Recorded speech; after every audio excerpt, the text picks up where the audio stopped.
Wonderful, wonderful people of the Republic of this motherland, Kenya. Karibuni sana. Asante kwa kuwa part of this wonderful show. Thank you for joining me this precious night. My name is Jakes, the moderator. Karibuni sana. Welcome to this wonderful show. Another great evening, the start of June 2023. Another day to have another awesome show. Karibuni sana kwa show. The link is coming to you just now. But join in the show. Thank you for being part of this wonderful conversation, ladies and gentlemen. Asanteni sana kwa kuja na kuwa pamoja nami. Let me know where you're watching me from. Juza wawili watatu ambao watajua kupitia wewe kulike, kushare na kufanya nini na kusambaza hii ujumbe kwa wengi ambao watafikiwa kwa sababu ya wewe like the video, share the video, let us have a decent conversation. Wadau, it's becoming hot here in our country. Kenyans, vipi wadau, karibuni sana. Before I even introduce the show, wacha nijue unatazama mkiwa wapi. Nieleze unatazama ukiwa wapi, nami nitakusalimu live on stage. Karibuni sana, karibuni sana. From US, karibuni. Wase wa Canada, karibuni kwa show. Wase wa Australia, karibuni kwa show. Wase wa wapi? Wase wa Burundi, karibuni. Wase wa Uganda, Tanzania, wase wa wa Nairobi, wase wa Nakuru, wase wa Njoro, wase wa Molo, wase wa wapi? Wase wa Kathiani, wase wa Kitui, wase wa Nyaribori chache na Nyaribo zote chache, karibuni sana. Kituturi cha hizo zote, karibuni kwa show. Karibu unifanye ile kitu wase wa hizo size zitangwa chache. Karibuni sana wadau. Wewe ambaye unanitazama, wase wa Ingo, karibuni. Wase wa Lakeyard, karibuni sana. This is your show. This is your host, karibuni wadau. Thank you for making time to be part of this great awesome experience. To always tune in. Inapofika saa 4 unajikuta umejiingisha kwa hii show, na mimi kama kawa huwa nashukuru tu sana. Asante sana. Nijuze unatazama ukiwa wapi. Nina show kali. Stay tuned. Nina vitu kali. Stay tuned. Asante sana wewe ambaye una join in live, asanteni sana. Asanteni sana, asanteni sana. Ninamwona hapa mtu wa Jacaranda original anasema, Jakes, tutapata aje hizo bike kutoka South Korea? Niliona Ruto amezishika. Anaongelea bike ambazo zililetwa na wase wa South Korea zikapewa mke wewe Rais Ruto. Anauliza hizo bikes zitakuja vipi kwake? Hata mimi sina idea. Alibira, I see you. Amos Mwakavi, I see you. Paul Githai, I see you. Steven Nganga, I see you. Nelson Kosgei, I see you. My brother, karibu sana kwa show. Maskika, Mask Inc, I think. Mask Inc, unaniambia uko Senegal, karibu sana kwa show. Charles Olo Odongo, I see you. Engineer Morris, I see you. Namuona Amos Onyango ako ndani. Namuona Alano Nyamwai ako ndani. Ba Yusuf na kuona uko ndani. Edwin Wiwire ako ndani. Nijuze unatazama ukiwa wapi kwa show. Asante sana kwa kujiunga nami. Asante sana kwa kuwa miongoni mwa wale ambao wanafanya hii show kuwa show fiti. Asante sana wadau. You guys are just but amazing. Thank you for always watching this show. Thank you for always being part of this great and wonderful show. Tuko na show moja fiti. Jiunge nami nijuze unatazama ukiwa wapi. Let me know where you're watching me from. Nitatangaza tu hapa mchana tu. Nieleze unatazama ukiwa wapi. Let me know unatazama ukiwa wapi. Walimuita mtukufu rais, lakini kama wamechange siku hizi ni mtukufu Lais.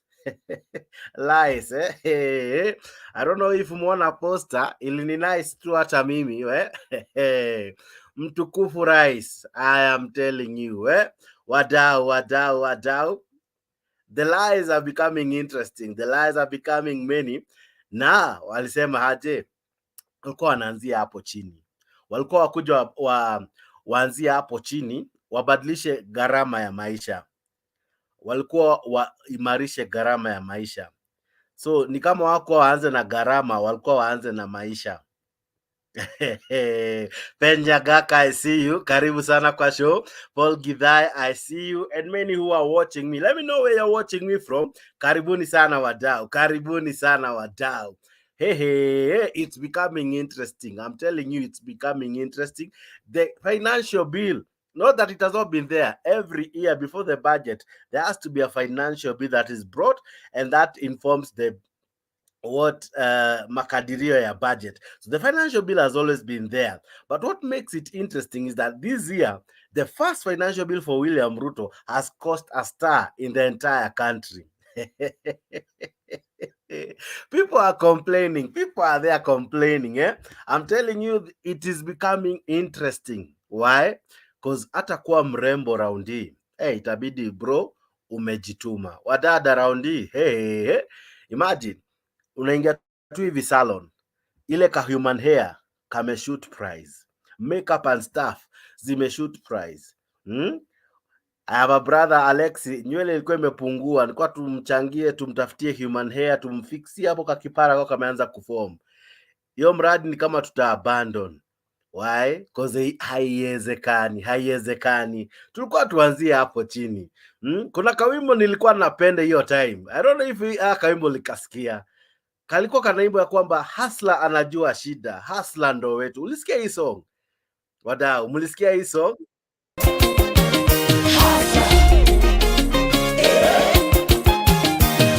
Bei ya mkate hawajui, watuongoze vipi? Ona bidhaa zinazidi panda bei, watuongoze vipi? Wameshikana waumize masikini, watuongoze vipi? Wanakoroka katiba iwafaidi, watuongoze vipi? Ameuza mayai huyu hatatuelewa, anajua shida huyu hatatuelewa. Hustler ndio wetu, ndio wetu, ndio wetu. Hustler ndio wetu, ndio wetu, ndio wetu. Huyu hustler bado ni wenyu. Huyu hustler bado ndio wetu, ama huyu hustler tunafaa tumdonate tumuuze kwanza manze. Juu vile anafanyia watu huku nje, mama, I tell you it's becoming interesting. Hii wimbo sijui kama unaweza taka kuisikiza saa hii. Ati aliuza mayai atatuelewa. Saizi mayai. Wadau. Gaki nyagaka, nitakuuliza huyu hustler bado ni ule hustler wako? Bei ya mkate hawajui, watuongoze vipi? Ona bidhaa zinazidi panda bei, watuongoze vipi? Wameshikana. Hiyo time walituambia bidhaa zimepanda bei. Bidhaa zikapanda bei na tukaambiwa wameshikana ili wapunguze gharama ya maisha. Little did we know, kumbe wanapunguza maisha yenyewe. Gharama ni kama walisahau. Gharama inapanda wadau. Gharama ndo hiyo. Wadau, hii song sijui kama mnaikumbuka ama ni mimi tu. Ilishika kushika. Ilibamba wadau. Ilifanya wadau ile kitu. Wajamaa wakajituma manze. Wakasema msee anatuelewa. Msee anajua shida. Ameuza kuku, ameuza mayai, atatuelewa. Aya. Mahasla sahi, bei ya mayai ni how much? Bei ya mayai ni how much? Bei ya kuku wadau, bei ya kuku ni how much? Roja labda imepanda tu saidi ya kwangu. Nielezeni mahasla, let me know. Hey, I tell you, watu hawapumui huku nje. Kwa nini? Kwa sababu walichagua jamaa ambaye anawaelewa.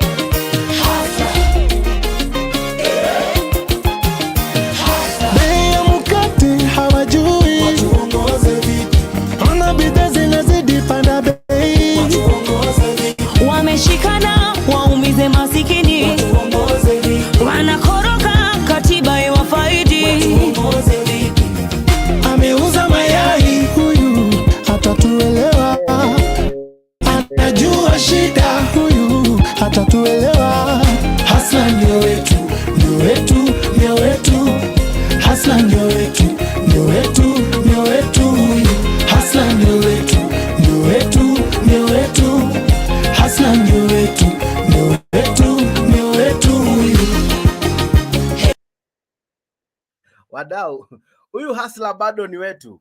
Huyu hasla aliyeuza mayai, huyu hasla aliyeuza kuku bado ni wetu eh? Wakasema anayejua shida za mama mboga ni hasla, anayejua shida za kila mmoja ni hasla. Lakini wadau, baada ya kupata hii kiti, we mtukufu rais, we aya sawa, karibu sana kwa show. I had just to play that kasong kidogo, tutaicheza baadaye kidogo, lakini sana asante sana kwa kutujoin. Thank you for joining me. My name is Jakes, the moderator. Karibuni sana kwa hii show. I see many tayari wameingia. Nilikuwa tu nawapa kibwagizo tu. Naona wengi wamejaja. Namuona Yegon ako ndani, Masai Karos I see you, Farid I see you, Edwin Wawire I see you, Nancy Karimi I see you, Clark Henry Kenya I see you. Let me know where you're watching me from. Naona mmejaja kwa show. Tuma ujumbe mbio, nieleze mimi ni fulani na niko mahali fulani. Namuona Doris Mbike ako ndani. Anasema analala njaa. Waya. Pole. Sicheki wewe kulala njaa. Nacheka kwa sababu huyu jamaa alituambia ama tuliambiwa atatuelewa. Huyu jamaa atatuelewa. Why? Aliuza kuku. Anajua shida. Anajua bei ya mkate. Anajua. Sijui kama umeona hapo jamaa ako na mtungi ya gas. Hiyo ndio mitungi iliambiwa itashukishwa. Sio gas, ni mitungi. Nitajaribu kufreeze kwa huyo jamaa wa mitungi. Umize masikini, wanakoroka katiba iwafaidi. Aha, ndio hizo mitungi ambazo mliambiwa zitashuka bei. Mitungi ndio hizo zimepatikana wadau. Hizo mitungi ndio zilikuwa zishuke bei, sio gas, ni mitungi. Haikuwa washukishe gharama ya maisha, walikuwa washukishe maisha. Namuona George Atei ako ndani, namuona Tarus Mireri ako ndani. We wadau. Na wanasema hii bill ambayo imecause issues in the entire country itapita, mpende msipende, by hook or crook, through teeth and nail, ama wasemanga aje, itapita tu. Gachagua leo alidai hivi. Support for the passing of the Finance Bill 2023 into law, saying it's the only source for generating revenue for development projects, including building of schools in the country. However, Azimio la Umoja leaders have vowed to shoot down the bill in Parliament, saying it is ill-timed and will increase the further high cost of living. Seth Olali with the latest reaction on the finance bill. The ongoing debate about the Finance Bill 2023 between the Kenya Kwanza Alliance and Azimio la Umoja dominated proceedings during a funds drive for the construction of a new laboratory at St. Charles Lwanga, Kitui. Deputy President Rigathi Gachagua, who was the chief guest, supported the Finance Bill 2023, saying it will help the country raise its own revenue to fund development and projects. Tusipoenda kupinga Finance Bill, hiyo dam haitajengwa, hiyo barabara haitajengwa, hii pesa unatuuliza kwa shule hii tutatoa wapi? Mimi ni mkulima mdogo, mshahara yangu iko hawezi tosha, ya William Ruto hawezi tosha. Wacha tuambiane ukweli, lazima tuchukue ushuru ya kufanya maendeleo hapa. The DP reiterating that the government can no longer acquire loans due to the debt that has already been accrued. Kuchukua ushuru, mheshimiwa, itabidi tukope, na tukikopa lazima tulipe, na hiyo ni maneno hayawezekani. So ni mzuri pia tukipata nafasi, hata kama mnataka kufurahisha wananchi, kwa sababu watu zaidi wataka kutoa, that is normal. Hata askofu anajua, hata pale kwa offering inakuwaga na kibarua. So hii lugha ya kuambia watu wasitoe ni ya kufurahisha watu, lakini uwezi ambia watu wasitoe at the same time waombe barabara, waombe maji, waombe shule zitengenezwe. DP Rigathi, who was accompanied by Cabinet Secretary for Education Ezekiel Machogu, CS Tourism Penina Malonza, asked leaders from Ukambani to rally behind the Finance Bill 2023 in order for the government to develop the region. We have a responsibility as leaders to develop our country, and there is need. Hata hao viongozi wa Wiper wakitembea kwa hii shule, they'll be embarrassed. Wamekuwa kwa uongozi miaka mingi, hii shule inakaa aibu. Nijitolee kwamba heshima ile tulifanya tulipe. Ile serikali ambayo ilichukua ile mkopo, wao walijua malipo itakuwa wakati mwingine, na malipo ndio sasa imefika. However, Kitui Central MP Makali Muli said Ukambani leaders will reject the bill as it is an extra burden to citizens. Tutatoa swali kwa mbunge. Tukisema no. Si lazima tuseme ukweli. Kama itakaa vile imekaa, mimi I don't pretend myself. If it will be like it is, kura ya makaliwa Amulu itakuwa big no. That can be reported in Kenya. So we are telling the president, Mr. President, you have beautiful ideas, but this is the wrong time. And again we are telling him, you cannot force people to save and buy houses. These parents here, if you ask them, do you want a house or you want food on your table? They will say they want what? Food on the table. The debate on the ni Ruto. Ni nani anajua shida za mama mboga? Ni Hasla. Ni nani anajua shida za wazee? Ni Ruto. Ni nani anaweza kuwa uchumi wa Kenya? Ni Hasla. Hey, yeah. Kiongozi ambaye ni mcha Mungu. Watu wa Kenya Kwanza, hamjamboni, hawayuni, karibuni sana kwa show. Watu wa Azimio, karibuni. Nakwambia wadau, the housing debate for the first time itakuwa hadi na wajamaa wa UDA in parliament waki-oppose. I can give you some numbers. At least several MPs who are aligned to UDA have declared openly that they will oppose the wewe unasemaje? Do you agree with the financial bill? Do you agree with it? It's not just about the housing, but hapo nani kuna vitu mingi apart from that 3% levy. There are other issues therein. Of course kuna vitu zimekatwa bei lakini pia kuna vitu zitapanda, kuna ushuru zitapandishwa. What do you think about it? That's the show we are having tonight.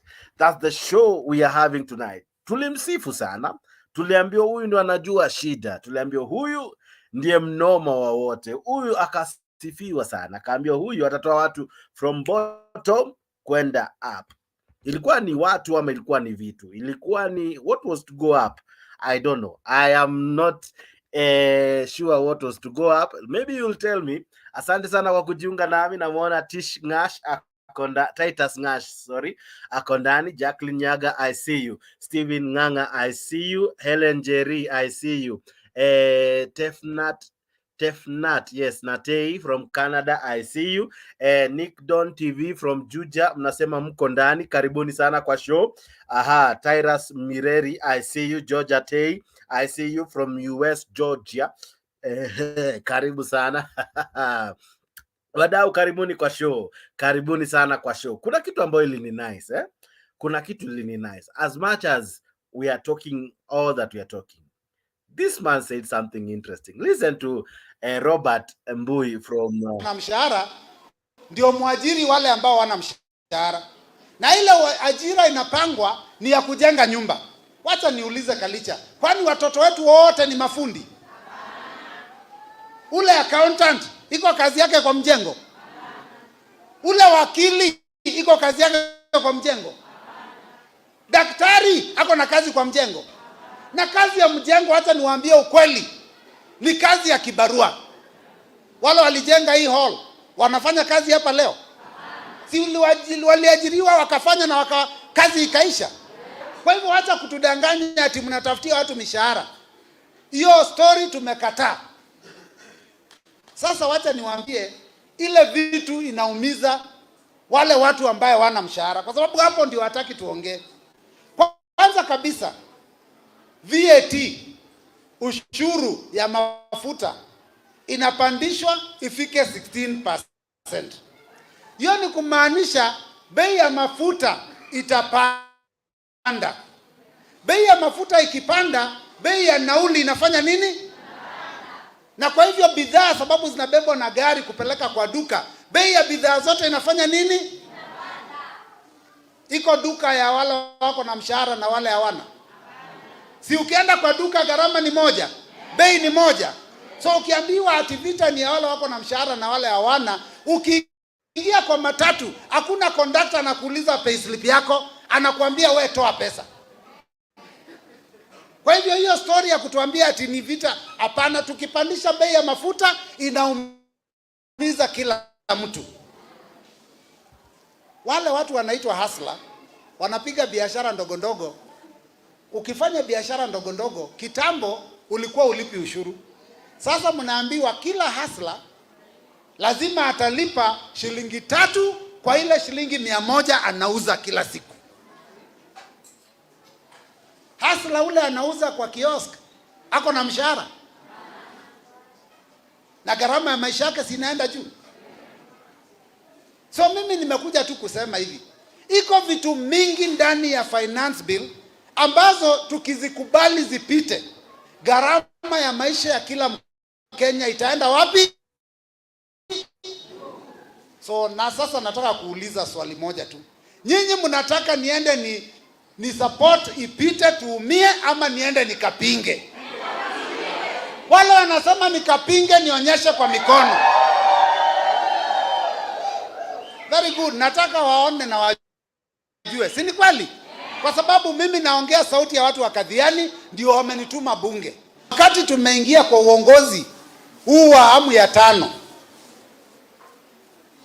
gharama ya maisha imepanda sana. Na tumetembea kila mahali.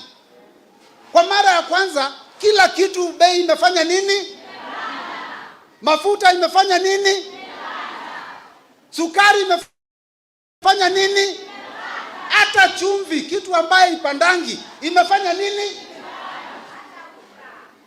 Unga, hata tuongei mambo ya unga. Unga imefika mahali sasa hata kukula ugali ni kama tutakuwa tunakula ugali wakati wa sikukuu. Christmas ndio tunakula ugali. Mimi nataka kuwauliza Kalicha na Kadhiani, nyinyi mnafurahia hiyo gharama vile imeenda juu?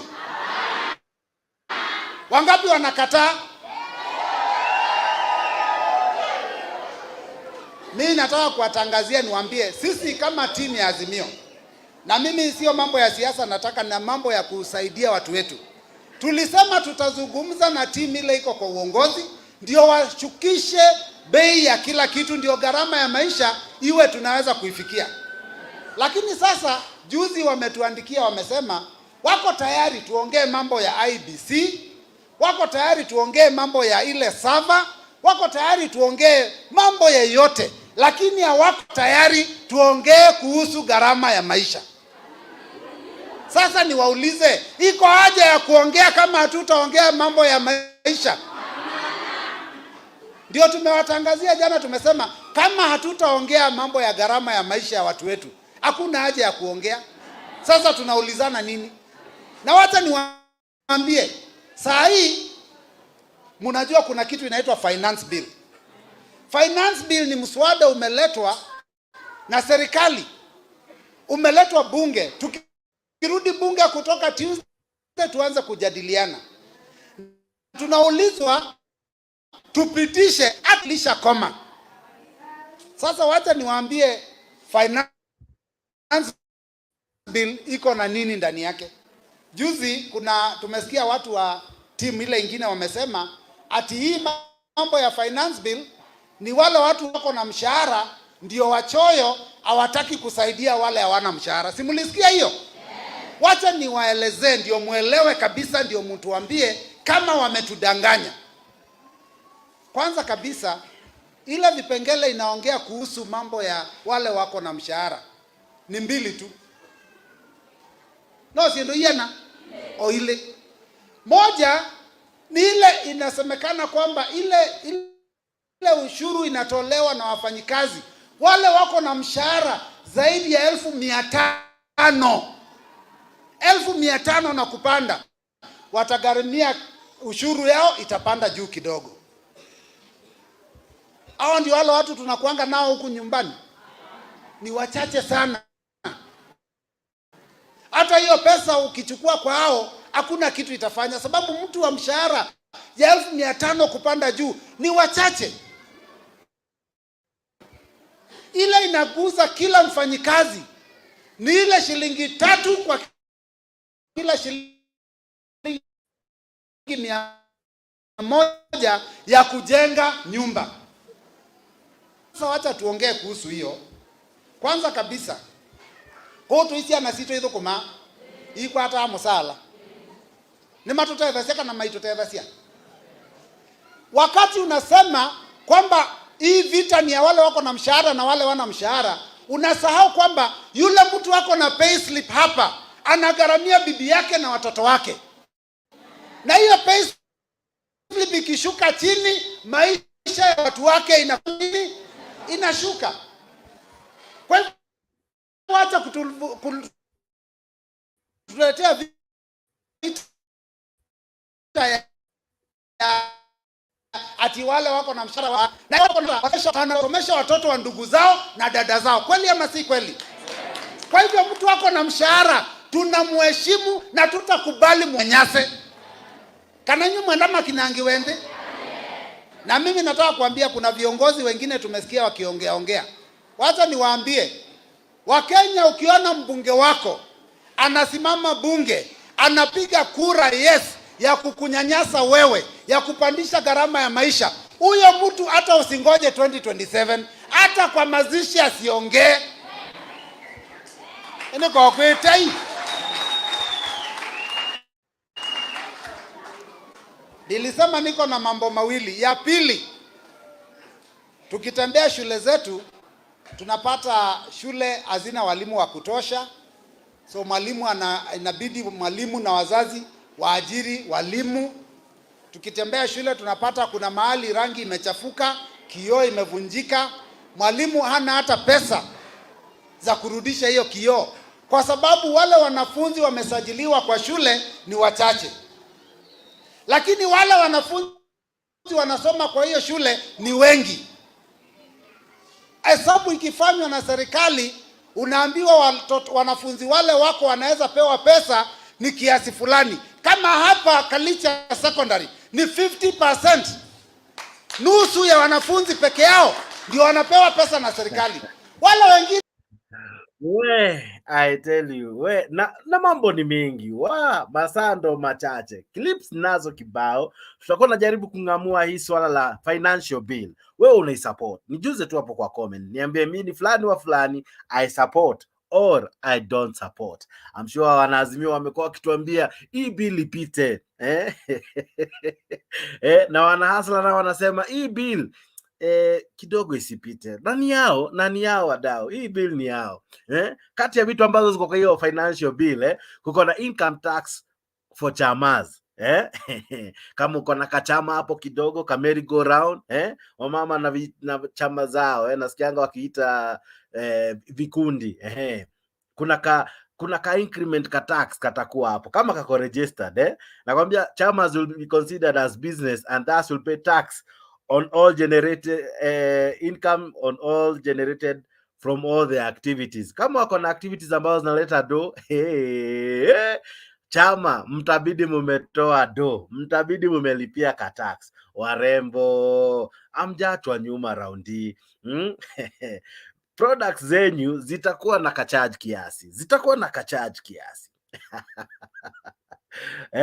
15% ilikuwa imewekwa kwa sisi ya wasewa content creators, lakini ni kama jana Urezo alisema tupose hapo kidogo, so siko sure kama watatoa hiyo. Excise duty nayo pia imepanda na 15%, tax on dispute appeals kwa wale wase ambao wako na insurance na nini, mtakuwa mnalipa tax kidogo in case of anything Excise duty ya 10% ime increase, 3% ya house levy, 20% ya excise duty. I think nimesema motor vehicles motor vehicles will be taxes zime increase. Zilikuwa zinalipa 2400, sasa zitakuwa zinalipa 5000. Zile ambazo zilikuwa zinalipa 3000 zinalipa zote 5000. Wadau, agriculture product hizo tu ndio zimeponea. Sijui wewe una feel aje? What is your take? Na kujiunga nami kwa show si ngumu. Kuna link umetumia hapo na Mutembei TV, Mutembei official, Mutembei Facebook. Hiyo ndio link unatumia, unajikuta umeingia kwa show. Now, hiyo link ukitumia inakupeleka place inaitwa StreamYard. Hapo StreamYard unawasha mic, unawasha kamera, alafu unajikuta uko kwa show. Ingia kwa show tujaribu kung'amua hili swala. Hustler alipromise watu maisha mazuri, maisha ya kwamba kuanzia chini mara mingi alikuwa anasema kuanzia mwaka huu ama kuanzia alipochaguliwa atabadili mfumo. Zamani alisema watu walikuwa wanazoea trickle down, sasa akaleta kitu iliitwa bottom up, kuanzia kule chini kwa mama mboga, kule chini kwa mzee wa ndudhi, kule chini kwa mzee wa salon, huko chini. Akasema tutaanzia kule chini, lakini sasa baada ya kufika yeye katika ofisi ni kama alisahau, ama tunafaa tumkumbushe, because alisema akiingia tu hivi anaanzia pale chini, hataanza na viongozi hataanza na viongozi, ataanza na inaitwa trickle down model. Inafaidi watu wachache, alafu hao watu wachache waonee huruma wale wako chini, ati pengine kwa huruma yao ifike huku chini. Imengojewa miaka 50 haijafanya kazi. Even the president of America, Joe Biden, believes the way we do that the trickle down economic model has failed. It has created few people who are wealthy and a majority who are poor. Ndio mimi nasimama hapa kwenu, nataka niwaulize, tuendelee na model ya zamani inafaidi watu wachache, watu huku chini wanahangaika, ama tubadilishe, tupindue, tuanze na huku chini? Tuendelee na kungojea ile ya juu? Tupindue, tuanze na huku chini? Ndio tupange ajira ya hawa kwanza hapa chini, ndio tupange mambo ya biashara yenu hapa chini. Munasema tupange ya juu ama tuanze na chini? Hapa chini, hapa bottom, alafu tuende up, bottom alafu up, yani bottom up, bottom, bottom, bottom, bottom. Munasema bottom up? Wacha nione watu wa bottom up hapa, nione watu wa bottom up, bottom up, bottom.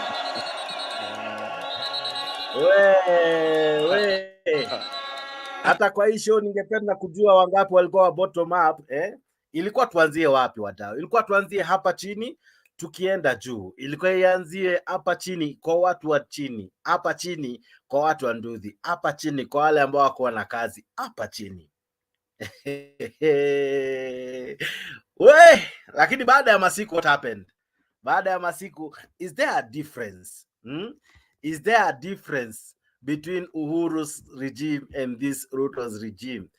Yeah, which life was slightly affordable? Tell me hapo kwa comment, nijuze hapo kwa comment, na kujiunga nami kwa show si ngumu kupitia Mutembei TV, Mutembei official, Mutembei Facebook, na Mutembei YouTube. Hizo ndio links ambazo unatumia kujiunga nami kwa studio, na utupe maoni yako moja kwa moja. Link ndio hizo zinaingia, zimekuwa zikiingia.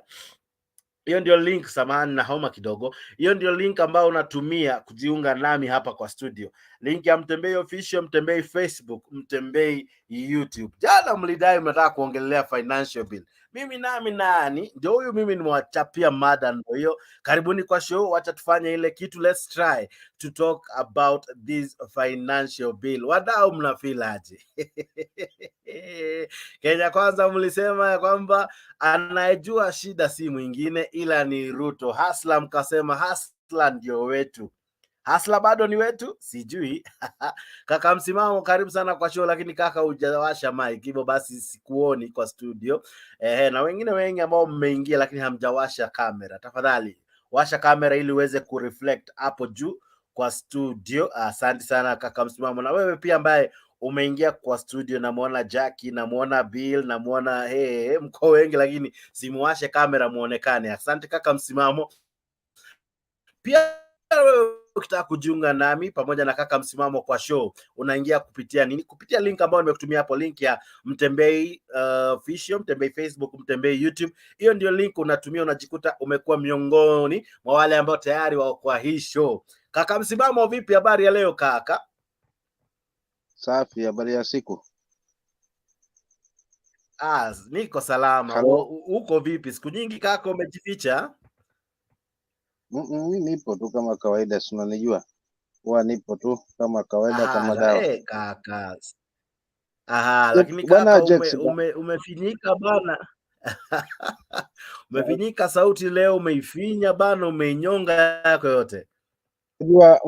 Unajua sasa hivi ni masuala ya kuhakikisha kwamba tunapigana na vita dhidi ya JMO. Sasa ni wakati watu wa kuweza kung'ang'ana kupigana na vita, tusije tukajipata katika hali ya sasa ndio maana lazima tung'ang'ane, at least tusijipate pale. Sasa kaka, tuliambiwa ni bottom up. Wacha tu dive in straight kwa mada. Ilikuwa ni bottom up na maisha ikawa wataanza na gharama ya maisha, kushughulikia mwananchi wa chini, na wakasema hii financial bill ikikuja pia itazingatia mwananchi wa chini. Sijui kama umeweza kusikiza mambo mawili matatu ama kujisomea kuhusu hii financial bill, na je, huyu rais unamuona kama alitudanganya ama atatimiza malengo aliyosema atafanya? Kwa kweli mimi wacha nikwambie, Ruto alianzia sawia na kauli yake, alisema ataanzia chini kuja juu. Hali vivyo hivyo, hakuna kipingamizi. Tunaona haswa anaanzia chini kuenda juu, kwa sababu nyonga aliyo chini, faida aliyo juu. Sasa ni bottom up. So mimi naamini kauli yake tulitrace vibaya, tukadhani labda pengine tutafaidi sisi walio chini, maana tumesahaulika, tukajisahau pale, lakini ilikuwa nyonga aliyo chini, faida aliyo juu. Kwa hivyo alikuwa sawa, hajakosea kauli yake, ilikuwa sawia na matendo tunashuhudia. Sasa sijui tunalalamika wapi wakati tulikubali wenyewe.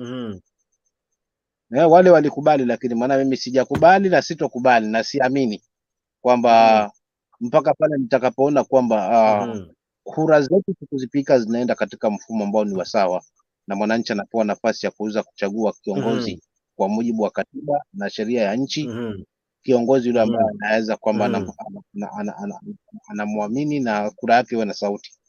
Ndivyo tumpukane na haya maswala tunashuhudia sisi 2007 up to now, kwamba let's accept and move on, let's give it time, tupiane muda. Haya mambo yote ni kwa sababu ya uchafu ambao Wakenya ni wavivu kuweza kusema ukweli, na hapo ndipo ambapo tunayazuka hayo yote. Kwa hivyo kwa kauli yako tu, kwa swali lako la kwanza kwamba alisema bottom up, ni sawa, kwa sababu ameanzia chini kweli kwenda juu, kumkandamiza mwananchi asiweze kumfundisha mtoto wake, kuweza kumkandamisha mwananchi kupambana na gharama ya maisha, kupambana na kuwa na hali ngumu katika hali ya masuala na hospitali na kadhalika na kadhalika. Kwa hivyo kauli yake ilikuwa sawia, kaka yangu Jex. Mtu akija hapa kipinga kwamba bottom hapo haipo, bottom up ipo, kwa sababu alikanukuu na ndivyo ambavyo tunashuhudia. Tofauti ni kwamba wenye tulitarajia wenye walikuwa na matarajio, wenye walipigia kura Ruto walitarajia kwamba labda pengine atamfaidi mnyonge zaidi, awe sawa sawa na aliyejuu, ambacho ni kitu ambacho hakitawezekana. Tukiingia kwa financial bill, kwa haraka haraka, ili niweze kuenda tu kwa haraka haraka.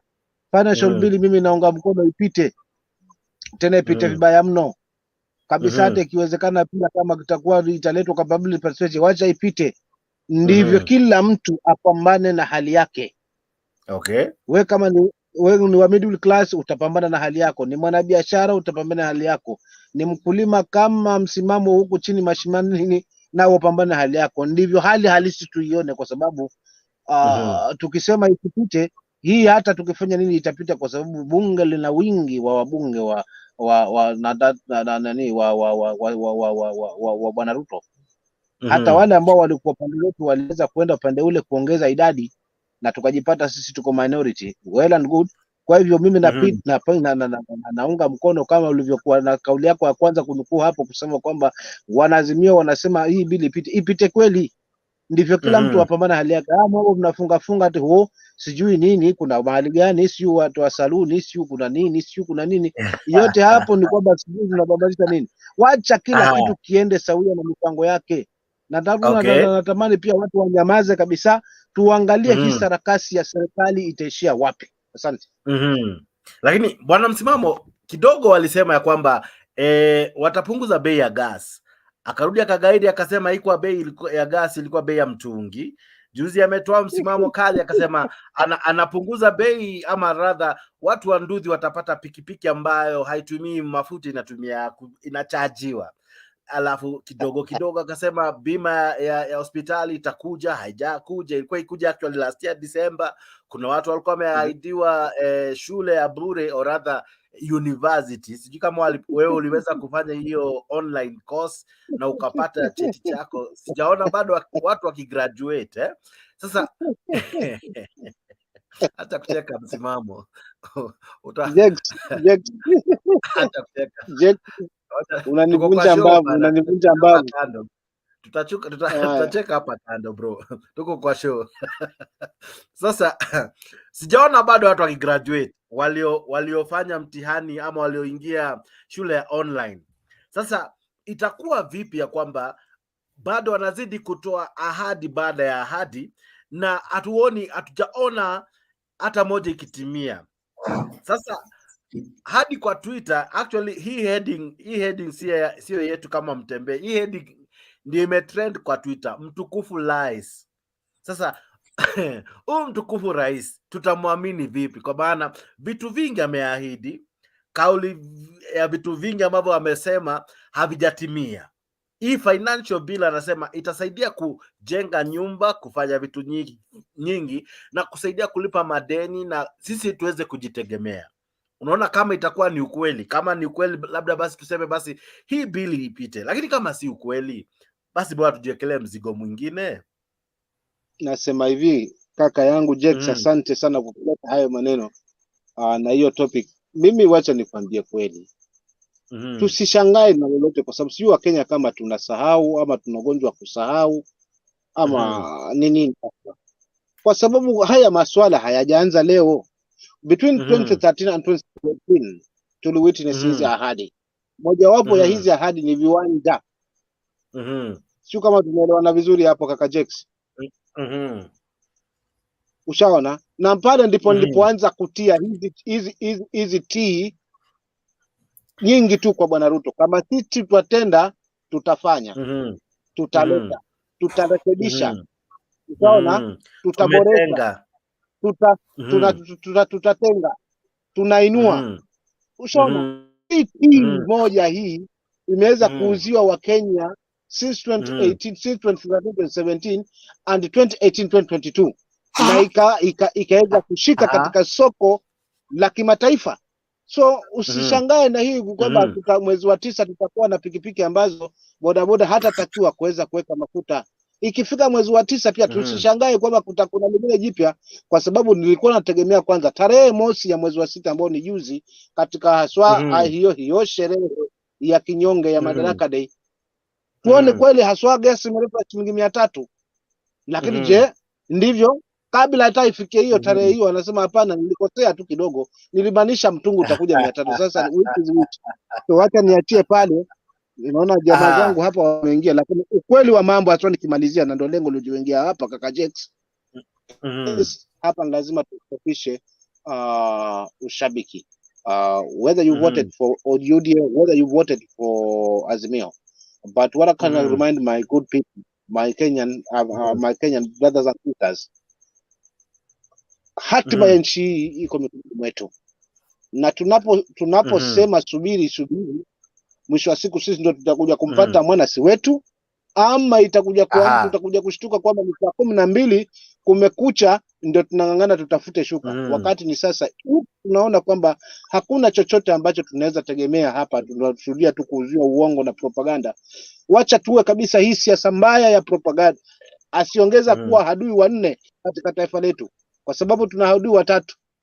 Mojawapo ikiwa ni chaguzi zetu, moja ya pili ikiwa ni corruption, ya tatu ikiwa ni tribalism, na sasa kumekuja huyu mwingine ambaye ana kasi kubwa ya siasa ya uongo na propaganda. Mimi nitaachia pale. Asante.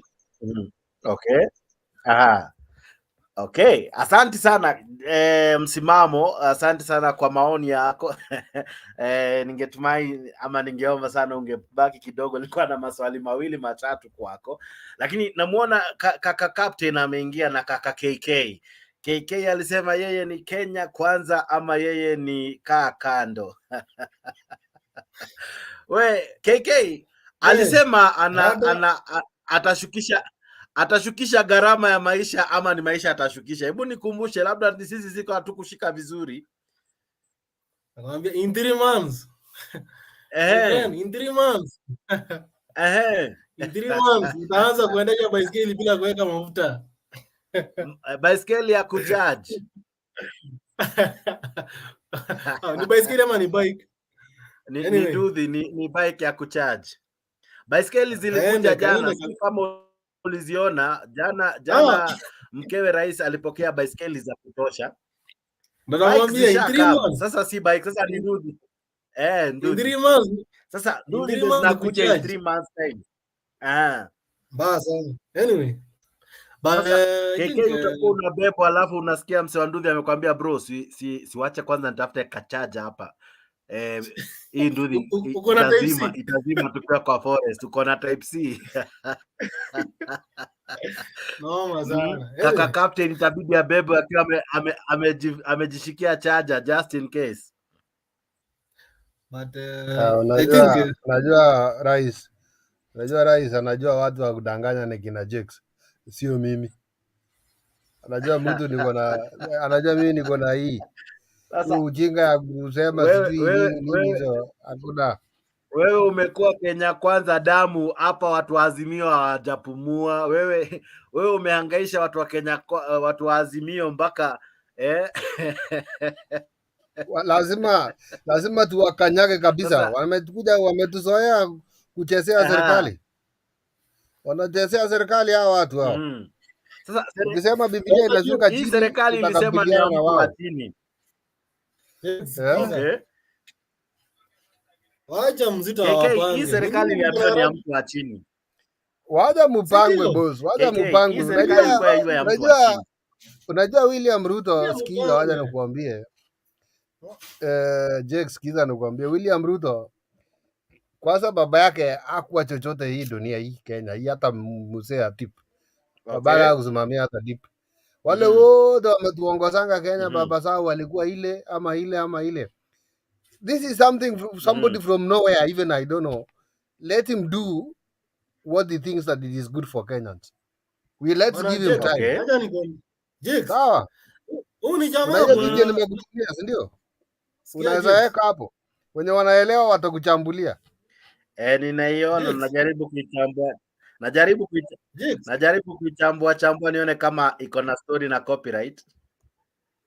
Haya, endelea jamaa endelea. Mimi nakwambia hapa huyu jamaa bwana hajawahi lose election. Amekuwa preso, amekuwa MP mara mingi. Amekuwa deputy.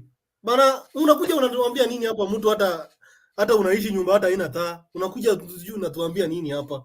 Huyu jamaa kuna kitu huyu jamaa anajua. Tuachana na yeye afanye kazi bwana. Unakuja unatupiga kelele hapa, unaweka grade ya 200 hapa ukuje ulalamke juu ya unga. Bana mwachani jamaa apange. Kuna kitu huyu jamaa anajua. Ni venye tu yeye ako very ambitious Ndio maana anarusha hizi promises. Anarusha hizi promises zinakaa as make sense ama haziko realistic. But ni jamaa kuna vision bana. Ni venye tu yani si kama Kibaki hakuwa anasema. But yeye ana robo. Hebu kidogo ni kabla nitolewe hapa nijibu hawa jamaa zangu wawili hapo wanasema wako na vision. Sasa wengine hapa wanakuja kutupigia kelele hapa sisi mnaenda State House. Wacha tuone hizi akili wenye hizi akili. Unajua unaweza kuwa kwenye mwangaza lakini unaweza kuwa kwenye mwangaza ukakosa na akili pia kufikiria. Lakini ukweli ni kwamba hawa unatoa serikali iko kwa kitu unafanya naenda wapi? Sasa subiri nikujibu, mbona una pressure? So kae hapo. Alafu ujione kwamba wewe mwenyewe mimi nashangaa tu unasema nini? Sikuelewi sijui. Mimi ni mjinga fine. Mimi hata ni mjinga nakubaliana kabisa na ujinga wangu. Lakini bora ujinga wangu kuliko werevu wako ambao hauna tija. Katika mpumbavu wa kwanza na mjinga wa kwanza katika hii dunia ya Kenya kwanza ni wewe. Maana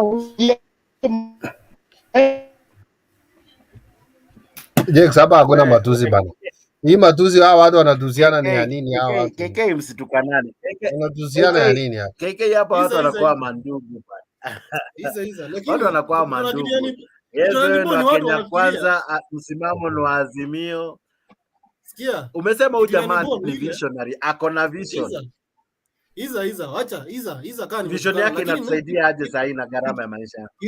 Kitu mimi sitaki ni mtu anakuja kudanganya hapa tunaweza enda tutoe mtu ako kwa serikali sasa. Hiyo ni kitu haiwezekani.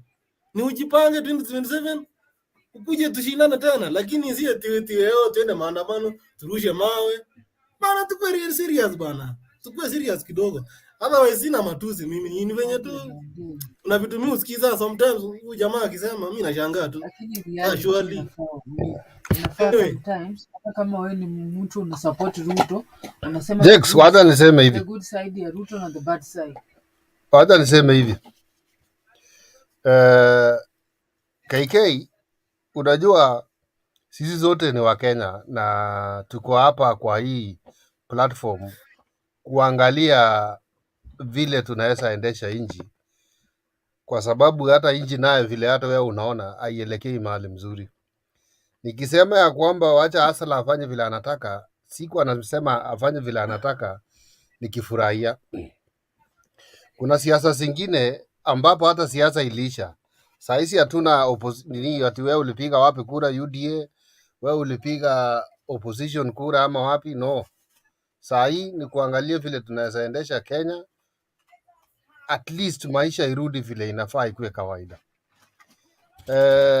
Ukiona mwenzako ameongea labda kitu unaona inakufinya kidogo, tuliza na ukubali, ama uende pale offline kwanza kidogo usikize tu.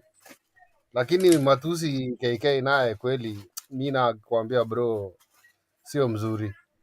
Tunakuanga hapa na kina Ochuka anakujanga hapa amechapa grom yake, lakini tunapiga yeye panel beating mpaka anashika laini. Naona? Anyway, usikue na hasira sana. Hata naye pia hapa anapotea kidogo. Tunapotea hata sisi tunarudishwa kwa laini, unaona? Kwa sababu tulikuja tukapata serikali ati tuko right kwa kila kitu. Hakuna wakati tunakuwa tuko right in everything. Understand? Ni uchungu. Unaweza kuwa labda people to show us how we can drive the nation. Bana ridicule Ruto bana, nasikia uchungu. Ni kama ni ridicule mimi. Okay. Na mna ridicule yeye bana, ni kama wacha tukuje kwa KK. KK swali kwako. KK, unasikia uchungu ambao uko nao ni uchungu ya uongo wa Ruto ama ni uchungu ya kwamba watu wanamwekelea vitu hajafanya? Ni utoto wa Kenya bana. Hizi kitu kidogo imesemekana hivi mna exaggerate mpaka hata inakuwa yani mpaka bana mako na utoto mwingi sana mpaka nashangaa kwani hao watu surely. Mtu akisema yeye ako na vision ya ku yaani unapenda Ruto kabisa.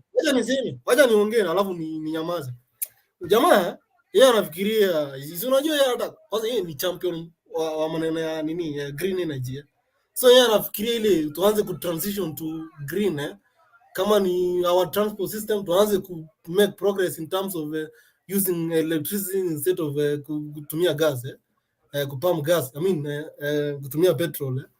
As in vitu kama hizo. Sio yeye akiruka akisema vision yake hivyo, watu mnaanza kuongea sijui nini, alafu wengine sijui nasikia sio wanapanga kumtoa yeye kwa kiti. Bana unashangaa sasa surely. Sijui tuende maandamano. Na hiyo story haikufurahishi. Hiyo story haikufurahishi. No. Yes, ngoja kidogo. KK wacha nikuulize hivi.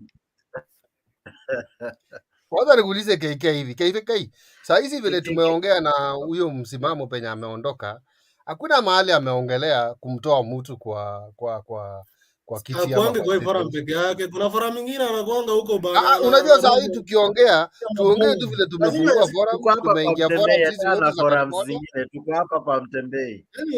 Tumeingia tu safari moja saa hizi. KK fanya hivi. Tu relax kidogo, relax wacha kustuka. Hakuna mtu atangoa rais kwa State House. Naona hiyo ndio unaofia. Usikuwe na wasiwasi, wewe lala leo usingizi mzuri ukijua hakuna mtu atamtoa. Ruto sana Sisi tunapenda mimi sipendi uje. Naona hiyo ndio wasiwasi ya KK. Hakuna mtu anatoa kama Sudan bana. Hakuna mtu anatoa. Hawezi tolewa. Hapa.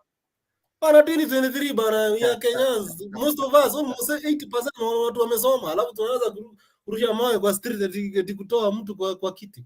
Tuanze sijui civil war nini ujinga hiyo hapana. Bana tuanze kuongelea vitu vingine bana. Kama ni kudebate about acha niongeleshe hawa. Finance bill. Debate about finance bill. What raise issues about. Okay, so for the sake of my panelist KK, msirushe mawe kwa street ili mtoe Ruto. We must protect that seat because as you have seen, it is not easy for him. He can easily become emotional. Wewe ndiye wa kwanza nimepatana kwa show anapenda Ruto kabisa. Unampenda kabisa kufa kuzikana. Kenya watu wana contemplate ni sisi tukae kama Sudan, yani civil war, sijui disruption, sijui 1 month kwenda kwa street huyu jamaa atatoka. Vitu peti sana unasikizanga mpaka unashangaa. Ni watu kweli wako hii Kenya. You think anyway. That is that.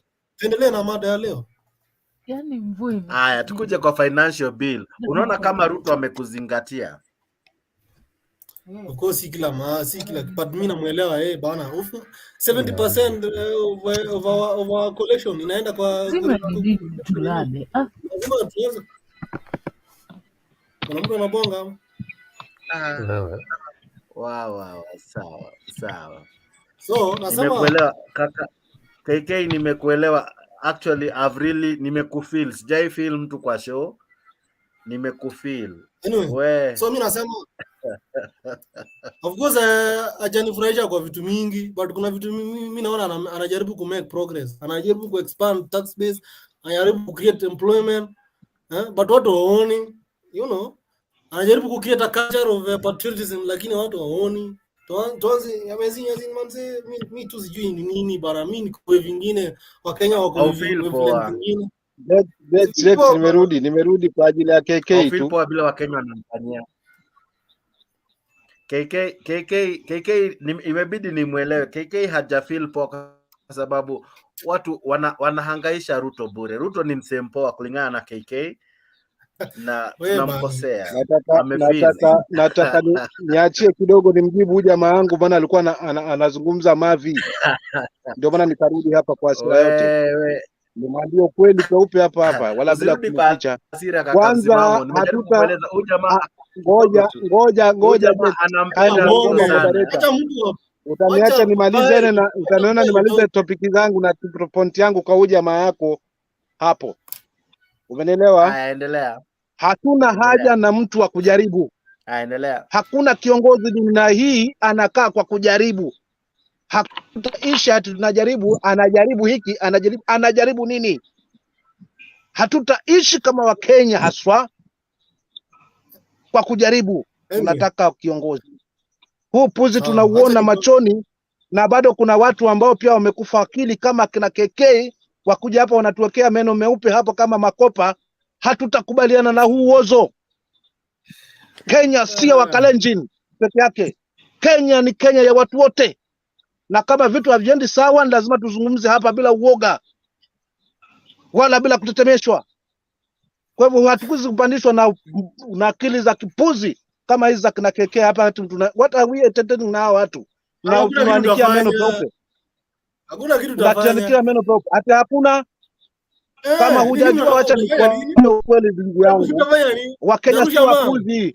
Hii kitu ambao unafanya hii, hii si wakati wa Moi jamaa yangu. Wacha nikwambie. Hakuna cha kujipanga. Hii wakati si ya Moi, usifikirie watu ni wa Moi. Nakwambia kweli, hii wakati si wakati ule anavyofikiria. Wasabu kiniambia katika performance yake hakuna chochote ambacho ameweza kutuletea kama rais. Hakuna kitu ambacho ametuletea hata kama wakati akiwa mjumbe. Hakuna rekodi yoyote jamaa yangu. Na hatutaishi hati kwa sababu ya wizi katika hili taifa hatuingie katika mamlaka. Never enough. Wacha apitishe hiyo bill. Wacha afanye huo puza anapandisha. Lakini namba zake zinakuwa recorded. Na kama unaona ni mchezo, hii Kenya tunaja kuisahau kwamba kulikuwa kuna neno Kenya, kwa sababu nyote nyinyi mnazungumza lakini mnategemea uti wa mgongo wote ni huko Coast. Nyote mnajipiga kifua, wote nyinyi tumewabeba watu wa Coast kwa sababu ya Coast. Coast ndo uti wa mgongo wa hili taifa. Hata nyinyi wakale huko mnategemea Coast huko. Kwa hivyo kunakoelekewa jamaa yangu, bora nikwambie mapema wewe. Nielewe tena vizuri sana. So sikuja hapa tunakuingia kwamba mtapangwa, apange nani? Mtajipanga nyinyi na mtapangwa nyinyi na mwisho mtakuja kujishtua kwamba hamna mahali kwa kuingia.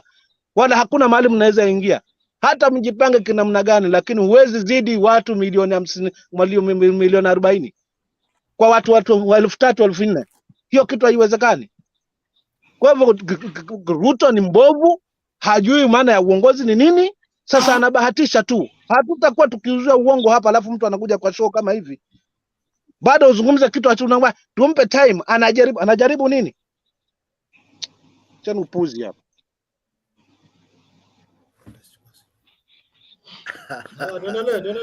Haya, kaka dunia ina mambo. Kaka dunia ina mambo. Maoni yako ni yapi? We. Yes, hiyo ndio shida ya Azimio na Kenya Kwanza wakikutana katikati. Na hiyo ndio sasa debate. Maoni yako ni yapi? Habari zenu kwanza. Tuko salama. Kila mtu ako poa. Mandago alisema kitu muhimu sana kwa wale ambao wako na akili. Mandago alisema siasa usiweke wapi. Huyo tena ni mwizi mwingine unatuambia ameiba watu pesa hadi watu wanaenda kusoma Canada. Alafu natuambia Mandago wewe. Mwizi huyo, tapeli. Ambia sisi mtu mwingine. Alisema siasa usiweke kwa kifua, usiweke kwa moyo, weke wapi? Alikuwa anadanganya watu hivyo, kumbe anaiba huko. Anafungua account ati ni ya watu wa kwenda Canada. Kumbe yeye ndiye anaenda kuchomoa pesa huko. Alafu akakuja kukimbia senator, hajakuwa senator. Mbona hakwenda nyumbani? Kwa nini senator hawakusema hiyo maneno? Si naona tu yatoka tu kama mmoja. Ako senator akiingia kila committee akifunga hiyo maneno. Hataki akatolewe kwa committee zote. Akifunika hiyo mambo. I wish watu wa nini wangekuja hapa usikie. Na mimi bila namuona ni meupe, kumbe ni mchafu pia. Mweupe gani hiyo tapeli huyo hapo Nwas? Chana na huyo. Kenya basi meoza. Kenya meoza. Hakuna mtu. Hii Kenya ni kuhusu tu na kila mtu apewe shares yake aende kwao. Twende kwa mada. Twende tuchambue finance bill sasa. Haya, wacha niingie kwa mada. Wadau sio mimi. Wacha niende kwa mada. Wadau sio mimi. Kidogo tu dunia ina mambo. Asante sana kwa kujiunga nami, si mimi. Hivi ndio huwa ina happen wakati Azimio na Kenya Kwanza wana collide. Muona jinsi KK anapenda Ruto kwa roho na damu. Naye jamaa anaitwa msimamo. Hey. We, sawa. Sisemi kitu. 9 yote 10 ni haya kwamba wewe ambaye unajiunga nasi karibu sana. Asante. Namuona Geoffrey Ruto ako ndani. Paul Otieno, I see you my brother. Karibu sana. I see Prince Igwe Okeche, asante sana my brother. Na Deborah Otiende, I see you. Thank you so much for being part of this wonderful show. To join us is not difficult. Through StreamYard, the link that is being sent right now to you, your link ndio unatumia kujiunga nasi kwa show. Your link itakutuma mahali panaitwa StreamYard. kupitia Mtembei Facebook, Mtembei official na Mtembei YouTube. Ukiklik hiyo ndio inakufanya unakuja kwa show. Utaandika tu jina, si lazima iwe jina rasmi. Unaweza andika vituko kama hizi za dunia ina mambo, mradi tu iwe ni kitu ambayo tutakutanguliza nayo kwa show, ama jina yako rasmi kama Edgar Tito ama KK ama Azimio, whatever you want, ni sawa tu, mradi ukiingia uwashe kamera ili uweze kuonekana. Asante sana kwa kujiunga nami, asante sana kwa kuwa part of this wonderful show. Dunia ina mambo, endelea. Mimi nilikuwa nasema tu, nilikuwa naguzia hapo. Haya, kitu iko, tuende kwa mada. Unajua hizi heading zako ya mada ndio naletanga moto. Kama leo heading imeandika leo, hata kama mimi lazima niingie hapa na moto kama mimi ni mtu wa Kenya Kwanza. Sababu usiandikanga heading kama hizi bana. Hebu inachoma bana. Ya jana ilikuwa na choma zaidi, ya leo inachoma. Sasa juu ya kesho itabomoa. Mimi kadozi. Mimi kadozi. Jana nikaona hii upuzi. Meka bado zimkuja mtukane Ruto mzita kwa status. Mimi mwanamko serious. Jana KK. Jana ulikuwa wapi? KK, jana ukiingia mada ingekuwa mkusevu. Mimi nimecheka jana. Niliangalia headline nikaona hii haina haja. Haya, acha niendelee. Kitu iko vile mada umeleta, acha tusomee mada vile iko hivyo. Alafu wale nakujanga late comers na kuomba Jack, wale ambao nakula late comers, umwambie vile mada iko. Si kama tumezaongea mada watu wanataka kwenda kulala, wanaleta mada zingine ambazo hatujui. Kama hatujui kitu tulikuwa tunafanya hapa. Kama wanataka kuleta mada fulani, waseme mada fulani wekwe, watu wakuja daliana hiyo mada. Si kama jana unatuconfuse tukienda kulala. Haya, kitu hiko mada umeleta, unasema Ruto ni muongo. Hakuna hii dunia mtu anasema ukweli. Kila watu ni waongo. Hata hapa pale tuko, sisi wote ni waongo. Sawa, na kila uongo iko na class. Na mimi nasemanga wale ambao wanapenda uongo ni watu aina mbili. Na si naongea vibaya. Moja, shetani napenda uongo. Ya pili, utanisamea nikisema hivyo. Niseme wasichana wanapenda uongo. Natumia uongo kwa sababu gani? Hakuna msichana mnaweza kumwambia ukweli aingie box. Na pia binadamu anapenda uongo kwa simple. Kwa sababu hakuna siku binadamu utamwambia ukweli aingie box. Lazima ongeze uongo ndio aingie box. So Ruto akitumia uongo si mbaya. Lakini uongo hiyo mimi nilikuwa nakubali atumie wakati wa siasa. Unajua wakati wa siasa ni propaganda ndio watu wanauzanga. Wauzangi ukweli. Wewe uza Kenya itakuwa kama Amerika. Wewe uza Kenya itakuwa kama Dubai. Wewe uza Kenya itakuwa kama Heaven. Lakini ukiingia unajua tu haiwezekani. Ndio maana ule pastor alisema president ukweli ulitupromise, lakini sema bila uliingia kwa ofisi ukapata vitu uchengango. Vitu badilika. Mwambie hii na hii na hii iwezekani kwa sababu kuna uchumi. Kuliko kuleta vitu zingine. Unajua sasa Ruto watu nasema ni muongo kwa sababu gani? Mapromise amepeana watu. Sina mtetea, tunaongea tu mapromise ndio amepea watu ambao sasa naleta klasa na kwa muongo. Unanipata? Kwa sababu kwa sisi binadamu wote si muongo. Hakuna mtu ukweli 100% anasema huu ni ukweli. Lakini sasa yeye promise anapea watu paka watu wanasema ni uongo. Angesema hizo promise peke yake ya kwanza, atekeleze 2-3, alafu akuje nilisema hivi nimetekeleza, hiyo ingekuwa inaeleweka. Sasa hata mwaka jaisha alitupea promise ya mwezi wa 6 atapeana hiyo mtungi ya maji bure. Hiyo mtungi ya maji tena amesema si mtungi ya maji ni njagi. So tena juzi alitupromise tena watu wa bodaboda wataletea nduthi ya KK hata kucheka, wataletea nduthi ya stima. Sasa utasikia tena akisema sikusema ya stima, nilisema ya battery au ya maji. So unajua vitu kama hizi tunafaa apunguze. Unajua kama wanasemanga kama una kitu kusema kwa public, afadhali nyamaza tu.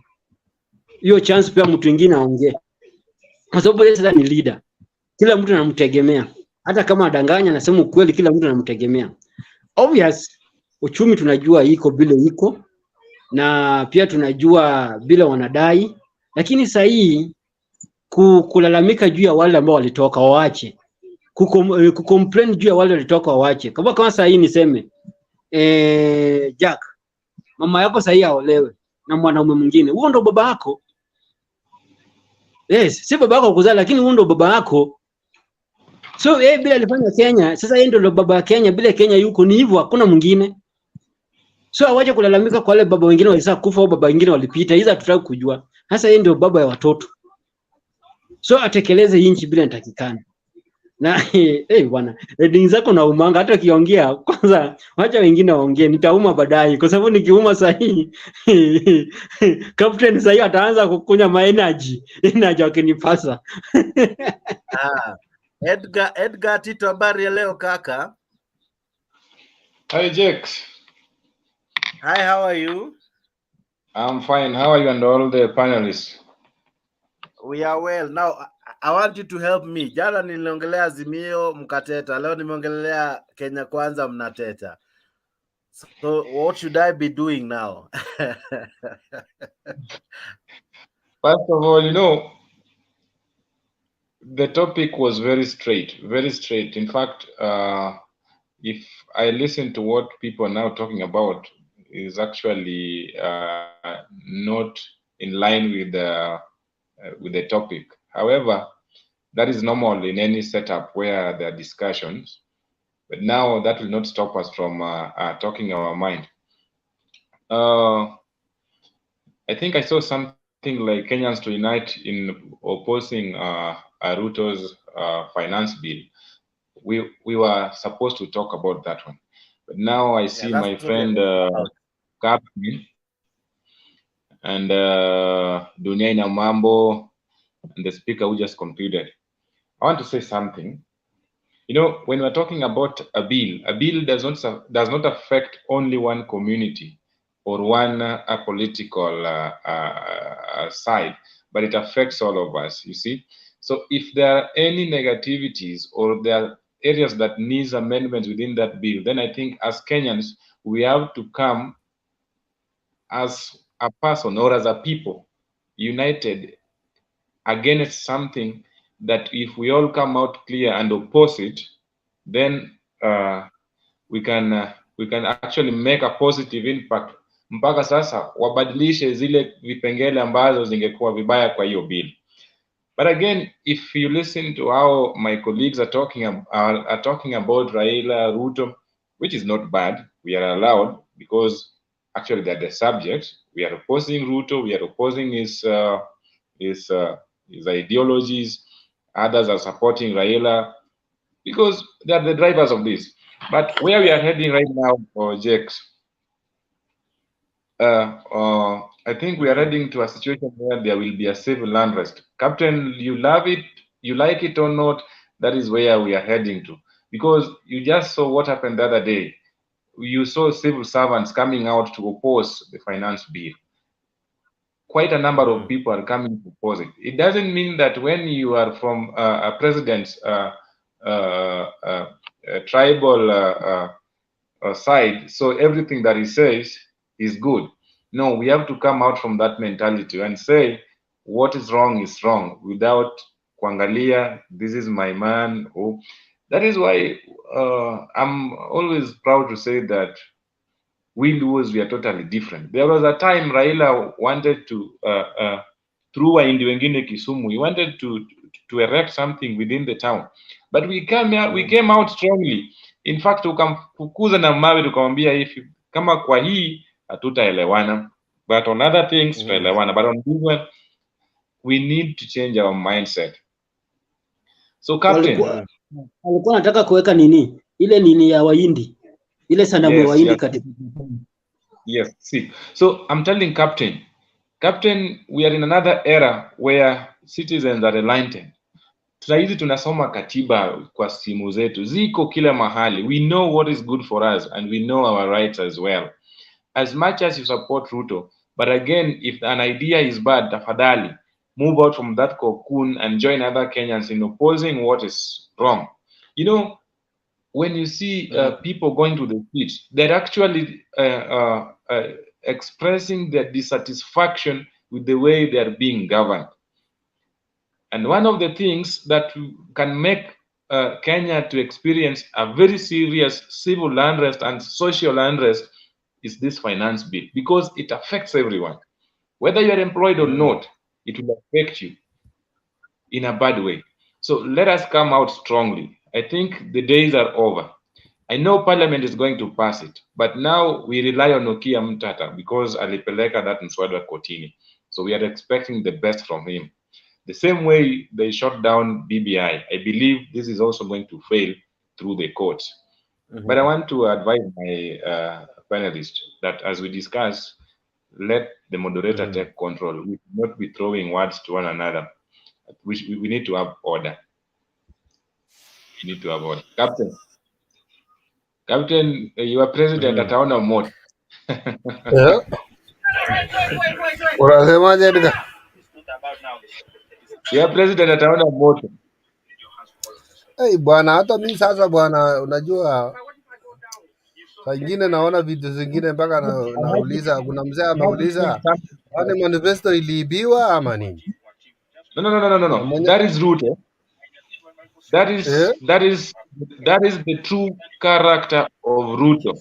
That is now the real Ruto that we were waiting to see. No one stole his manifesto. Actually, that is what he's planning to do for us. But again, Isha Julikana what he's up to, because if someone was tried sometimes back, akapewa ministry agriculture too, and you saw what happened. Then there are some of his cronies that aliweka kwa different ministries. Saizi kesa zao zote zimekafishwa. But now look at the projects that he was in charge of. No, nothing materialized. We should not sit back and not to want. Okay. No. Now, let's try to come to the debate. I'm sure most of us might not really be conversant with the financial bill. I think, I don't know if it is Captain or KK, mumeweka TV or something in a make noise behind there. So let me ask you, Edgar, Dunia na Mambo, KK, and Captain. This financial bill has good things. We cannot just say it has everything that is bad.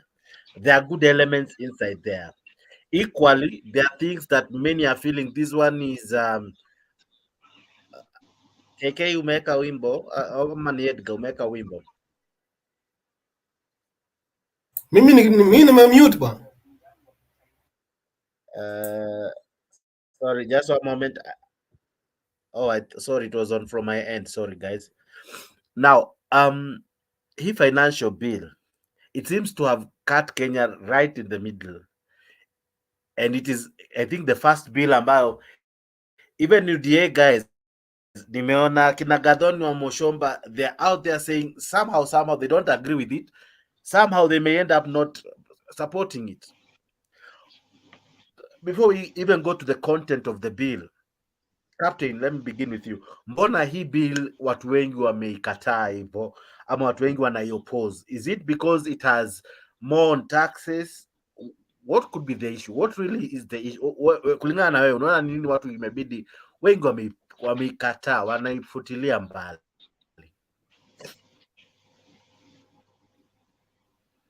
Captain?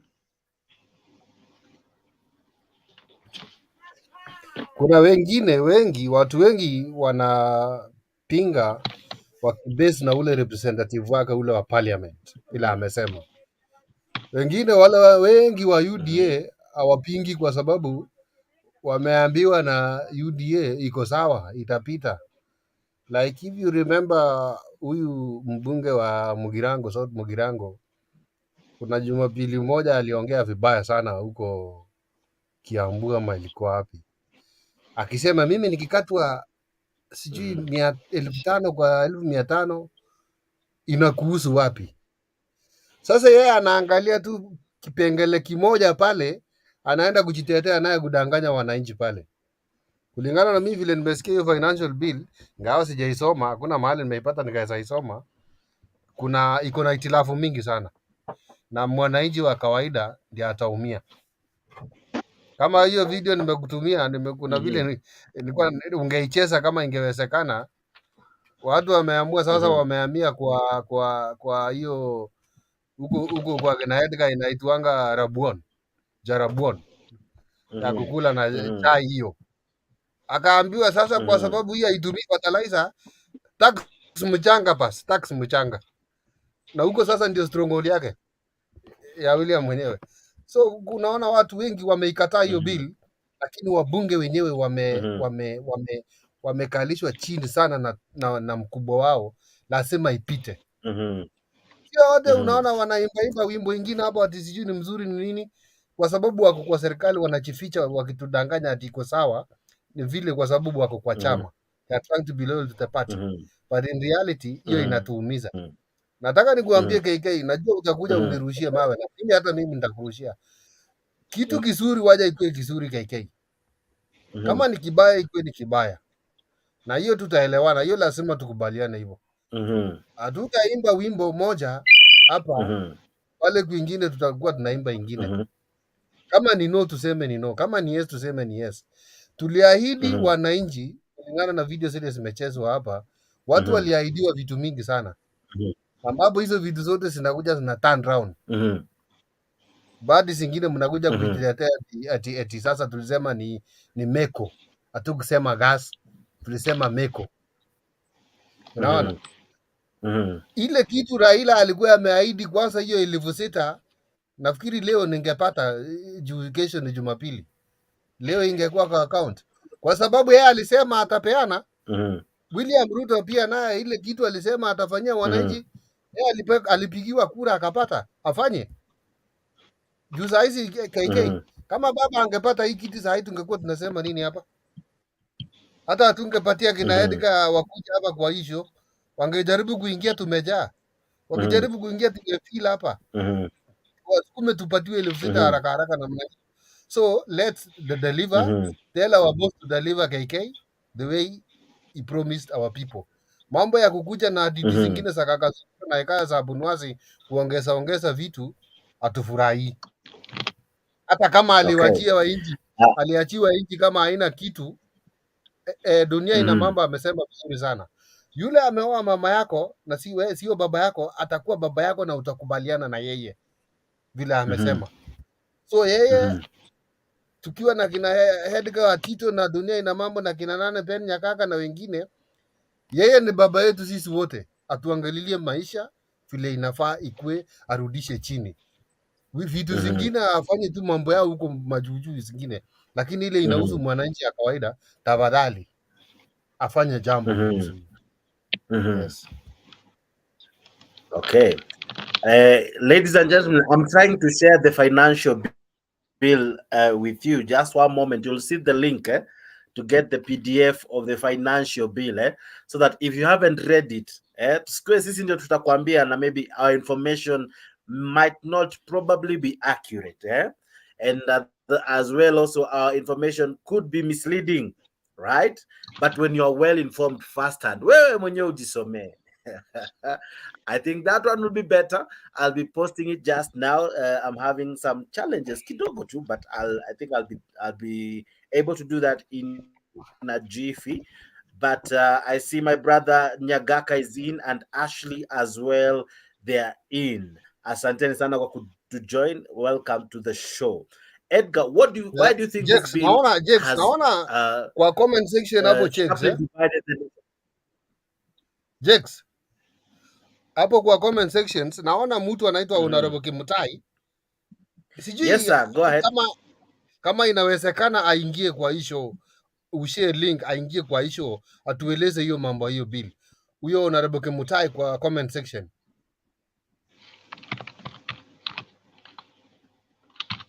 Edgar utaendelea from there. Naweza kuwa ni fake name. Ametumia tu jina lakini si yeye. Hata huyo sasa unajua hata sijui ni mheshimiwa wapi. Yes. Did you post any question for me? Oh, Edgar Tito, I said because Jex naona ndio huyo amerudi. Nilikuwa nasema juu alikuwa amedisappear, ulikuwa uran, but it's okay, he's coming back now. So Honorable Kimutai, if you are able to come into the show, bro, welcome. Mheshimiwa Kimutai, tuambie vizuri mambo ya financial bill. Ni mheshimiwa kutoka wapi huyo? Huyu ni kama ni mheshimiwa Bonoko hii. Wana hataki kukuja juu. Just one moment. Yeah, go ahead, Edgar, as I'm rectifying a challenge here, but go ahead. Okay, kitu iko sasa, umeleta topic, sasa tuongee financial bill. Wacha tuache hiyo topic umeletea mtukufu Lias. Mtu wangu. Kitu iko sasa, hii mambo ya bill kuna nadhani kuna uzuri yake na ubaya yake. Hakuna kitu inaweza kuwa na uzuri yote na hakuna kitu inaweza kuwa na ubaya yote. Lakini sasa kwa upande wa wananchi tunaangalia kama sisi. Kwa sababu hii mambo ya finance, kwanza finance ya house hiyo kwanza mimi napiga 10 sitaki kuona. Kwa sababu haisaidii hadi kitu yote, value yote. Hiyo pesa ya finance hizo alikuwa nakata watu 3%, akituambia hii tumekata 3%, tunajenga eneo ambayo hakuna mashule, watoto wanasoma chini ya miti. Hiyo mimi nikikubali nayo. Akisema hii 3% tunakata, tunajenga eneo ambayo hakuna hospitali. Watu wanaendesha gari wao wanaenda kilomita sijui ngapi ndio wapate hospitali ya kutibua wao. Tena akisema hiyo 3% tunakata ili tunaweka nao mastima pale mashule ambayo hakuna stima au tunamusha nao makampuni ambao zimekufa. Hiyo mimi nikikubali na yeye akata kabisa, hata sibembeleze. Lakini nataka kutuambia unakata uweke kwa manyumba. Alafu hiyo nyumba baadaye utauza. Alafu hiyo nyumba mabonyenye ndio utaingia ndani. Hiyo ambao haitaweka. Mimi kwangu add value yote. Mimi kwangu it makes sense kwangu. Kwa wale ambao wana support wata support. Lakini tunajua kwa parliament bill itapita kwa sababu gani? Tayari zina numbers. Wanasema wao ndio wengi kwa bunge na pia pale pesa itatumika. Si kwa sababu ya haki ya wananchi. Ya pili, kitu kingine, hii finance ameleta ya bill, ukiangalia inanyorosha watu wa chini. Kwa sababu gani nasema inanyorosha watu wa chini? Inasemekana hii tax inaongezwa, usigani inaongezwa tu kwa nyumba peke yake imewekwa. Kwa sababu ukisoma pia inaonyesha nini? Kama mtu ako na gari yako personal. Kama gari yako iko na 7 seat, unalipa 700 kwa mwezi. Kama iko na 6 seat unalipa 600 kwa mwezi. So wale ambao sasa matatu yao, wale ambao wako na mabasi sasa watakuwa wanalipa pesa ngapi? Na bado the same people wanakata ushuru. Kwa sababu mtu kama basi anakuanga na KRA return ambao analipa hiyo kitu.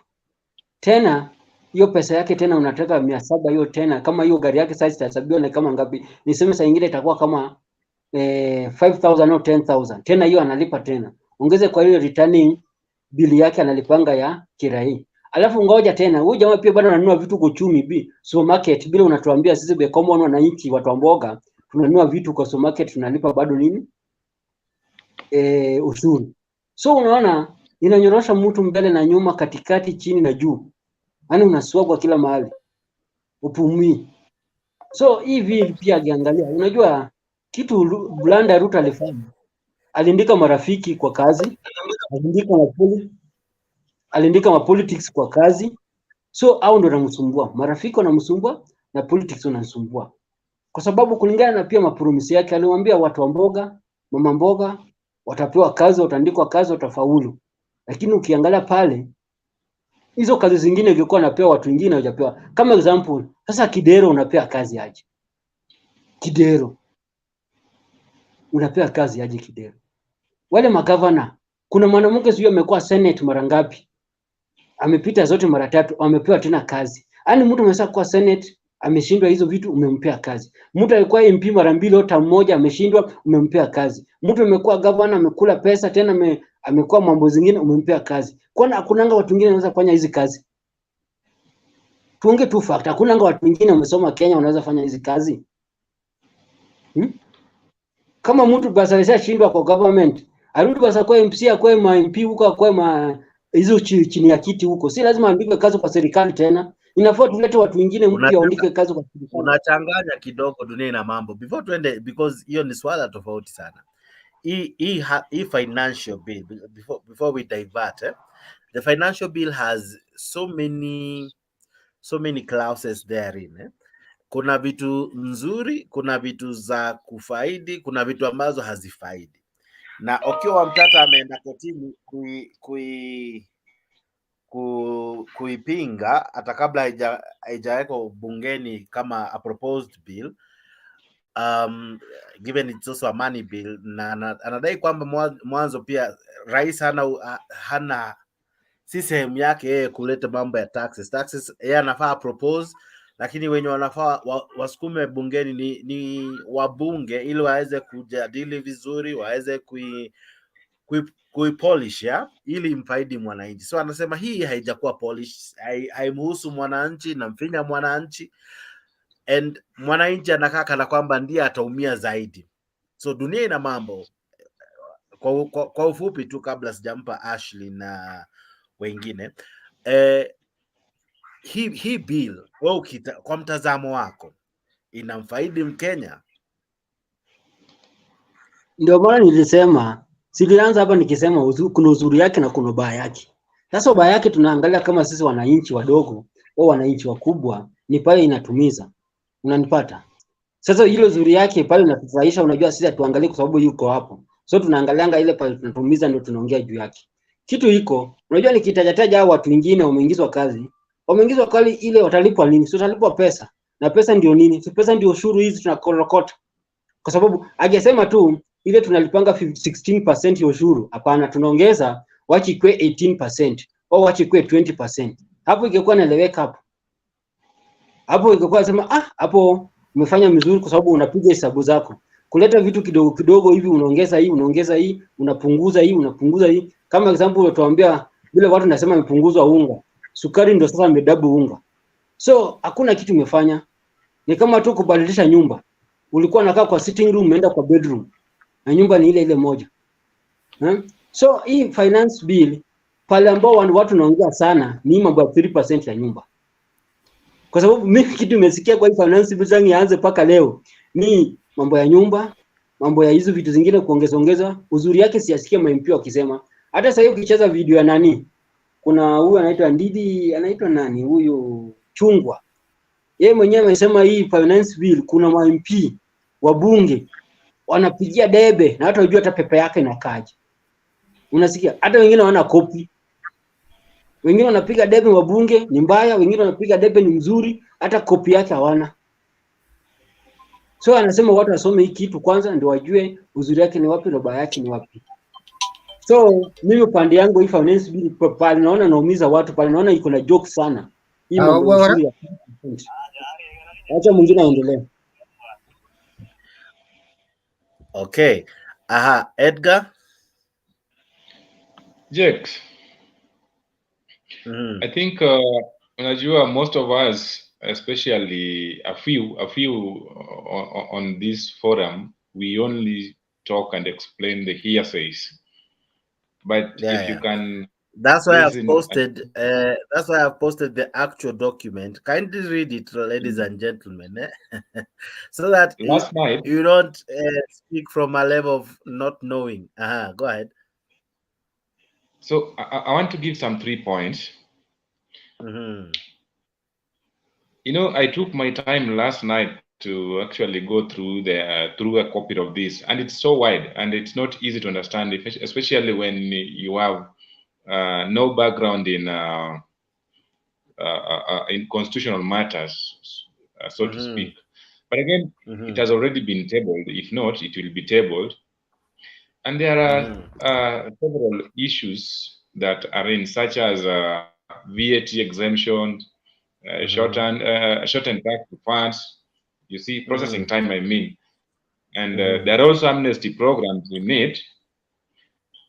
You know, this is just a bill which actually the president wants to increase the tax base collection, because actually right now we can't borrow like we used to do before. So it's a way of getting money from us. But again, one thing that president lied to us is saying that some of the pertinent issues, such as the controversial housing levy, is saying that this is just a levy and not tax. In that after some years, from 7, we will get a refund. But I want to tell you this, it will never happen in Kenya. You know, the reason why housing levy inaleta tashwishi kidogo ya kwamba if you look at the majority of us, we are low income earners, and you see each and every person, regardless of which sector you are in, but so long as you are earning, you'll be taxed 3%.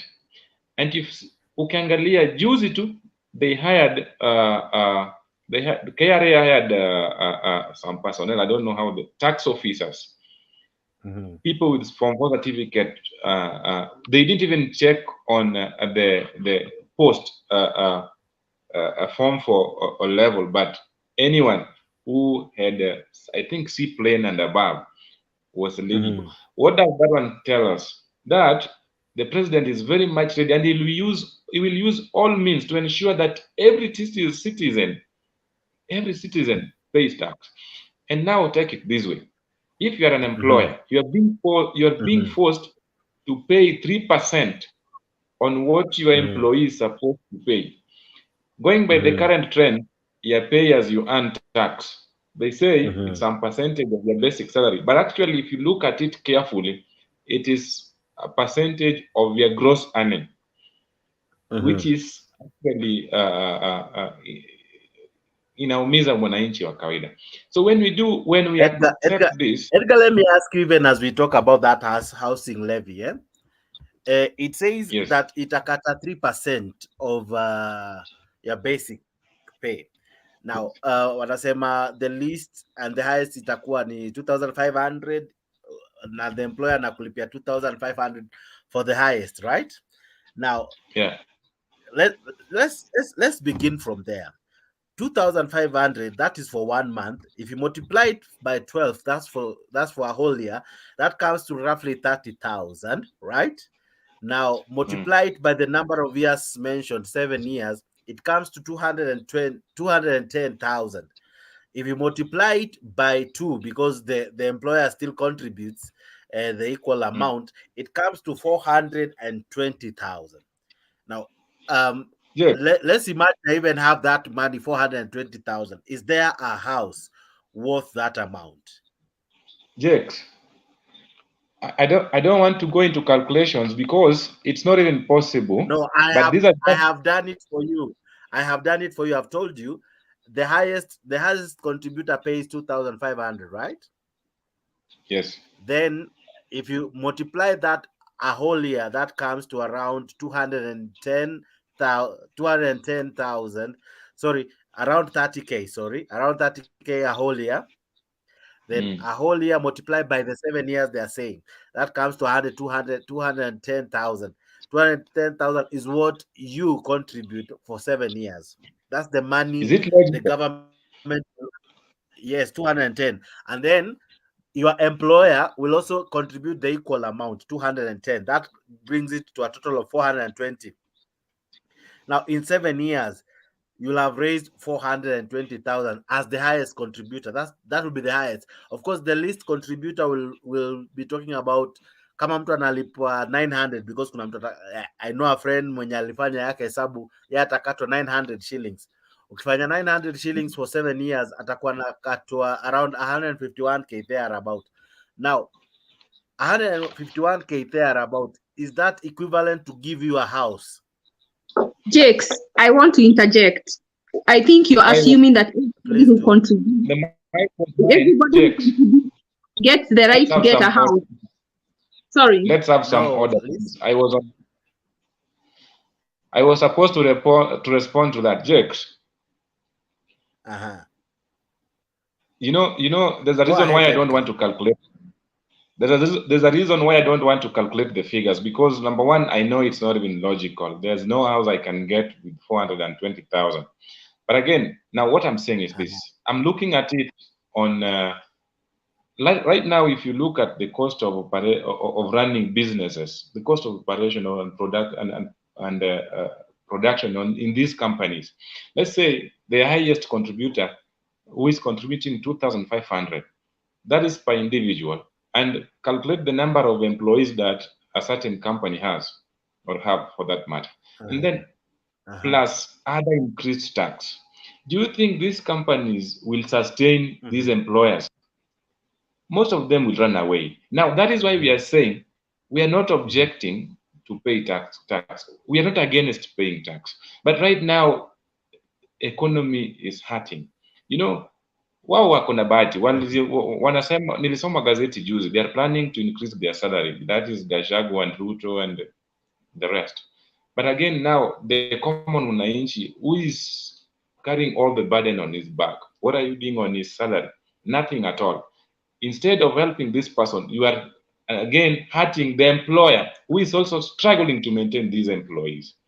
And when the employed society are feeling bad or are feeling hurt with this kind of situation, yule mtu wa jua kali mwenye anategemea mwenye ameandikwa will definitely suffer. Now, as a nation, we will sink, Jakes. We will sink. Yes, the bill is good, but let him wait. Let him wait until we recover as a nation. Ashley seems to be disagreeing with me. Let me hear from Ashley. Thank you, and I'm sorry for jumping in. I just it's okay. My point will get lost. I haven't written them down, so I may not be able to say them all. But the bill is not good. I wish, Jakes, you'd play. You know, we have Omtata's 13 points. There are other points that nobody has talked about, like if you're overtaxed, that they will not refund your money if you stay with them, and then it's consecutive years, it will pay up. If you need to pay tax. So your money will stay there even though you have been overtaxed, you will not get a refund. Another thing is, if they think you owe, even though it was a mistake that they made, they will go to your account without telling you and take out your money. And if you want to challenge that whatever they think you owe, you have to put 20% deposit down in order to file a challenge. So there's a lot in this bill that we haven't gone through. And I think if we can do step by step, if you have time, we can dissect like a book club that 13 points Umtata tried to explain on video, because there is a lot, there are 13 points that he's disputing. This is just like the BBI, which was put there with a little coating on the sides to make it look good. But the intentions of the people who crafted it were evil. I would say that. So I think you asked about, what question did you ask, Edgar? I did the maths for him. I did the maths for the highest, and some of the guys, like I did the math of a guy who will be paying 900. In a year, that will range to close to 30K if I'm not wrong. Then Jakes, can I say something? No, allow Ashley. Ashley has asked a question, and then maybe I'll come to you again. Okay, I've remembered. Let me just cut it short. I've remembered what you asked him. So this is what I was telling you, assuming that everybody who contributes will be able to buy a house. From what someone said, I don't know whether it was David D, he said that money is just to show the investor they have, you know, like some cushion so that people can invest. And that money is, the houses once built will go on a lottery. So those people who will buy it. It's like it will be a lottery. So it doesn't matter whether it's high earners, whether it's poor people, they'll put a lottery and people will win those houses to buy by lottery. That is what I have understood. So I think what we need to do is recall the whole government, because they lied to us. Ruto won on a bottom-up economy model, yet his finance bill imposes a huge burden on Kenyans already struggling with the cost of living. They told us that when we were complaining, they said they're on Uhuru's finance bill, and we should wait until June when they bring their own finance bill, which will bring relief to the people who are suffering. But instead of bringing relief, they're actually targeting the same people who are suffering. Have you asked yourself, there's a cap of these 3% on up to 2,500. Do you know what amount is up to 2,500? I've done some calculation, and it's 83,500. Those are the only people that are going to pay the 3%, up to 83,500. So from my looking at it, it looks like he's instead of the higher income earners paying to finance this housing levy, he's actually cushioning them because they are capped at 83,500. Anybody making over that will not pay but 2,500. So somebody, Edgar, said that, let me see, I was writing, he said, a way to get money from us, but he's only getting from the bottom. So is he getting from the bottom, taking it up? Yet he promised that he will sort the people at the bottom, and the people at the top will sort themselves out. If you read the bill, the bill has a lot, and at the top he has done a lot. Number one, if you earn anything above 500, because you cannot give me a bad apple. No, you cannot talk about the good of the bill. It is bad. It can't. If you listen to me, you'll know what I'm saying. I'm saying at the top he has not done anything good. He has done this. He has those who are paying. The pay used to be 30. It has now been increased to 35. Those who are paying. Let me get the article for you, yeah. Because if you read the article, you'll see even those who are paying. Just a moment. Those who are paying higher, those who are paid higher, they're equally feeling the pinch. In any case, the NHIF for them is higher. The NSSF for them is higher. Now, this bill also comes to add that 3% levy. So it was the 3% is not on them. The 3% is only on people up to 83,500. Only up to that. Because the cap is 2,500. You do your own math and tell me where the cap comes from. Even 100,000. Anybody making 100,000 will not be paying. Somebody making $1 million will be paying 0.1%, but they can afford more. Remember, these people have housing levies. These are the people who go to sitting allowances. These are the people who take trips. These are people with spendable, what is it called? Money that they can spend. I'm sending you the bill so that maybe probably from because I don't want to say. Okay, let me finish what I'm writing. I've written down. It says that. Do you have the bill? Have you seen the bill? The bill? No, I want not. No, I cannot read all of it. No, and I won't read it. I'll just read. No, I haven't seen it, and I don't intend to read it. I don't have that much time. So, I've said something. If you read it, it would really help. No, because of this, they have said this that they will not change even a comma. If you don't read it, or if then somehow you are misleading the public, because the article says it this way: those who are earning higher, those are the ones who will get the 3% that will go up to 2,500 from the bill. I'm looking at the bill, 2,500 for those the lower ones. When you wanapata like a teacher mwenye anapata like 80,000, au wanalipa karibu 800, 900 thereabout. When you wanalipa mingi, go. If you look at the bill, that's why I'm insisting. If you look at the bill, you will see my point. But anyway. So let me ask you this: isn't there a cap on the 3% up to 2,500? Yes, there is a cap. The cap is those who are earning higher, that the maximum amount unaweza kuwa deducted is 2,500, and the employer giving you as well 2,000. That's the highest. But then that bill. I think in Anzia, from those who are earning around 300,000, if I'm not wrong, thereabout. But KK maybe can still explain more. But the bill, the bill has explained that. Umeongea sana kama naongea, so I have barely said anything. So please let me finish. Yeah. So don't interrupt me. Let me finish, and then someone else can challenge me. I've done my math. I'm not good at math, but when they say there is a cap, what it means that even though you earn $1 million, the maximum you remove is 2,500. That is discrimination, and we are discriminating according to age. If we are all going to remove a 3%, it's like the beggar who went to church and gave a penny, and that's all she had. And then another, Jesus gave this example of the rich, the poor widow who gave her the only penny she had. And then there was this rich man who gave a lot. And God said the money that was acceptable to him was the penny, because that is all they had. Do you know there are some people who go home with a negative balance on their paycheck? These people under 83,500 that are going to be taxed the full 3%.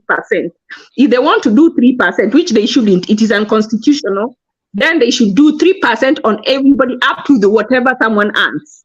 Because the more the money, the more the better the houses they will build. So they should not put a cap. In fact, the cap should be that people earning under 50,000 should not receive the tax, because they are already, the economy is high, they already are suffering. The VAT has gone to 16%. So they are they are almost going, some of them are already getting negative. Me, I've seen someone who gets negative. They get their paycheck, there's not enough. Ndio wanafuliza. Sasa ukiwaongelesha, ukiwaambia wa save, how can you save when you have nothing, even to put, even the food that you're eating is a problem. So we have to be realistic. So that's why I'm saying this Ruto bill is discriminating against the poor, because it is the poor that are being charged up to 3%. Anybody making above 83,500 is not going to pay 3%. They will pay 2,500. So even though you make $1 million, you just pay 2,500. And even that's why these leaders, MPs, were saying that's not even anything. 2,500 is nothing. It's nothing to them. They are getting house allowance. They are getting gas allowance. They are getting travel allowance. They are getting sitting allowance. So actually, they should pay 5%. And everybody making over 100,000 should pay 5% because they can. And they should exempt anybody making under 50,000. If in the first place it's even constitutional to force people to give money on such a bill. Now, I want to request that if you have time, you run some of the things that Omtata talked about. I would listen to the whole finance bill, but what they have said is that they're not going to change anything. So, it is that full package that they are presenting with all those bad 13 points that are not right. There's no need for me to waste my time looking at the good points, because once it's bad, and I don't have time to waste. Now, the problem of not doing so is that you run the risk of misinforming many. One, you asked me a good question. Is there a cap? A cap means the higher limit or the maximum of an issue, right? Then the other question would be, is there a lower limit? Have you read something or heard about it that the lower part of it? Yes? No, there isn't. Okay. I leave it at that for now until we read, because I don't want to participate. I really just want you guys to participate. But you guys read the bill. Read the bill. Okiwa Mtata and everyone else have read it. Also read it. Don't go the other side of saying if Lani has read it. No. Read the bill. Understand it on your own, because everything in that bill will affect you, Mwananchi. And I've posted the bill. Read it. It's there. I know many of us wouldn't want to do it. Actually, it's not a very huge document. Please read it. I encourage you to read it. Here at Mutembei, we wish you read it, so that when we are making our petition and our request to the government, we are making it from a point of no. Okay. Edgar, you are saying something. No, I just wanted to add on top of what Nathan Ashley.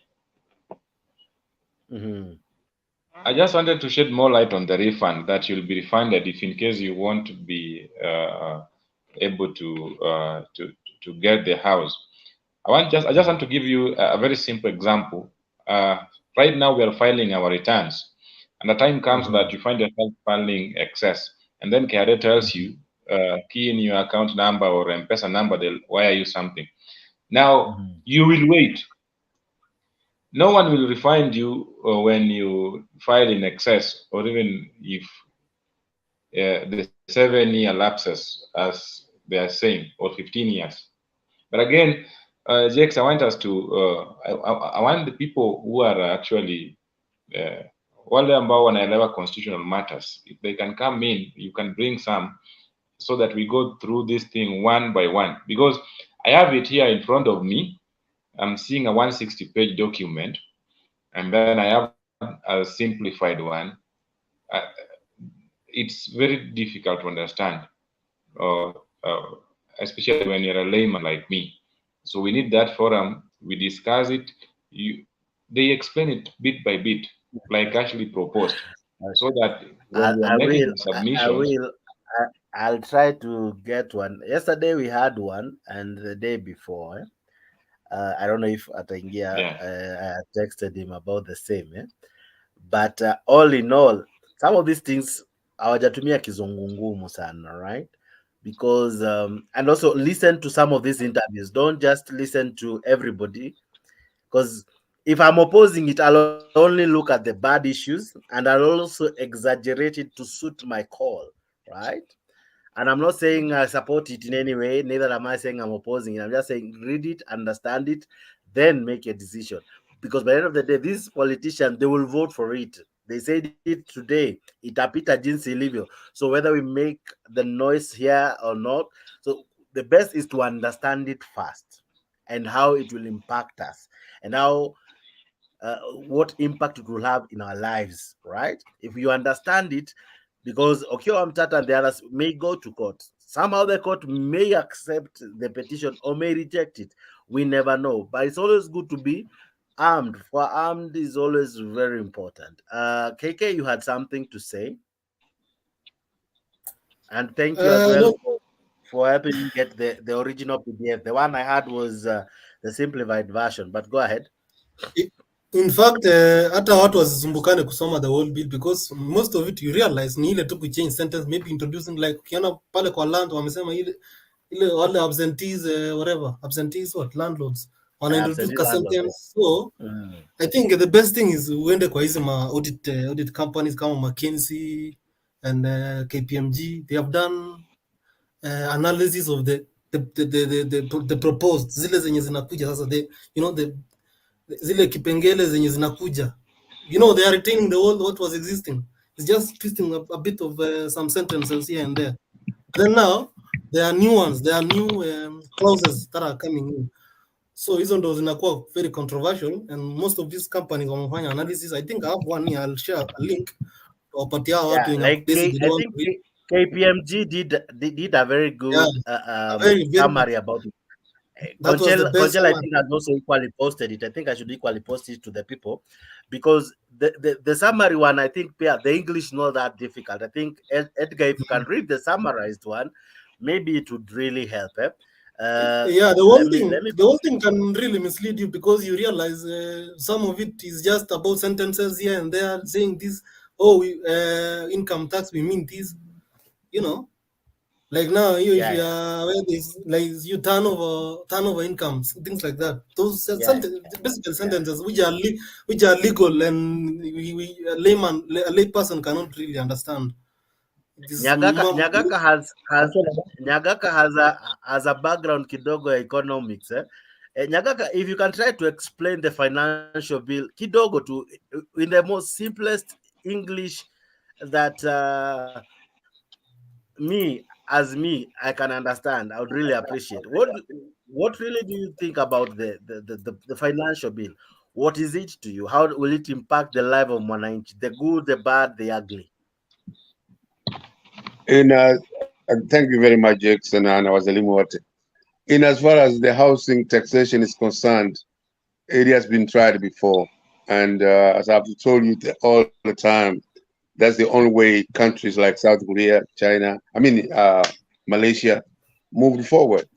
It is pulling the resources together so that they can use it. For example, personally, I'm involved in trying to get houses in Kisii so that the government can pay for it. And it is just as simple as that. It is not like Ashley is saying, it's not like it doesn't have mistakes. Everything we do in life has mistakes. But as far as this is concerned, that's a very good thing. And economics, bottom up, vile niwaambia China yesterday, Jake, ni the same models that have been used before. Ni kitu ya John Maynard Keynes, who raised Europe to be where it is after the Second World War.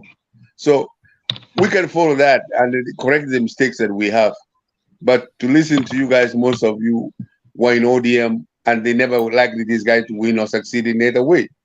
But you are not giving us any ideas of what it should be.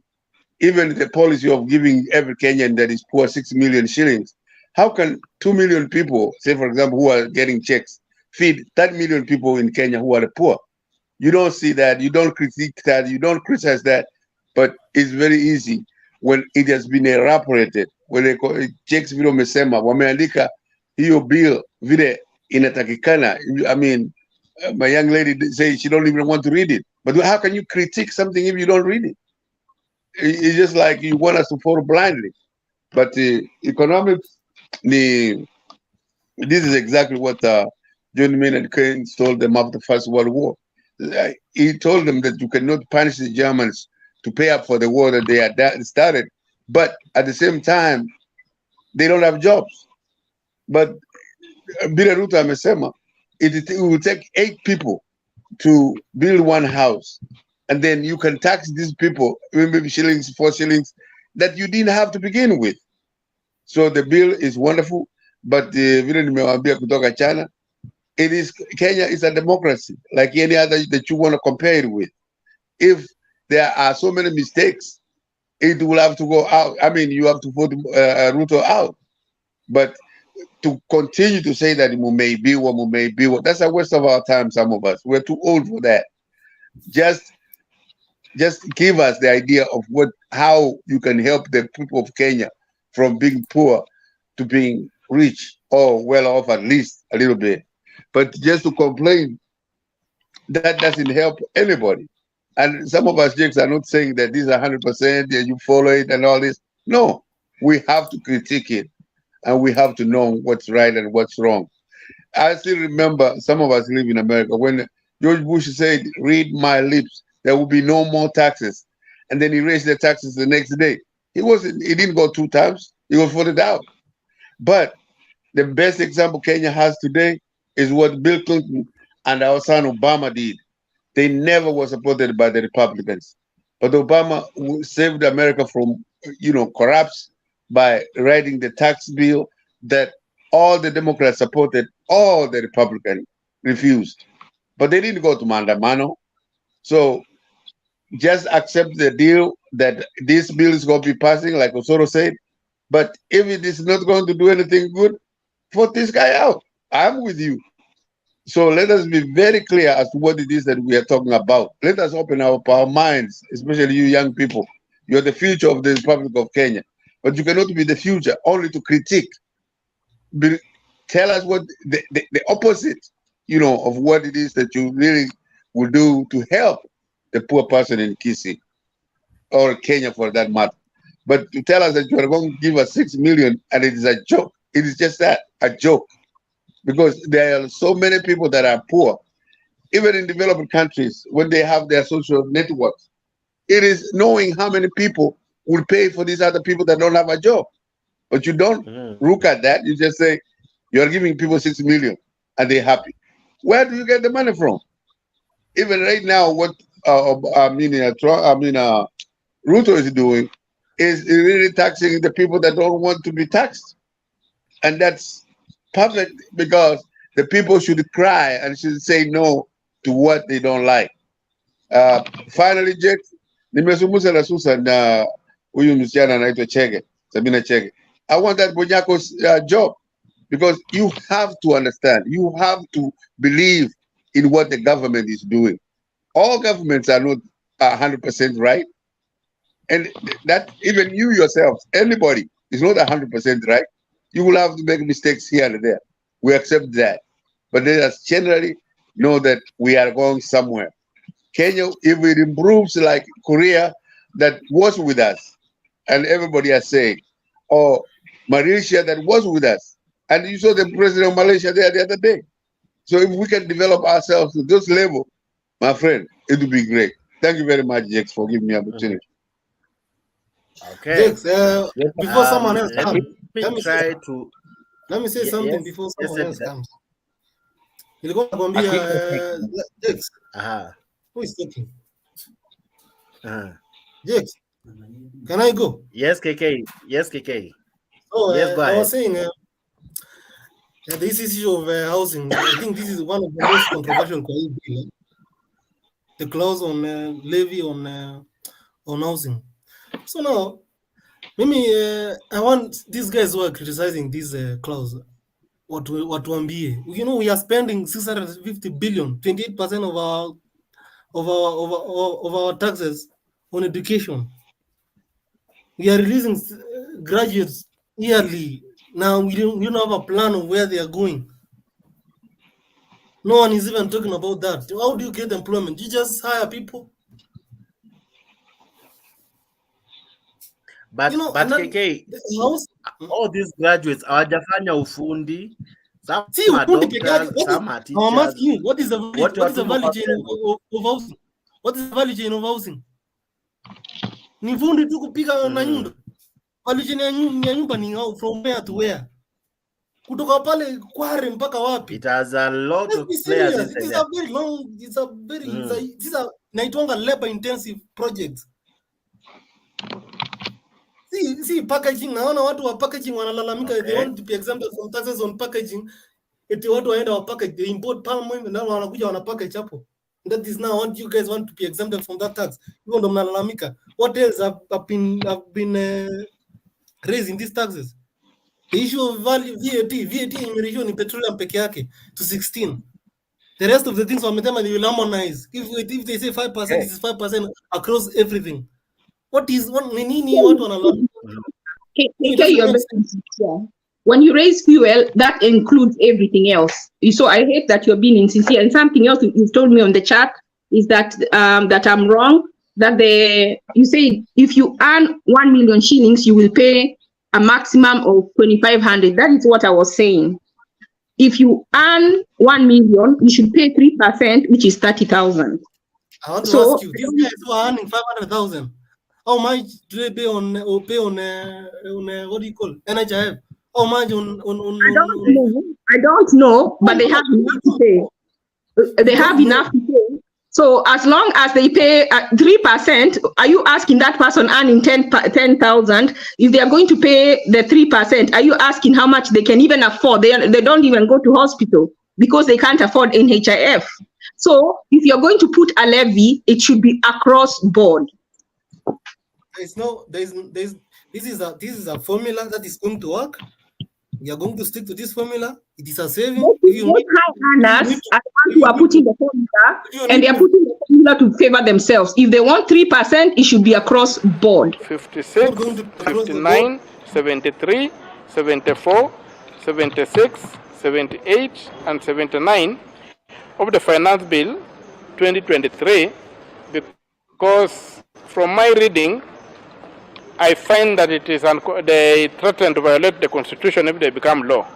So I've moved to the court in a preemptive manner, which is allowed under the Constitution, because the Constitution allows us to litigate against threats.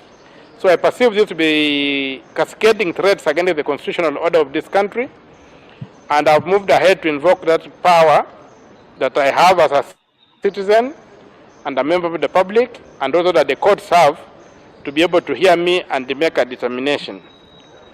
So, basically, the power to impose tax is not absolute.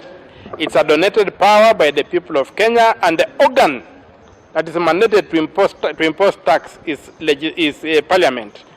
That's why you hear, when you look at Article 210, you'll find that they say taxation has to be as provided in legislation. So the executive is supposed to propose. But what is happening right now is that the power to tax has gone to the executive. They are like talking in a manner that they are not proposing or requesting. They are talking that whether you like it or not, you'll have to do ABCD. So that power does not reside with the president or the cabinet. It resides in parliament. But unfortunately, because of the behavior of the majority side in parliament, which has gone into bed with the executive, and you can hardly see a distinction, you'll find that parliament has lost its autonomy, Parliament has become a small appendix of the executive, and Parliament does what the executive wants because the majority side is part of the executive. And that being so, we are left with no recourse but to go to the courts or to the streets to try and uphold the Constitution of Kenya. So among the bills, among the proposals that I'm challenging, we have the one that has been popularly fought, which is on the housing, and that is section 76 of the bill. I've challenged it for being unconstitutional, for threatening property rights, for threatening constitutional provisions that protect the salaries of independent office holders like judges, like the Auditor General, like the Controller of Budget, and the commissioners of the members of the constitutional commissions, where it is clearly stipulated that you cannot touch their salaries. But this particular provision is going out to touch those salaries. So if you look at the property rights, there is no justification for taking money from one person and putting it in a pool and turning it into a lottery. A person has got the right to invest their money or to use their property the way they choose, as long as they don't violate the law. And that is very clearly stated in Article 40. The same Article 40 prohibits Parliament from making any law that arbitrarily takes away the rights of the people.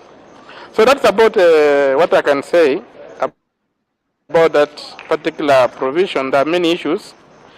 The other section that I'm challenging is section 52, which also threatens property rights by giving the Commissioner General of KRA the powers to go and attach people's properties without even notifying them, just on the basis that he thinks that they have not paid taxes. That is not acceptable under the law. We have due process in this country, and it must be protected. You have Article 56.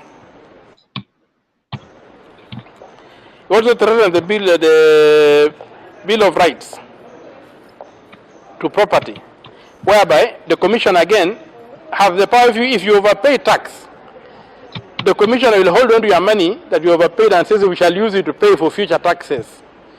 So that's not how it's supposed to be. The ideal thing is to refund the person his money and let him use it the way he wants, and when the time is due, he pays. And when they are retaining this money, they are not giving it any interest. So to me, that's an arbitrary deprivation of property which violates Article 40. You have Section 59 of the bill, which prevents somebody who has complained to the tribunal about a tax claim that you cannot amend your plea. You cannot amend your plea. Once you go to that court, you cannot adduce new evidence. You cannot amend your plea. That totally is unacceptable. That curtails the right to a fair hearing. A person should be able to amend their plea. A litigant should be able to amend their plea depending on the circumstances of the case. So you will also look at Article 36, which also threatens access to justice, where it proposes that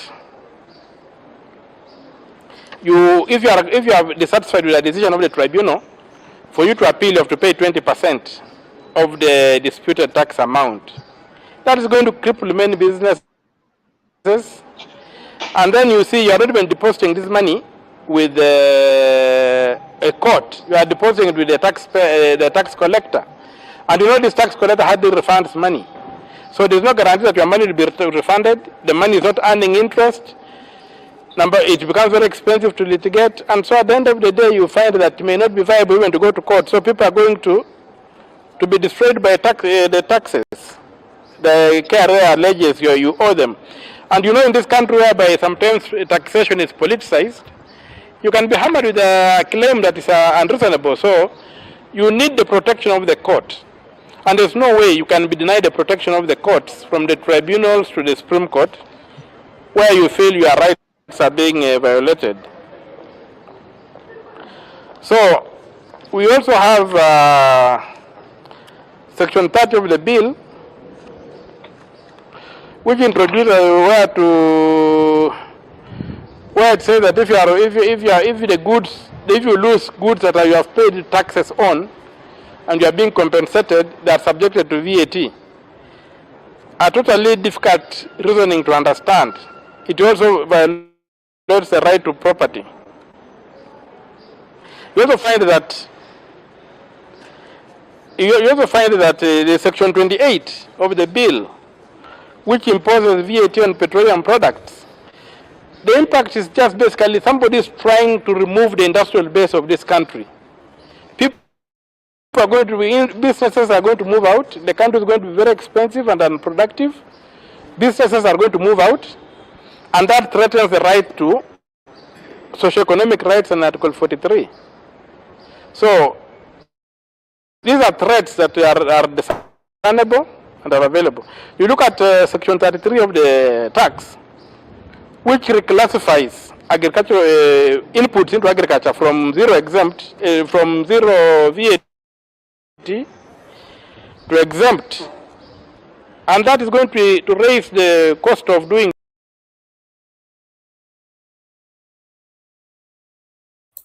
So what is he saying? You are mute, Pona. Jakes.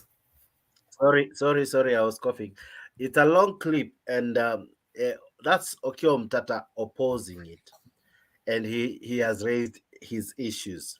Of course, there are those supporting it. They will raise their issues. But my clarion plea to you, Mwananchi, read the bill for yourself. Because your member of parliament will not read it and help you. They'll go, kama ni wa UDA, ataenda petition. So it will not be about you, it will be about yeye ni wa UDA. Kama ni wa Azimio, ataenda ayangushe kwa sababu yeye ni wa Azimio. But read the bill. Read the bill. Pascal, vipi?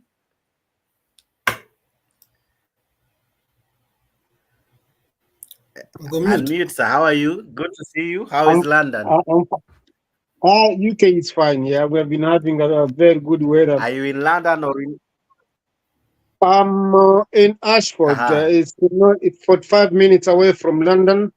It is near the Channel Tunnel on the way to the south of southern France. Actually, I'm near to France than to London, where I am at the moment. Oh, okay. Did you watch the football? Man City did us proud today. I'm not a fan of Man City. I'm not a fan of the Manchester teams. You know, I'm a fan of Chelsea. Okay. Sasa shida Chelsea, you need to do something. You guys are seriously being hammered left, right, and center. But anyway, over to the debate. What do you make of the financial bill? Have you read it? It was just a blip over the season because, you know, every season we can't be like on the top of the league or every time of the season. So it was a blip of the season, but watch out this season. We are coming back. Chelsea is a big team. You'll do well. Yeah, very well. Okay, we wish you all the best. Arsenal, we know we will definitely change our position from number 2 to number 1. We will work very hard. But anyway, over to the debate. What do you make of the financial bill, sir? You know, as you've been saying, you know, it needs the citizens to read the bill and understand it. Because the way I do understand it, because even here, we've got such kind of things. But the way the government they are doing it here, they have put that bill in a different way that it doesn't even affect the employee or the employer, because we citizens will find out that then there is that you can go and you can buy a house, you put a deposit of 10% of the value of the house, yeah, and the government is not even forcing you to save for that, whatever the Kenyan government is trying to do. So it is a choice. And when it comes to the 3%, that one, it has to be iwe ni wewe mwenyewe ambaye unataka kukatiwa hiyo pesa, upende kukatiwa hiyo pesa, lakini sio kwamba tu ulazimishwe. Kwa sababu watu hapa tuko na ile minimum wage, sio kama huko Kenya. Hapa tuko na minimum wage, so from the minimum wage, mtu huwezi kulazimishwa kwamba any person ambaye yuko katika minimum wage au ana lazima anakatwa hiyo housing association. No. Lakini kama una uwezo wa kuwa unajua kwamba okay, then you can save, unaona, ukaweka, unaona kuna property, umeona kuna property na you can buy that property. The government is allowing you to put 10%. Or alternatively, what the government is doing, you can just go into a housing association. When you stay in that house, maybe it's a flat or it's a 2-bedroom house, you stay there for 5 years.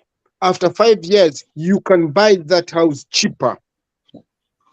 So if the cost of that house is like in the market, it's like 100,000, you can get it for 50,000. So long as you have lived in that house for 3 years or 5 years, then that housing association can allow you to buy it cheaper. So how does it allow you to buy it cheaper? Is it through the pay you have been paying in terms of house rent? How? Maybe in terms of that, the duration that you have lived in that property, and the amount of money, the rent that you have been paying to the housing association. It does not belong to anyone. It belongs to a housing association. So it's like a lease to own. So part of whatever you pay your rent, and portion of that goes towards your down payment. Okay. Sasa hapo serikali itakuwa haikulazimisha wewe, unaona? Serikali haikulazimisha wewe kwamba eti ni lazima kwamba ikukatie hiyo, kwa sababu sio wote ambao wako na uwezo ambao wako na uwezo kununua nyumba. Lakini kama wewe mwenyewe hasa mfano ni Pascal, that's an already built house, right? Now, what would happen in the event now that at the moment we don't have the houses? That's what they want to build, and that's why they are looking for all the funds, including the deduction. Now, how would we go about it? Because what you're talking about is an existing house where, like what you have leased, eventually when you want to buy it, they will consider the years and all what you're speaking about. What would happen in the event that that house is not there, as it is the case here in Kenya? The houses are not there. What they are pushing for is to have the houses built, and maybe the program you're talking about, maybe then it's when it will apply. What do you think about that? Right. So if the houses are not there, what the government has done here, it builds the houses. Kama hapo Kenya unasikia kwamba huyo Rais Ruto anasema kwamba ati kuna 50 trillion ambazo wamezitenga tayari, lakini wanataka tena kupata hiyo 3% kwa wafanyaji wale ambao wanafanya kazi, unaona, wale ambao wako na pay slips, unaona. Sasa mimi nina swali yangu ambayo ninajiuliza, kama wametenga tayari trilioni 5, yani trilioni 50 ambazo wanataka kujenga hizo nyumba, ni kwa nini wasitumie hizo trilioni 50 wakajenga hizo nyumba alafu waka implement, so that hawa wafanyaji kazi ama the citizens wakaona kwamba this is what the government means, unaona, from that money ambayo tayari hiyo serikali imetenga. Kwa sababu hata hapa ziko zile nyumba ambazo serikali pia imejenga, unaona. Sasa hiyo tayari kama ni nyumba imejengwa na serikali, ndio inakwambia okay, then you come to this, unaona. Hizi ni nyumba ambazo zimejengwa na serikali, Sasa ziko kwa market, kama ziko kwa market watu wanaingia tayari, so people go there. So the money that the government is going to get from there, wanaenda wanajenga nyumba zingine tena at a different area, unaona, kwa sababu watajenga tuseme kama pengine ni 30,000 units, so 30,000 units, the minute wakimaliza 30,000 units with a minimum, sio wote ambao wataweka minimum deposit. Kama minimum deposit ni 10,000 pounds, kuna wengine wataweka deposit of 50,000, wengine 100,000, yule mtu ambaye anajisikia nayo, unaona.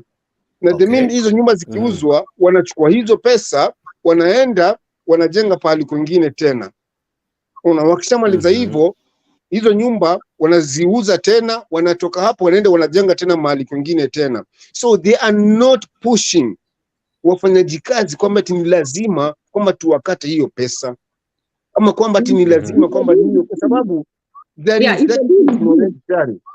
And if the deal is good, there will be a way to. Now, there's still some deductions that wananchi wanakatwa, NHIF, NSSF. That one is there because hiyo ni kitu ambayo it is NHIF, it is there, unaona, that is a compulsory, kwa sababu ile inakuwa. Swali yangu ni maybe the government as well, you see somehow NHIF and NSSF, but in a way it comes back to you. So maybe the government is introducing something that you have participated in building the houses and all, and eventually the money will come back to you. And if you need the house, somehow maybe this money, I don't know, I'm not sure, I don't want to say that is what it will be, because they say you can pass it to your child if you don't need the house or something. Maybe you can use this to bargain for a house or something, I'm not sure, maybe. Unaona, that hiyo msemo kwamba kama wewe hutaki hiyo pesa ama pengine hutaki hiyo nyumba, you can pass it on to your child. There must be a document that you have to sign to the next of kin, unaona, kwa sababu huwezi kwamba utakwamba hiyo you will pass on to your child, na wewe utakuwa uko na watoto wanne. Ni mtoto wako gani ambaye atarithi hiyo sasa? Sababu yule mwenye kusavia pesa ni wewe mtu mmoja, unaona. Tuseme ni mimi Pascal nimesema, for example, you can only have one. They were saying that money can only cater for one, and you have asked a very legitimate question. Unaona sasa hivi what happens, and you want, unaona sasa kama hii nyumba it is a 4-bedroom house. I did put a deposit. Ile initial deposit was 10,000, the minimum. Hapa minimum it is 10,000. Lakini sasa you can put any amount ile ambayo mwenyewe unajisikia. So I did put a deposit of 30,000. Unaona? Sasa unapata sasa I did put a deposit of 30,000 for this property. Alafu sasa ninalipa hiyo mortgage. And the mortgage is not even between me, it is between kuna ile watu ambao wamejenga hizi nyumba, kwa sababu what the government does, they contract, you know, the build, you know, wanaipatia contract kampuni. Sasa tuseme kama pengine hapo kama kuna Savco inakuja na wapatia Savco, naambia okay, then tunawapatia contract, jengeni hizi nyumba, unaona. Sasa hiyo wakishamaliza hiyo hao before wamalize wanaziweka kwa market. Wakishaziweka kwa market, unaenda tayari kwa bank, unaambia okay, then ile bank yako unaambia okay, then kuna property nimepata this and this and this, unakamua okay, then the minimum deposit it is this amount. Unaenda kwa ile kampuni ambayo inajenga hizo nyumba, unaweka, and then you sign the agreement, that's it, unaona. Sasa ikija kwa wale ambao hawana makao, ikija sasa kwa wale ambao hawana sasa, wale ambao hawajiwezi kabisa, unapata sasa serikali kuna social, utapata sasa kuna hizi nyumba kama hii sasa nimenunua, ninarudisha kwa social, unaona, kwa serikali. Sasa tuseme kama pengine Ashford Bara Council, ninawarudishia, nawaambia okay, kama kuna watu ambao wako ambao wa social wanataka, ambao nyinyi serikali sasa Ashford Bara Council mtawalipia kuishi kwenye hii nyumba, hii my house ninawapatia nyinyi, nipatieni self-reliant. Unaona sasa, serikali kuna wale watu ambao tuseme the single mothers, ama pengine wale watu ambao ni single fathers ambao wako homeless, ama the homeless people ambao wanaenda wameapply kule kwa social. Unaona, wanaenda pale wanaangalia kwenye list yao those people who are around this area. Serikali inawalipa, inakulipa wewe. It doesn't give me the money, it gives you the money, it pays you, and then you pay me the rent. Okay. Unaona, kwa wale ambao hawajiwezi kabisa. Shikilia hapa, I'm coming back to you. KK, if you remember kina Buruburu and such estates, those ones were made by the government, right? And those years when they were constructed, such debates were there. And I remember one person said, I think it was here in the show, that those years some would say, oh, we don't need these houses because tunaenda kujenga mashambani. Who needs to buy a house in Nairobi? Tunaenda mashamba. And such estates zimejengwa na they are government initiative. Now, is the same story happening now? Do you see as though it's the government that has failed to properly explain this initiative? It could be very good, but it may fail kuipackage vizuri so that everyone one understands it, accepts it, and buy into it. Yeah. Honestly, me now I think it's just our politics too. It's just our petty politics. Oppose because everything. This is not the first time the government is, yes. In Kibera, I saw a news and I'll be playing it here. Nyumba kama hizi zimejengwa Kibera. Watu wengi walizioppose and then hizo nyumba ziko. Nyumba ukiangalia kama pengine Mombasa utapata kuna nyumba ambazo zinasema watu wanasema kwamba ni nyumba zimejengwa na municipal council. Hizo nyumba ni municipal council wamezijenga na walikuwa wamezijenga kwa wale wafanyaji kazi wao. Unaona? Okay. Sasa watu walikuwa wanapata hapo the minute wa mtu akiretire hiyo nyumba iko empty. Sasa hizo nyumba utapata ni watu mabonyenye wamekuja, wamezingilia, wamezinunua, alafu sasa ndio wamezifanya their own properties. Lakini utapata every single town, every single city in Kenya wakati huo walijenga nyumba. Ulikuwa unasikia kwamba hizi ni nyumba za manispaa, nyumba za manispaa. Those are were government properties. Sasa it was from that time the Kenyan government walikuwa sasa ndio waambie kwamba watu kama wanataka kununua hizi nyumba, mnanunua hizi nyumba, mnaweka deposit ya pesa fulani, after a certain duration hiyo nyumba itakuwa ni yako, unachukua. Sasa the money that they get from there ndio wanaenda sasa wanajenga tena mahali kwingine. Wanatafuta kiwanja tena chengine ambacho it is still a government property, wanajenga. Unaona, like the way they built those council houses pale ambapo wameziuza. Anyway, Jigs, I want to go and let me say something so that I leave you guys to continue this debate. It's good we are talking. So the problem is things are no longer the same nowadays. Plot up anywhere here in Nairobi, it's virtually almost ni watu wachache. Honestly speaking, it's I don't know where you can afford a place here in Nairobi nowadays. Even Shokimau nowadays, I remember around 2008 there, it used to be very cheap, but nowadays plot is expensive, almost 3 million right now. So what the government is just trying to do is we pull resources together, we have an off-take plan. So that when those because the idea is we are going to have it's a PPP project, public-private partnership. The private comes and invests in housing, then we have we pay them because we pay them using these resources and we have pulled them. That is the plan. So that is what that is the idea. That is where the government is coming in. It's just trying to balance the markets in terms of housing. And we already have a problem, and you are seeing it in our eyes. You see what is happening here in Upper Hill. You've seen the high rises, pressure on everything, on collection of rubbish, on the grid, on water. The problem. We are staring at the problem, but it's just our politics. We don't want to really reason together. Pascal is talking about UK. UK is an advanced nation. They don't have. They have invested in this program for how many years? These are countries that are advanced, first world countries. You There are issues of the financing. They can access financing. You have the president complaining about the imbalance in terms of financing. Then they access financing easily as because that labeling of Africa is risky in terms of investment. The credit is about 50 times higher. So the government is not going to go on borrowing. We have to come up with a plan of how to take care of ourselves so that, you know. Okay. That is the I agree idea. with you. I agree. Lakini nikikujibu hapo bwana KK, unaona the government can also borrow internally. The government can borrow money internally. Unaona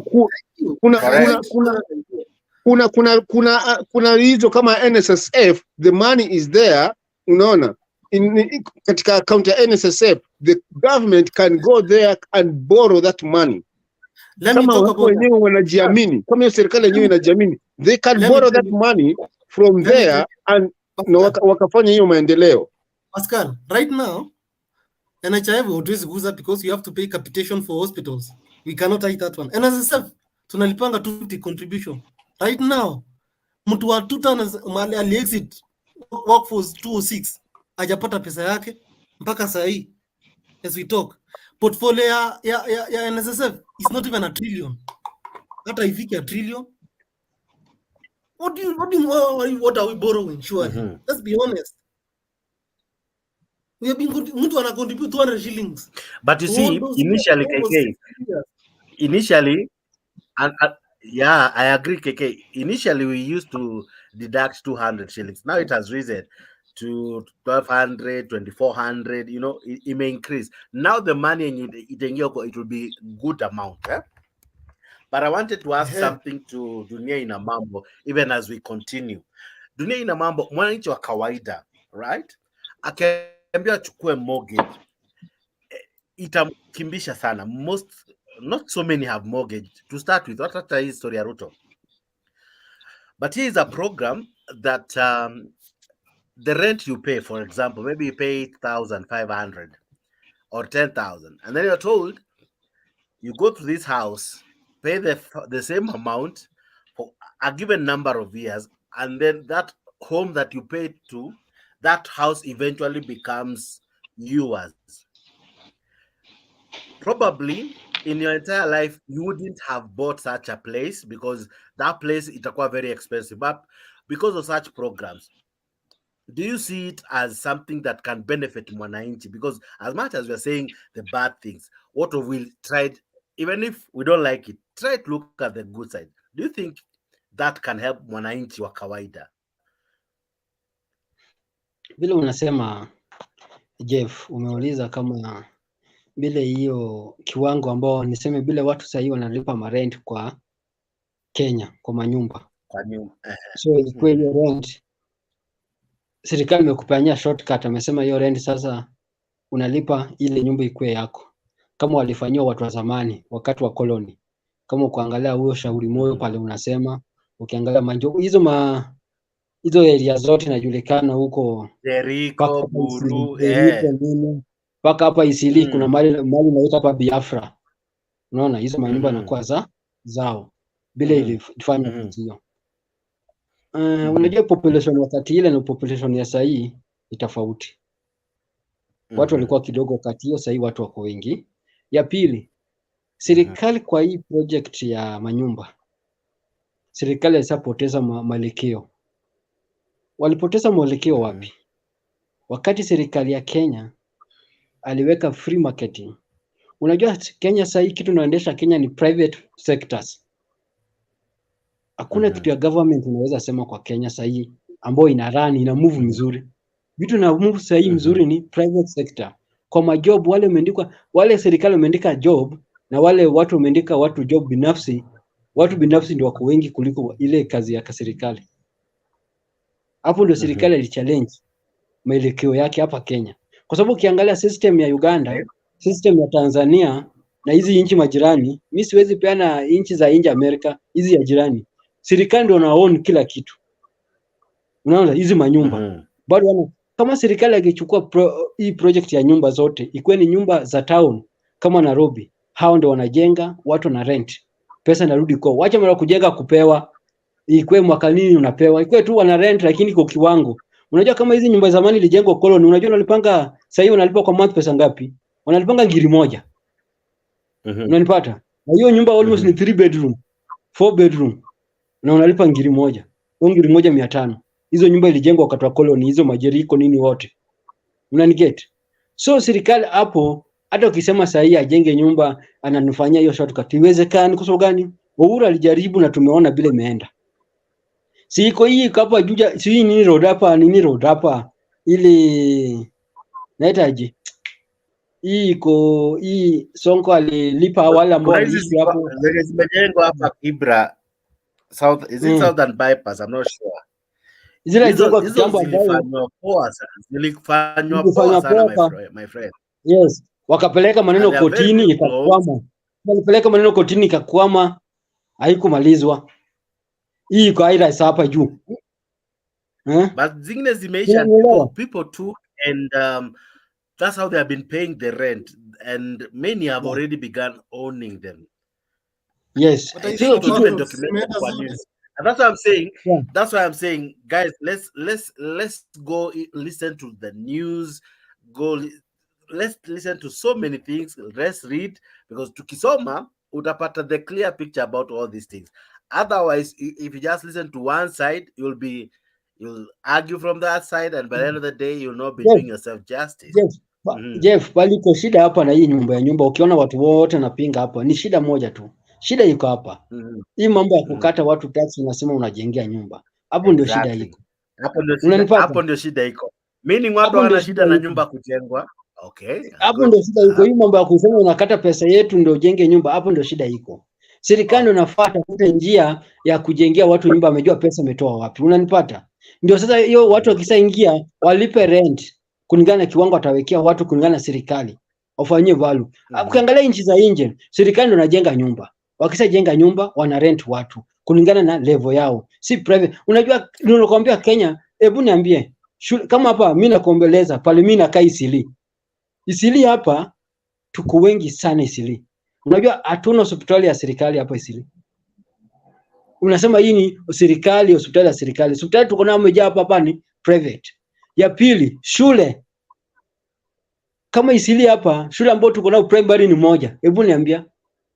Moja. Sasa nikiingia hapo kwa hiyo bwana, vile ninavyosema, unaona hapo kama wanajenga nyumba kama hivi, tuseme kama hii area sasa. Unaona? Hii area kuna playground ya watoto. Exactly. Kuna shule ambayo sasa ni ile tunasema kwamba ni GP. Unaona?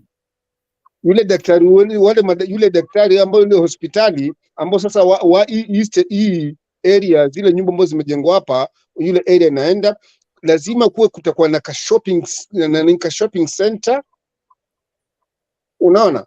Sasa lazima kuna hizo amenities ambazo zitakuwa zinakuja na hiyo area.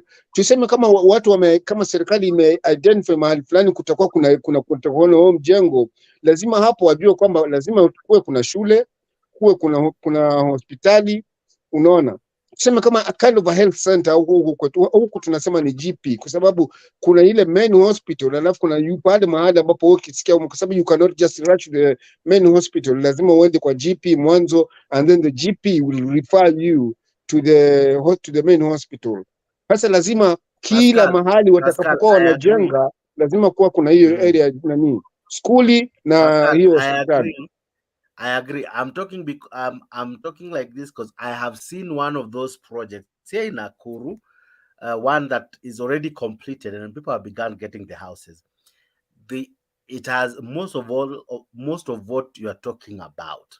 I've seen some in Nairobi that has almost similar to what, including a very well established like a kamini shop. Sijui kama keke umeziona. Ziko, Backroad is an example. I wish I'm trying to get the videos for you to see some that have already been, because it's already ongoing. You know, let's not also assume as though it's something that's starting. It's something that's continuing. Some of the houses are very good. Of course, they're not as special as some would really wish them to be, but they are good. really they are I really want to very tell good. something, Dunia. I want to tell something, Dunia, and then I leave now. You see what's happening in Insili now? Is what we were saying. You know, it is not supposed to be like that. The space is not supposed to accommodate such number of people. Huh? And there's even in urban planning, there's nothing government can do. That space, there's nothing you can do. You cannot put all those amenities they require in that small area. That is why housing is going to fix And then this. some of these places, maybe initially when they were done well, and then unakuta playground kama yenye ilikuwa imeachwa iwe playground inakuwa grabbed, and then a house is erected there. So eventually you find there are no grounds there for children to play. What was to be a hospital was grabbed and it's now someone's boutique, you know. But anyway, as I come now to Ashley, some of these things ni Jeff, yes tunena. Kitu nimesema, shida unajua ni aje, bila tuliongea kwanza, shida iko hapa. Shida si manyumba, shida ni hii pesa nakatwa kwa wananchi. Hapo ndio shida iko. Common wananchi wanamboga nini wale wako chini, wanaona hii pesa, kwa nini serikali inatukata pesa na bado tunalipa? Kwani wewe uko na payslip? Kwani mama uko na payslip? Hiyo ni maneno tu yake. Hiyo ni maneno tu yake kudanganya watu. 50 gani atalipa Unakata pesa gani? Unakota pesa gani mama mboga wewe? Unakata pesa gani?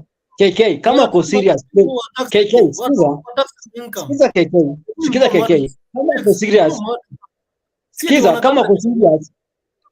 Sikiza kama uko serious anatafuta watu ambayo wako na pesa nyingi. Kwanza akishika wale ambao wamefanya corruption kubwa kubwa wanajulikana. Kuna watu walipo ushuru kubwa wanajulikana. Unajua Kenya, wacha nikwambie, Kenya iko na pesa. Kitu kinapoteza Kenya ni corruption. Hata sasa hivi tukipeana hiyo 3% itaenda kwa mkono ya watu. Kwa sababu ile mfuko umetoboka. Unasema eti wana tax mama mboga wapi? Sio ushuru. No, hiyo 3%. Sio kipande itakuwa ushuru. KK venye anakuambia. Itakuwa ushuru. Hiyo kipande ni ushuru. Mnaongelea vitu mbili tofauti. Hapana, my friend. Sasa wewe unafaa kusoma pili. Wewe ndio hujasoma pili. Na hujasikiza hata in fact hujasikiza. Hiyo 3% itakuwa ushuru au sio ushuru? Sawa. Ushuru it's a saving, it's a levy on watu wenye wako kwa taxable income. Waje unadanganya bro. Sawa, but that is that. Wenye wako na pay slip. Not everyone. Kama una pay slip, watatoa wapi 3%? You don't have a pay slip. Dunia na mambo. Let me have Ashley then Edgar. Ashley, just one moment, Edgar. Let me have Ashley first, so that we also I think I spoke. I think Edgar should go before me. Because I think he spoke last. I mean, I spoke before him. Thank you so much, Ashley. Go ahead then. Yes, can I go ahead? Please I can hear you people saying that people without conflict will not be taxed, which is not true. If you're aware about Moses Kuria's proposal. No, that's not what they have said. A minute. Yes, a minute. You heard what Moses Kuria was proposing on SMEs. I'm interjecting because they have misquoted. You're talking about the finance bill. KK. I'm not talking about finance bill in this case. Exactly. What are you talking about? And we have not said they will not be taxed. What KK is saying and what I'm equally echoing. No one if you had they will not be taxed. We have said. Yes. Okay, go ahead then. Okay. Jakes, what I'm trying to say is that finance bill of 2023 is just a way of increasing our tax collection. And as much as we are talking about housing levy, which is not bad at all, but I'll still insist that timing is bad. But again, let us not say that those payslips want to be taxed. Actually, the Kuria's proposal is coming in through back door, but away from that, because Stacking led another argument on that. But I want to say this. Yes, our population has actually tremendously grown. Imekuwa so big in that we don't have enough housing, and that is why we are in support of what government is doing. However, they are doing it in a way that is not okay.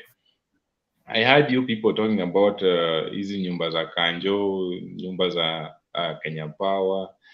There are several houses that have been built by different corporations. But if you look at the trend on how this has been managed, it's a clear indication that this housing project, even if it's complete, actually the mismanagement or how it will be run is actually a problem.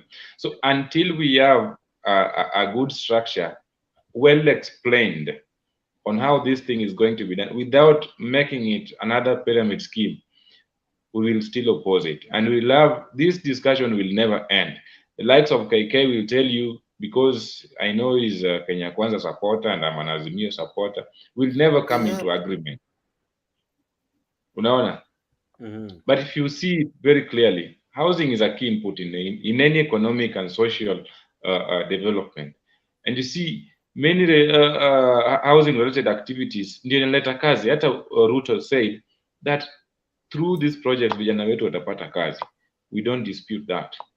But when you are overtaxing us and you are increasing your salary while the people that you want to tax, you are reducing or not even doing anything into their income, then it actually means that you are killing us. So who will you tax? Lakini bwana Edgar, hapo lazima napo pia ujue, hata kama hiyo serikali itakuwa na kutaxio 3%, kuna yule mtu ambaye pia atakuwa na kupatia hiyo mortgage. Huyo mtu ambaye atakuwa na kupatia hiyo mortgage, it is the bank. The bank atakuwa anataka surety ya huyu mtu ambaye ninampatia hii mortgage yangu, kwa sababu hiyo nyumba itakuwa tayari. Si wewe hiyo unasemekana kwamba wamekata hiyo tax, sasa kuna nyumba imejengwa na hiyo ni pesa yako ulikuwa umekatiwa, sasa iko nyumba hiyo huko umeingia, umepewa mortgage. Mortgage wanakuangalia you are at the age of 40. Unachukua mortgage ya 4 ama ya 30 million. What the rate ile ambayo sasa unatakana mwanzo ulipe hiyo mortgage. Unaona? The rate ambayo unatakana ulipe hiyo mortgage kulipia hiyo nyumba mpaka iwe yako. Sasa lazima kuwe kuna factors, lazima wataanza kuangalia sasa huyu mtu utampata hii bank itakupatia hii mortgage, hii pesa utalipa kivipi? Alafu hapo sasa kuna yule mtu kama kutakuwa kuna insurance ambayo utachukua, lazima watakwambia do you have life insurance, lazima watakuuliza do you have life insurance.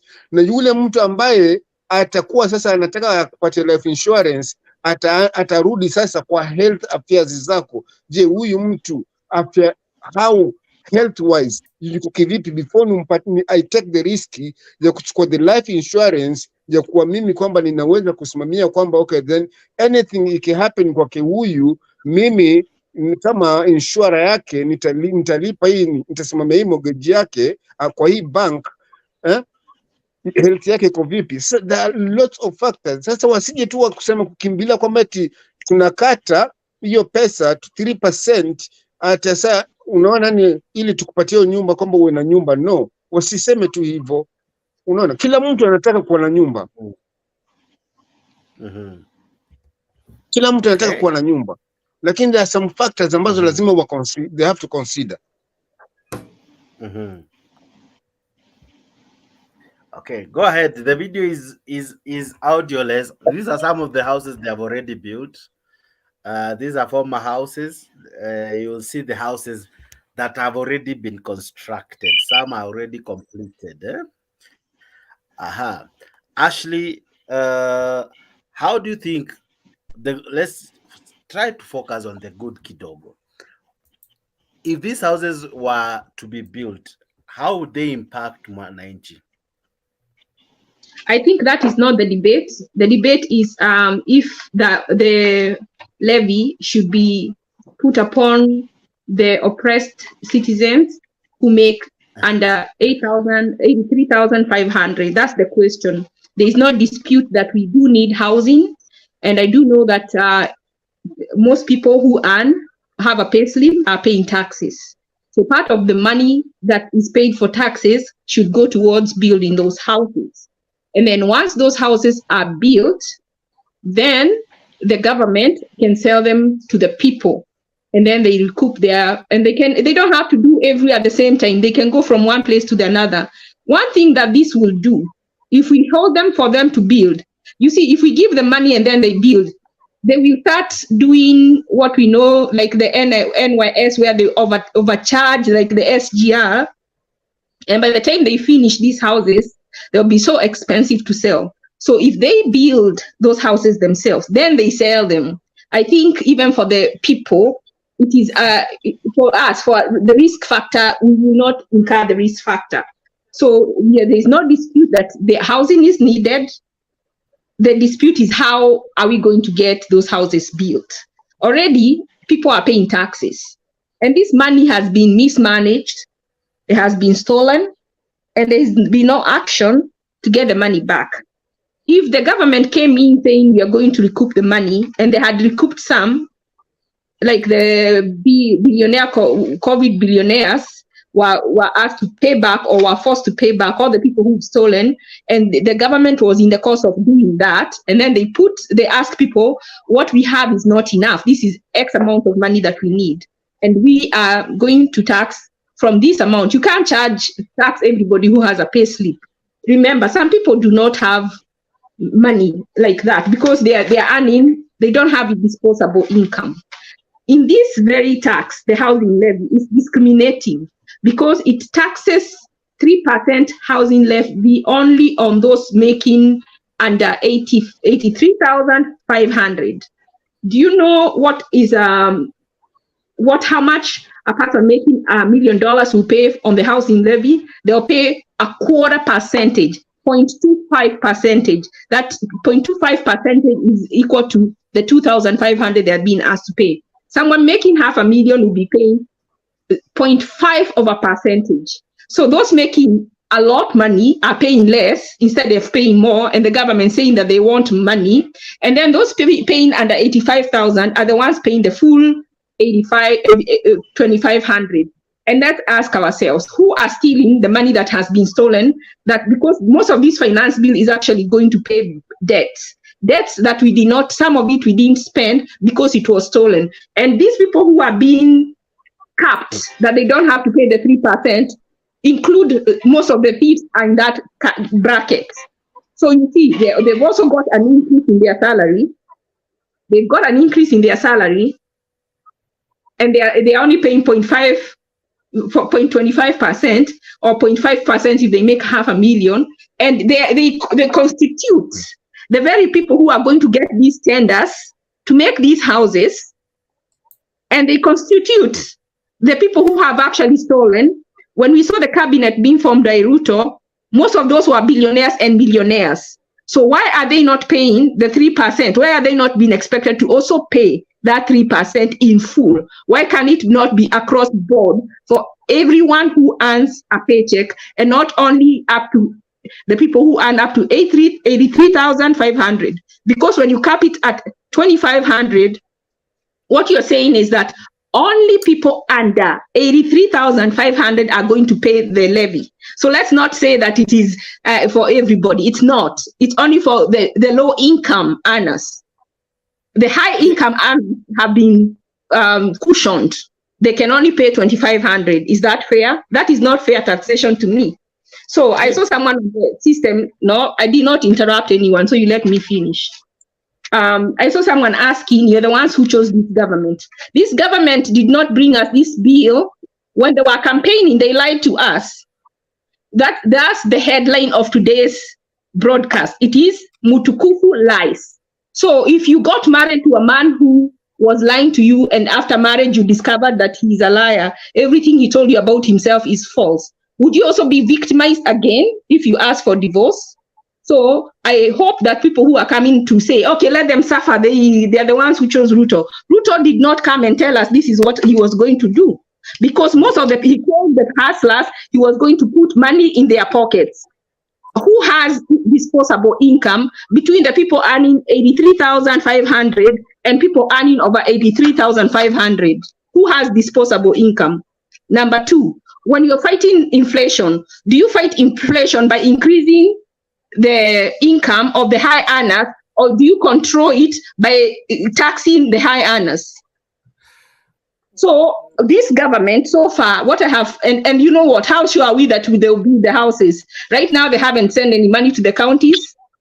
They haven't paid their civil servants. What if they divert this money?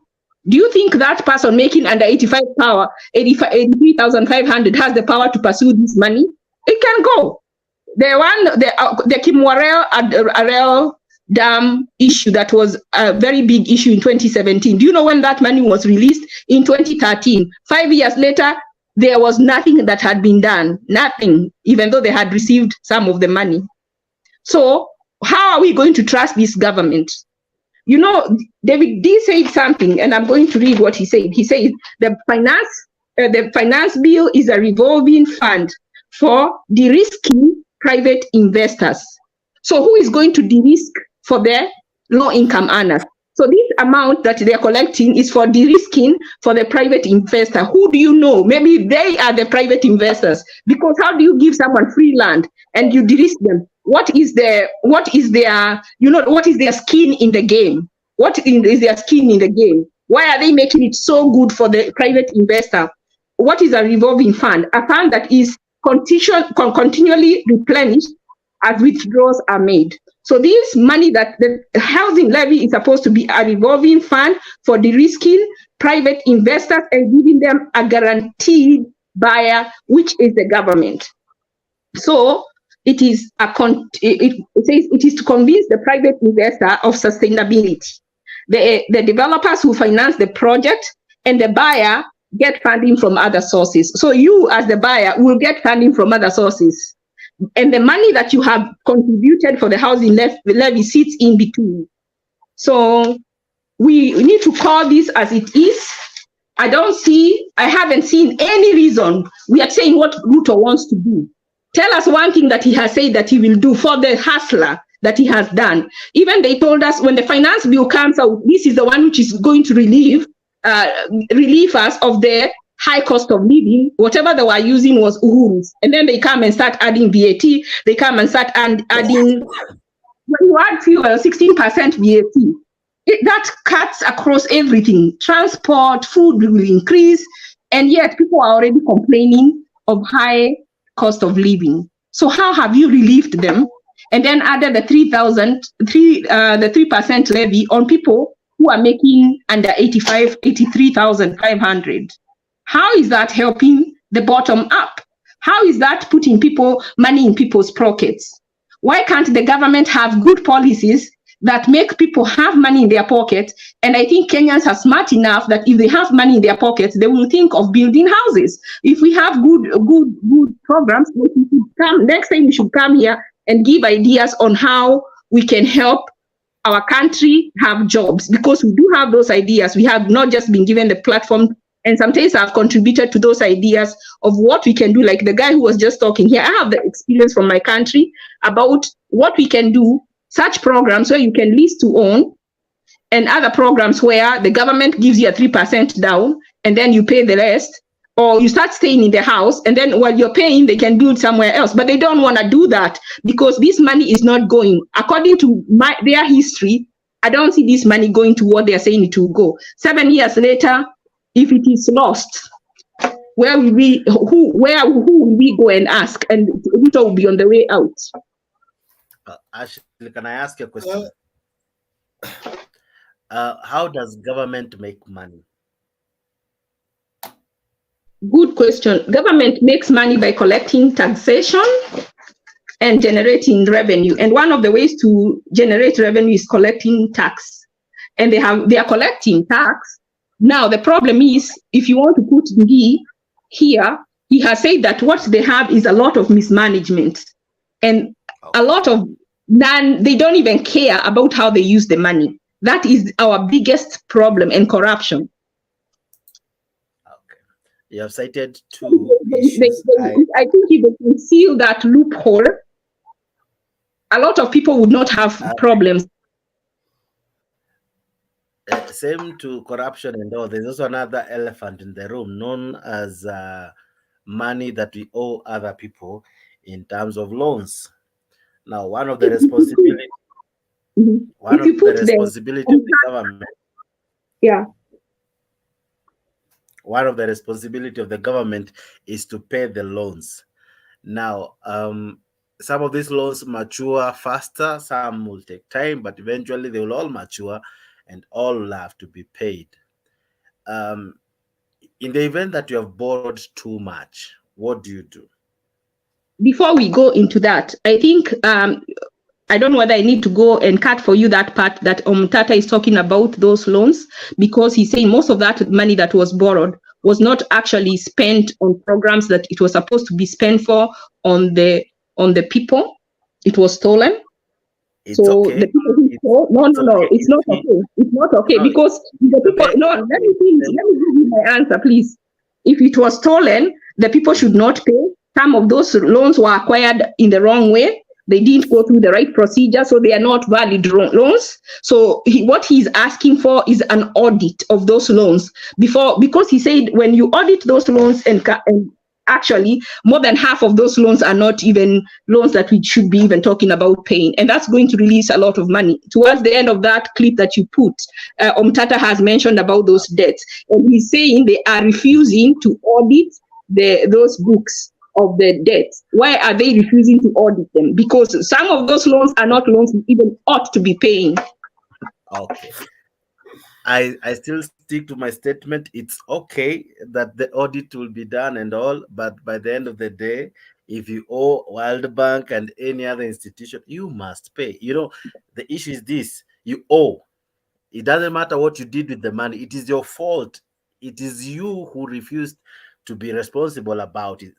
That's the government of Kenya that failed on its part. It's not the one who lended the money. The lender of the money will not go to all those intrigues that Omkio will be raising in court and every other person. The issue is we ought to pay. That is the bottom line. By the end of the and day, that is the bottom line according to Mutata, because line is we must pay the debt. And there's nowhere we can say that we will not pay because it was stolen. That one has never been heard of. I don't know who has economic experience here. I have a little bit to know that if you take a loan and that loan is not a valid loan, it did not follow the right procedure, it is invalid. You don't have to pay it. So if maybe the person who's paying the check is not the same person who should have paid the check, whoever you borrowed that money from will be owed by the person that's saying the check if it was inconsistent with what should have been done. Okay, let's. Someone is asking me to read something known as odious debts. Odious debts. This is a really good doctrine of odious debts that makes. Yes, KK.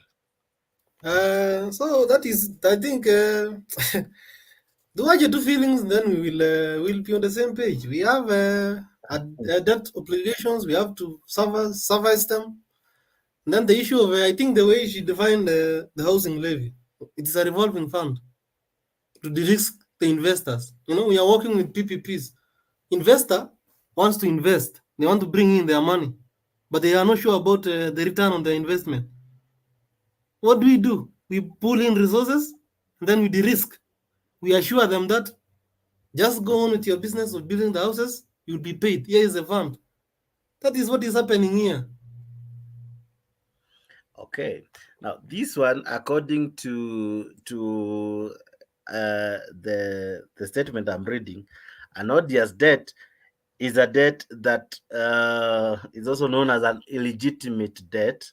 Is a legal theory that says that the national debt incurred by a despotic regime should not be enforced. Such debts are thus considered by this doctrine to be personal debts of the regime that incurred them and not the debt of the state. Now, I agree with that statement, but some of these debts, Conchela, if I can have you so that we can debate this together. Some of these debts, Conchela, you can still open your mic to help me really get an understanding to this. Some of these debts are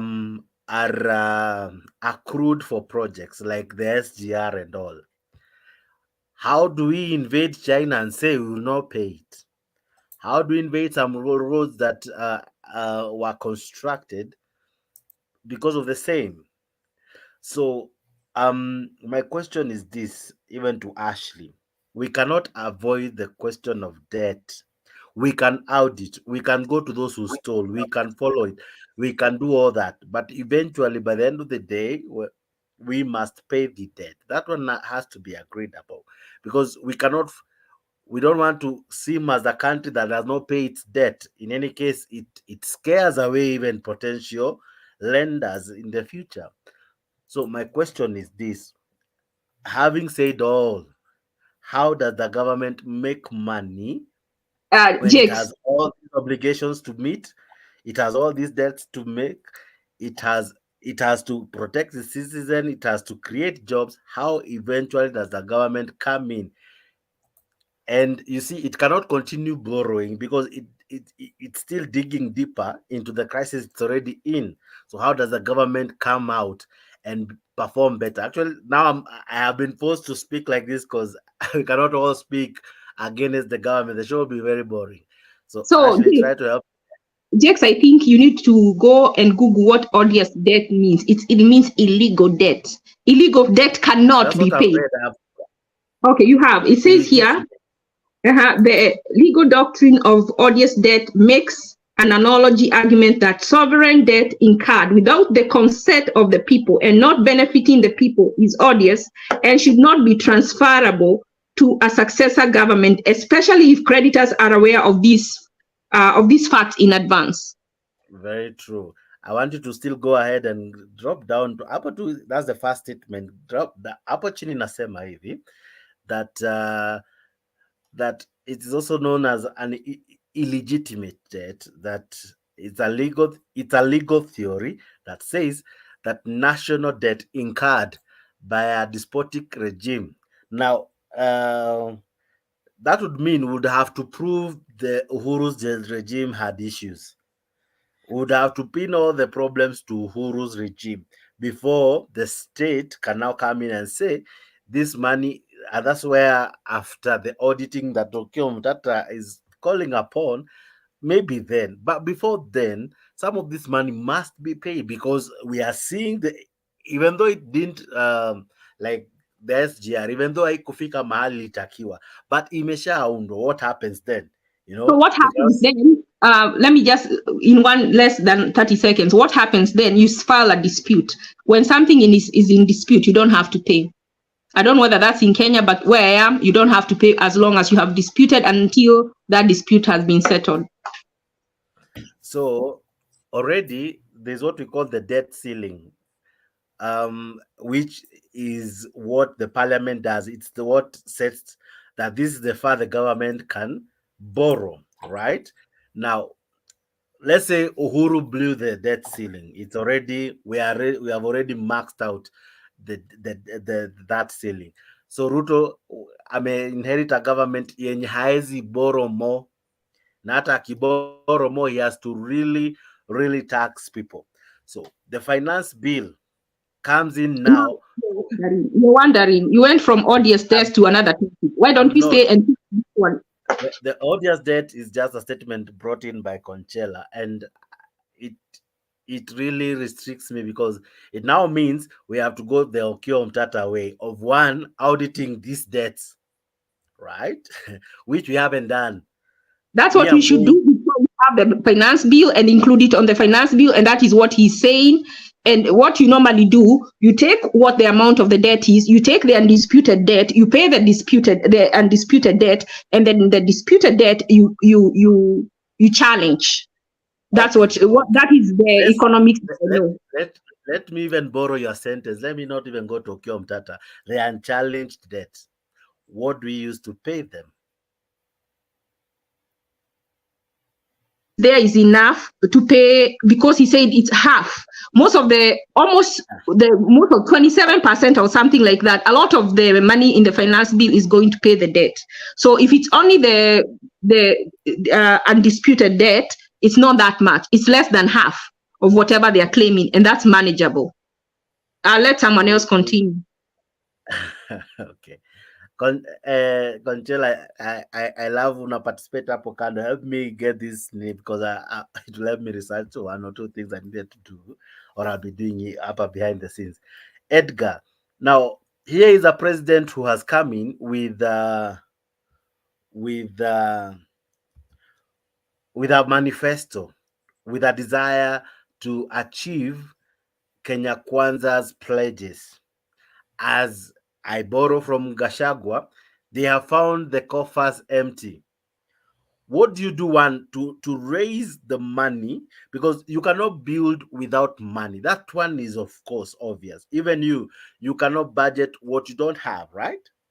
You either borrow, yeah, and that's why I think I asked Ashley the sources of government's money. That's why I wanted to build my question that way.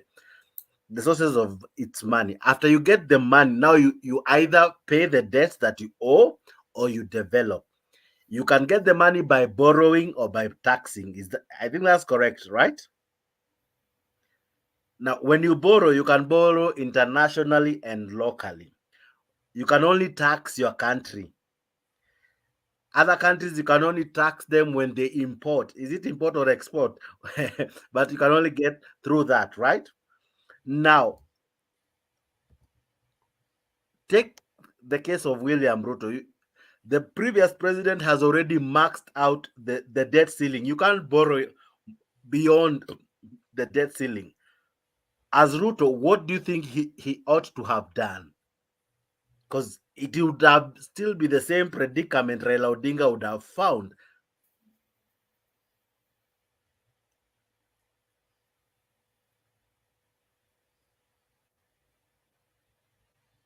Edgar?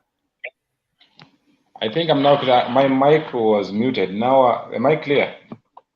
You're clear. Now, one of the reasons why some people voted Ruto in, he was campaigning that he knows where he will get the money. In fact, during the campaigns, Raila was... Same to Raila Odinga, he says, and he still holds up to date, that he knows where the money is. Right? Yes.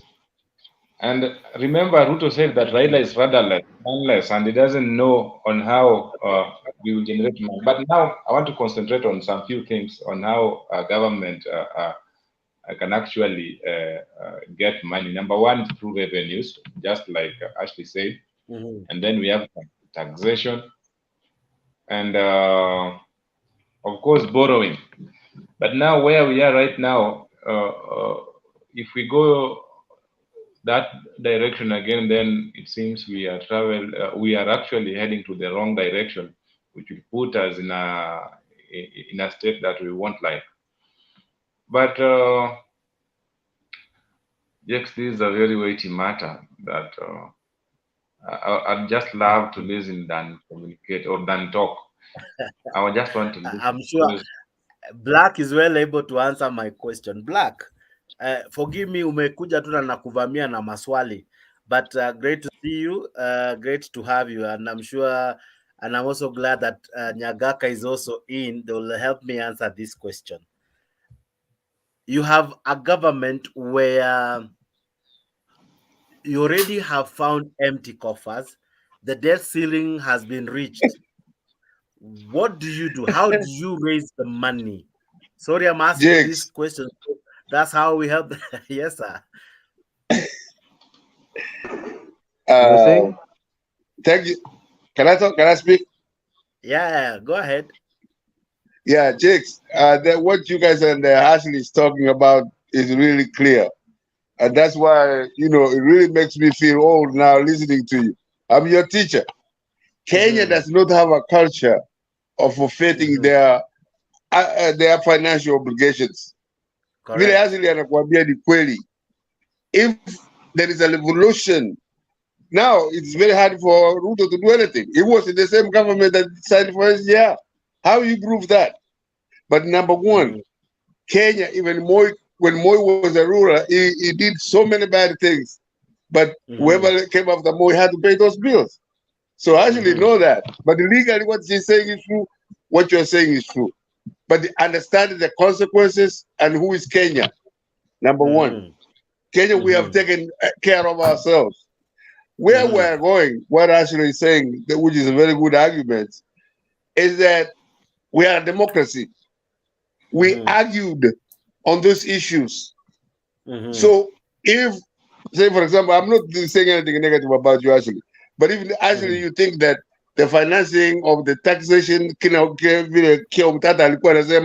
if all those guys are right, then that is how a democracy sustains itself. Okay, Mutata, your Ashley, they will win. You know, but what have they said? What have they given to a Kenyan, simple Kenyan who kwetu ikuja kutasaitu? What have they given this person so that they can follow them? But to criticize this, as you criticize, is a fallacy. But kumalizia hilo ulikuwa unauliza ya ceiling. The ceiling, the government of the day has to like certain ceilings.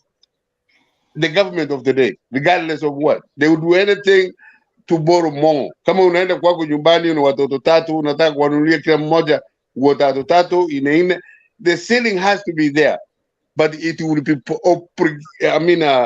engineered, propagated by the government of the day. What Ruto has done, he has put all the MPs in his pocket. And there is nothing you can do in a democracy. In a dictatorship, there is other issues here and there. Finally, Jake, anajua mjui wengi wenu. Huyu mamba that is the ambassador of America in Kenya was a staunch redneck Republican in the state of New Jersey. Now, she's one of the purest Democrats that you could ever find. Biden is a Democrat. He put her there. He knows what she can do. So when people are changing parties and this and that, it's not that they're paid. It's your ideas. Kama yuko watu wanalipwa. That you cannot do anything with it. But it is mostly what is your ideas. Right now, Jakes, the Malaysia. What did you expect Jalango to do? There is a budget you will get for Islangata, but there is money because of taxation. And he has gone really cold. Yani, when you start a government, is when you start looking for money real hard. At the end, it will take care of itself. We saw Obama do it. When he passed the first parliament, it never was voted by any Democrats. But he knew from his experts, you are left in these. He knew that you can buy down to this end and you do this and that and that. Obama printed money that they say the Republicans will say everything, like Asmi is saying today. You know, this is the end of the world. We are going to die. All this, we have seen this before. So, my fellow Kenyans, watoto yangu, keep talking. That's very good. Lakini umemedichekesha sana Asili na kijana yangu Jakes.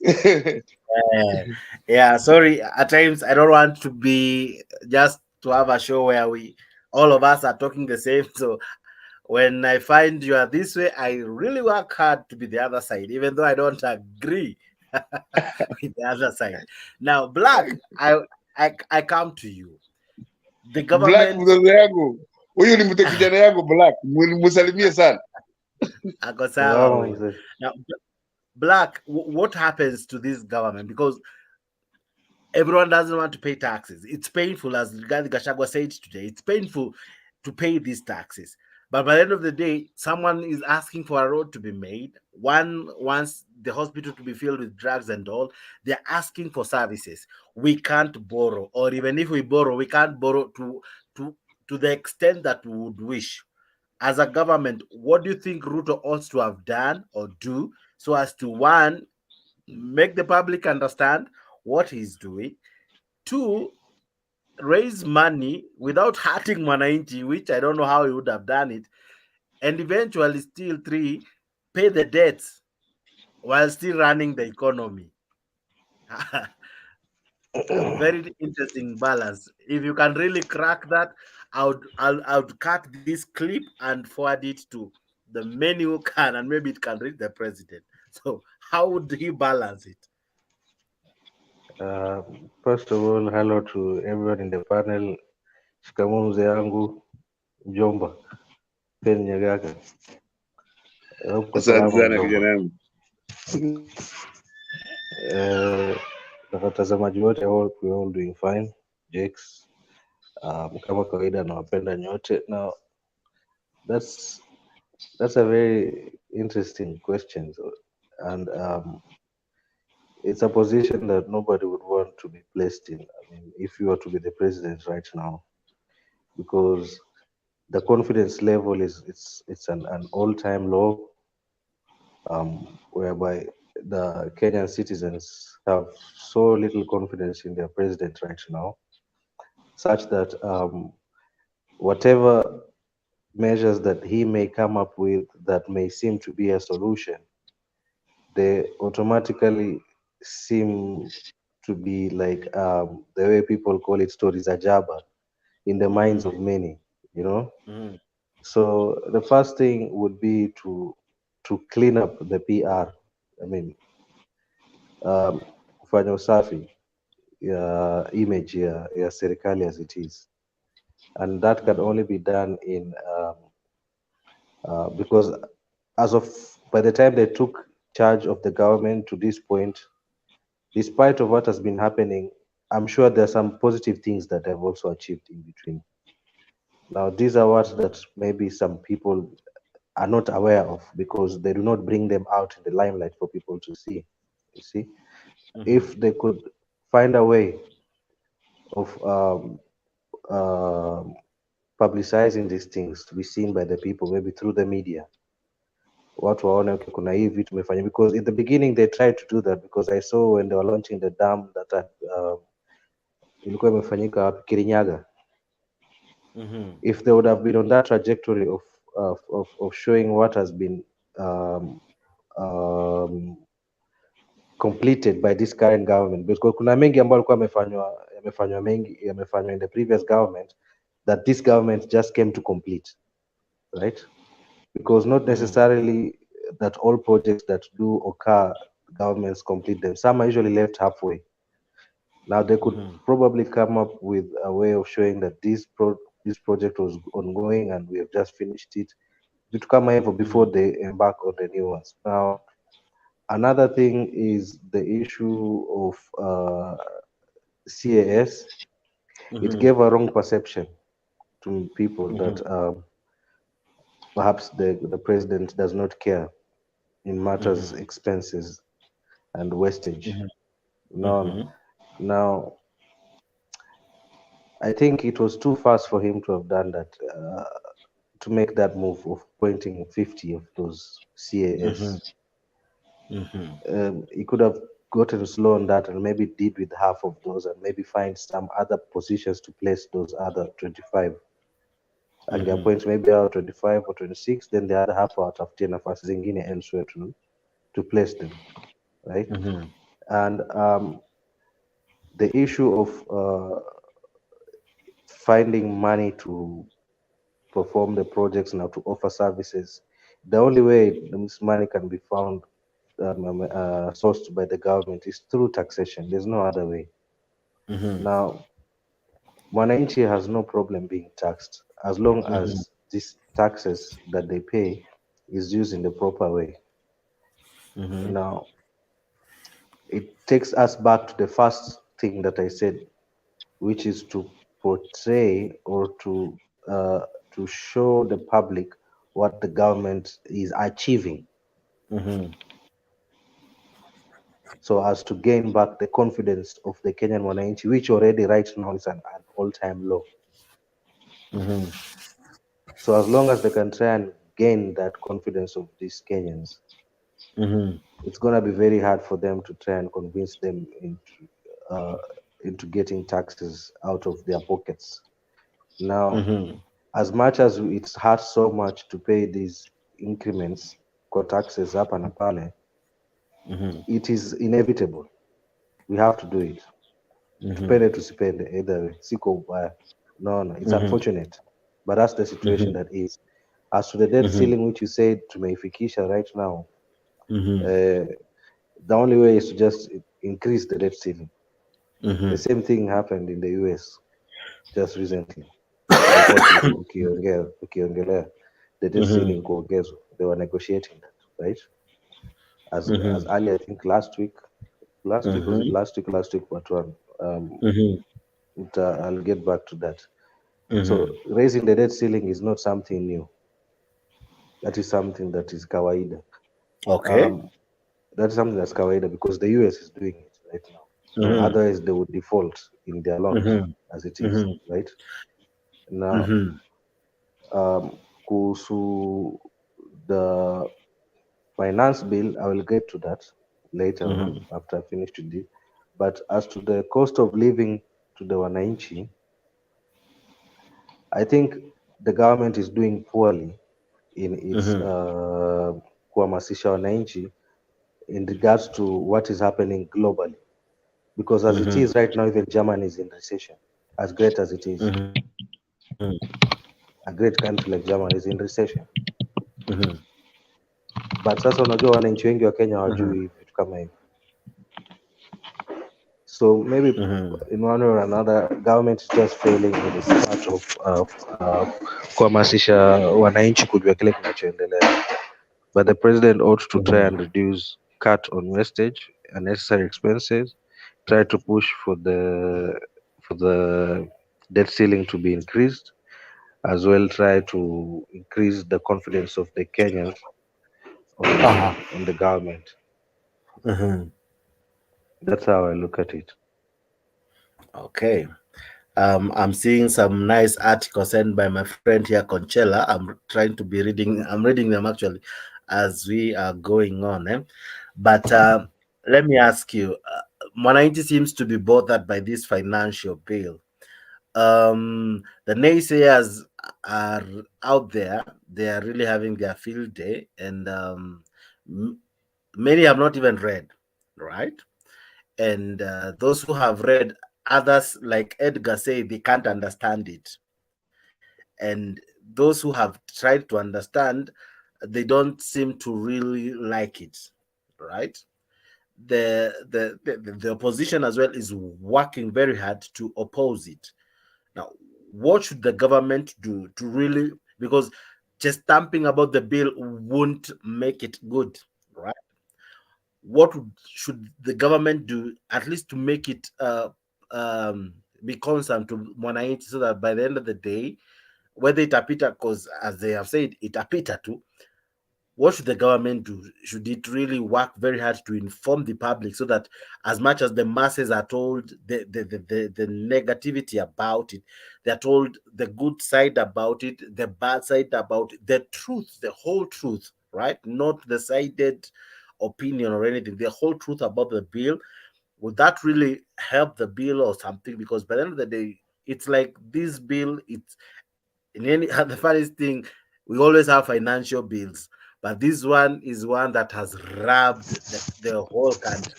What do you think the government needs to do? I think the government has really failed in public relations, really. Big time. I don't know what the government spokesman has been doing, because he's been very silent. I remember during Kibaki's time, when we had Alfred Mutua, he used to come out so much on TV and on other media stations, media platforms rather, to come and inform the general public as to what the government agenda was. So often that we always knew what was happening. But this is the opposite of what is happening right now. You see, if the government could invest on this, then it would kind of do some damage control. But about the finance bill, yes, there's some issues that I think at this point they seem not so cool to embark on. Like, for example, there's this one on turnover tax, right? This was something I think I had, what's his name, Dunia Namambo was trying to put it in some way that maybe he could not be, hakuweza kuiframe vizuri, but I understood what I was trying to say. This turnover tax on small businesses, whereby the government plans to increase the turnover tax from 1% to 3% on gross revenue of previously was 1 million shillings per year. Now they are lowering it to 500 shillings per year. That would translate to any small business or informal business that's making around 1,388 shillings per day, subject to that tax, 3%. You see, that's Mama Mboga. Now, unfortunately, this does not, this taxation, this 3% would be on the total revenue. For example, you made 1,388 per day. Aitoi expenses, it's on it as it is. And it does not matter whether you've made profit or you've made a loss. No. Now, on this one, I'm against that. You see? On this one, I'm against that, to be honest with you. I think they ought to look at this. Then there was this tax. There's some other things that are good. For instance, they have removed. They're trying to remove taxation on locally manufactured plastics. Now, what does this do? For example, vitu kama hizi mafuta, bei ya mafuta, kuna hizi containers za mafuta, si ndio, ya kupika. Such things, zikiwa zimeondolewa levies on that. Of course, bei itashuka, isn't it? You know why I'm laughing? Why? So kasuku itashuka, lakini it's just what Ruto said. Anashukisha bei ya mtungi. I know it sounds funny, and that's why I say the problem here, the problem with the government, mahali ambapo they have fallen short, is on their PR. Yeah. And of course, the bravado, the chest thumping. You know, I agree totally, 100%, 1,000 if there is such.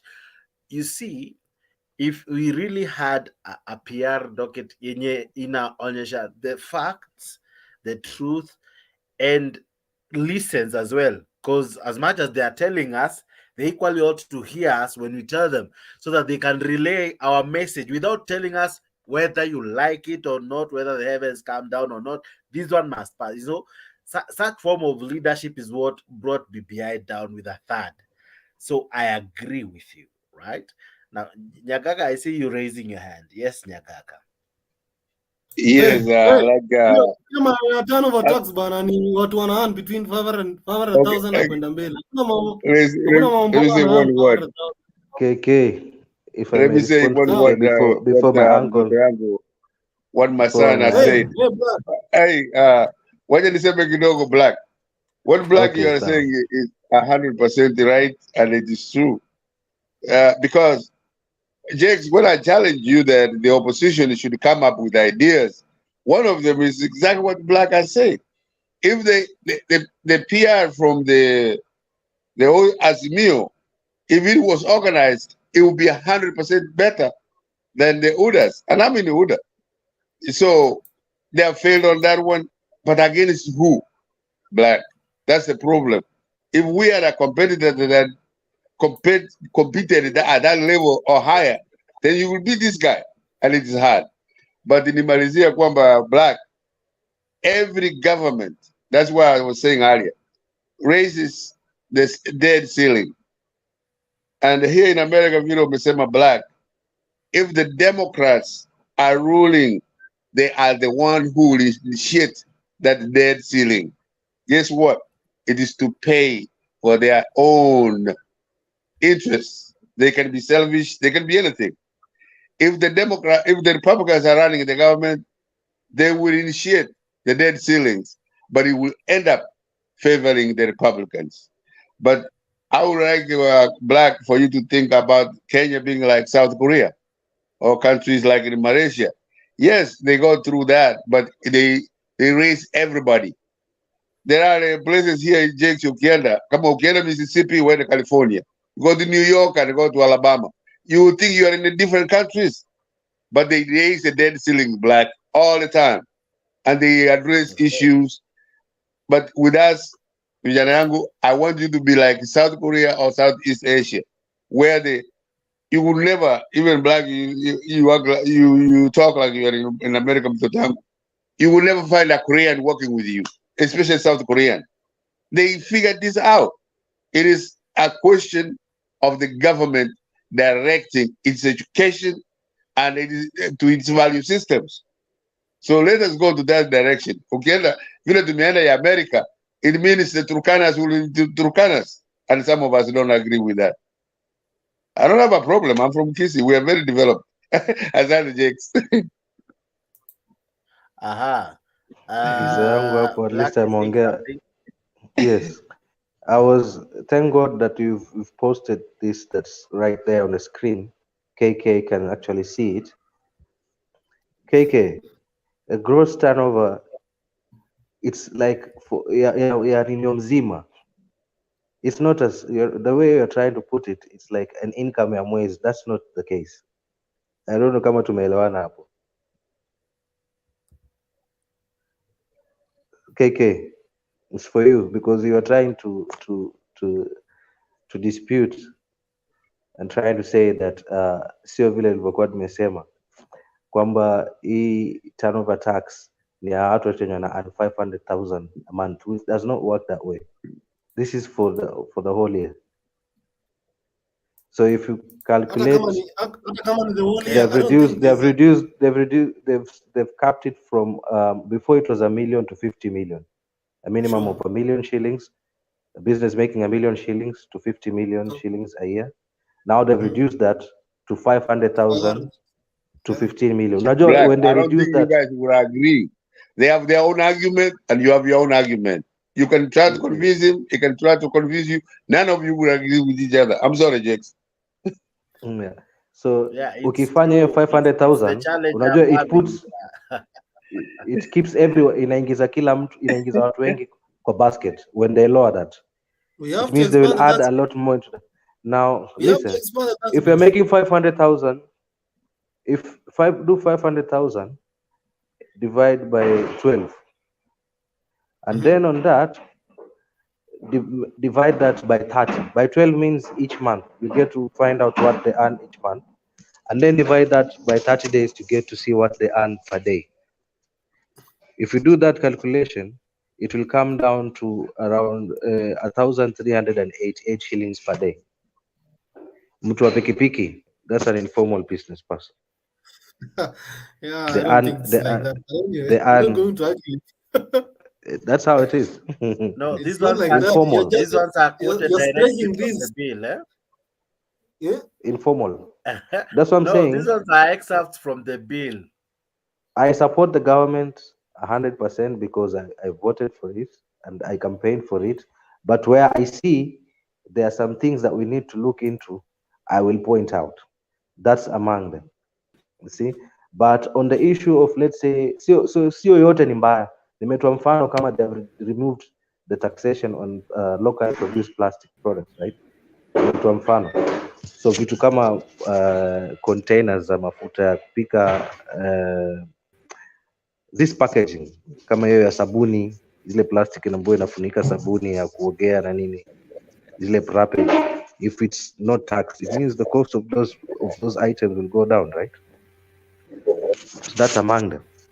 Vitu kama As well, skin, they have really hide, raw hide. From the bill, they have really favored agriculture. Agriculture has really been favored in this bill. Eh? Yeah. So many farm produce inputs, even construction as well, because they have really favored, right? In many cases, they have only oppressed the importers, those who would bring the building materials, but they have favored local production and local. Sorry, I'm trying to mute this guy up on the echo and all that. So give and take. There are good things and there are bad things. You know, there are good things and there are bad things. Kenya Rebel, I wanted to come to you with a question before I go to Ashley, and I also have Albert Otieno. Kenya Rebel, are you still there? Okay, then let me have Albert. Jack, nipatie dakika moja tu, dakika moja na narudi. Yeah. Albert, how are you, sir? Albert Otieno, can you hear me?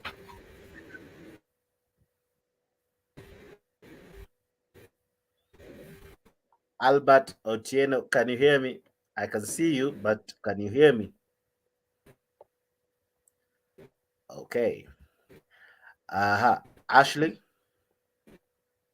I wanted to cede my time to the clip. I put it in the chat for Tata. Yes, I have the clip. The challenge I'm having with the clip, it's very long. It's over 18 Okay, minutes. so I gave you the time on that. It's from 12:06 to 4. I put the time there. Because I went to look at what time it was running. It's in the chat settings. Do you see it? It's a 4 minutes from Collectively, these 12:06. violations violate also the Bill of Rights and have not invoked Article 24, which allows them to limit the rights. So as you go on, you will find that there's also the Constitution also prescribes how Parliament should behave. It prescribes how the executive should behave. It prescribes how the cabinet minister should behave. And when they do things like this, we really find that they are violating those provisions of the constitutions, which are express provisions. So, as we go ahead, and then outside the constitution, we have got natural law, which requires certain things to be done in a certain way. Either it's just or it's unjust. So, when you come to this section, you'll find that about 60% of the budget that we are trying to finance through the 3.6 trillion budget we are trying to finance through this finance bill is paying debts, foreign debts. The government has totally refused to have the debt register audited. People believe that the debt that has been declared of 8.7 trillion is fictitious. The correct debt is supposed to be fictitious to the extent that that money was never used to serve Kenyans. It's an odious debt. So there's need for this debt register to be audited to remove debts that did not come through the correct way. We have very many debts that were never approved by Parliament as required by law, were just made by people who are in power. That money remained out there. You saw the Panama Papers. That's where this kind of money goes. They hide them offshore, and then they're bringing that money for Kenyans to pay. So the issue is that we cannot continue paying debts that we don't know what they did. We have things like Kenyan Fertilizer of 1974 in Dagoretti. We don't see that fertilizer factory. We are paying those kind of debts, and there are very many debts of that kind. So why are Kenyans being forced to pay debts that did not benefit them? It's a moral issue, and one that we must sit down and say, okay, we are reaching a point where we must audit these debts. So even the moral foundation of the finance bill is not there, because they are paying 60% of it is going to pay debts which have not been audited, debts which have not been declared. And so we have got all those things that are of concern. And so I made an offer that it be relooked at, but I was answered that it cannot be relooked at. So the only option there is to go to court, and I've gone to court. And I hope that I will get justice. So I'm prepared to argue my case, and it's already been filed. So if there's any question, the amount is about 8.7. But some audits that have been done by some experts put them at around 4 trillion. So there's a difference of about 3.7 trillion that have not been explained in debts. So we must open up these debts and know what are we paying for. We cannot be taking money from poor people to go and pay off money that was stashed abroad. So that's the next frontier is going to be a difficult fight over the debt, because we are not going to be paying debts that we don't know, and that has to stop. So the debt register from 1963 to today must be audited to ferret out odious debts, and if there are debts that were taken by individuals, let those individuals pay. Or we pay, then we auction those individuals, because most of these people have been senior civil servants, who have been senior politicians in this country, are extremely rich. We hardly have rich entrepreneurs here. Wealth has been made through public service. So public funds have been privatized. And if you saw the amount of money that were declared in the Panama Papers, None of these people worked abroad for them to have earned money outside to be keeping them out there. So these are the debts they borrow outside, and instead of the money coming here to do development, they divert it into private accounts, offshore accounts. So for me, we cannot just be taxing people and saying we have to pay debts, you have to do whatever. Let us audit the debts and reject those debts that did not benefit us. Only pay the debts that benefited us. Thank you. Senator, we have an Attorney General that we pay dearly to save us from... You need a very sharp judge. No, it's you who has always argued that a judge is as good as your arguments. Yeah, there is that, but there's been another dimension that's emerging of late. Which is? Police the executive, or trying to police the executive. Is that from bottom to the... Okay. Kenya yeah, it is beginning to... They come in. I think she is through. I think he's through. Yes. Na kusikia endelea. Jake, I've been arguing this since time immemorial. Una echo leo. And I wanted to go. Echo? Right. Okay. Wacha nirudi tuongee tena. Sorry. Okay. Nyagaka, I see you raising your hand. Yeah, nilikuwa nachangia to that. It is very good to what they are showing, but the reality is we have 4 years to change anything in Kenya, and it is not going to be easy. The arguments they are making make sense in serikali, however you want to describe it. Jakes, the only problem tunayo ni how do you put it? Unaibiga namna gani? It's got very hard kwa sababu he explains to the local person what the problem is. So all these other problems are there, Jakes. Like Kini, if he fights the first war, the one and only, which is corruption, he will win. The minister are weak, all this other stuff, munasema ni ukweli. Sikatai, I agree.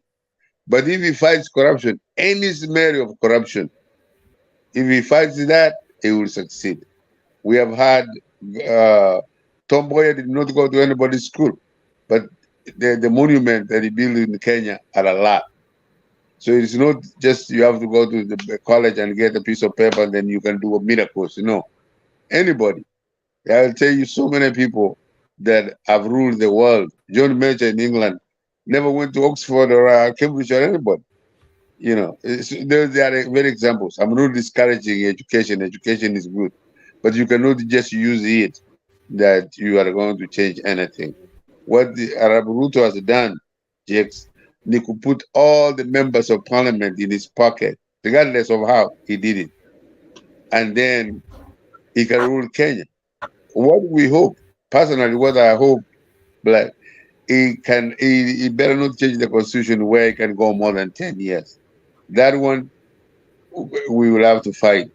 But the rest, he has done it. He's just one after another. Even ODM cannot call Mandamano. And when they call Mandamano, please let me know, Jakes. Because it's going to be very, very difficult. The common person is already struggling. Maisha ni ngumu. And that's the truth. Sio kudanganya. That's true. But it is the taxation, that has been initiated by this government that is making the hardship. Any government, if it won't succeed, it has to start very hard. And a lot of people, I can give you examples of the examples. And a lot of people will not like it at the beginning. At the end, what did Kibaki do? When Kibaki was changing from the system of Moi to Kibakism, people hated him for the last 1.5 years, 2 years. After even 2005, he lost elections because people didn't like him. But when he was about to leave the office, people never wanted him to leave. Because all these systems what I'm trying to tell you, Jakes, all these systems that is Ruto putting in now, the results is not tomorrow, is a long time to go. And that's how governments work. That's why you could get like the conservatives in England are ruling up to today. That's why ANC in South Africa is ruling up to today, because of what Mandela initiated, what the coming government initiated. That's what we are missing a lot of, some of us. In Kenya, it is, feel good tomorrow. That's it. What's happening tomorrow? The next day, 5 days from today. Hiyo ndio nataka vile vijana musikize. I grew up when Steve Biko was in jail. I mean, he was killed. And Nelson Mandela was in jail. So I have a different arguments what I can make with you, but I like listening to you and trying to impart knowledge if I can. Kama mzee anazungumza ushenzi, mwambie mzee wewe mshenzi. But that's it, Jakes. Appreciate you. Thank you. Yeah, thank you so much, Nyagaka. Albert Otieno, can you hear me now? I can see you. I don't know if you can hear me. And if you can you participate? Yeah. Hello. Hello, I can hear you. How are you? I'm good, sir. Great to see you. Great to have you. Karibu sana kwa show. Welcome. Aha. Tell me, what do you make of the financial bill? What is it to you? How do you feel it? Do you see it as a good thing, a bad thing, or you simply don't care? No. According to me. Hello. Go ahead. We can hear you. Go ahead. According to me, I'm not that much I'm not that much comfortable with finance bill. Why is that? Hello. Oh my! I hope he comes back. Kenya Rebel VP.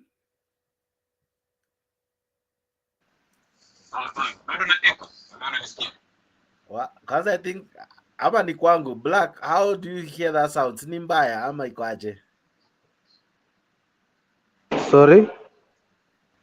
Kenya Rebel, hebu ongea. You sound like you're so far behind. Iko vibaya sana. It's We like can hear you, but you sound bad than how we are used. Kwa mtungi. Hapo unaongea na zile speaker za zamani. Unaongea na zile speaker za zamani. Ile mtungi iliongezwa bei na Ruto. Hiyo yenye imepunguzwa bei, isi imeongeza bei. Yenye wanatoa taxes. You are among what Okiwa Mtata is saying. We should investigate that mic. Bado haija improve. Hata nimeingia kwa closet. Iko afadhali. Anyway, I just wanted to make this point to blacks, understand, and nisikia kitu amesema ati we have hatuna namna, but we have to raise tax, we have no option. Hapo ndio niko najaribu kubaruza black kidogo. No, there's options, black. Si lazima katika asante. But anyway, wacha tuseme hivi alafu ninyamaze. I was going to make that point here on Tata.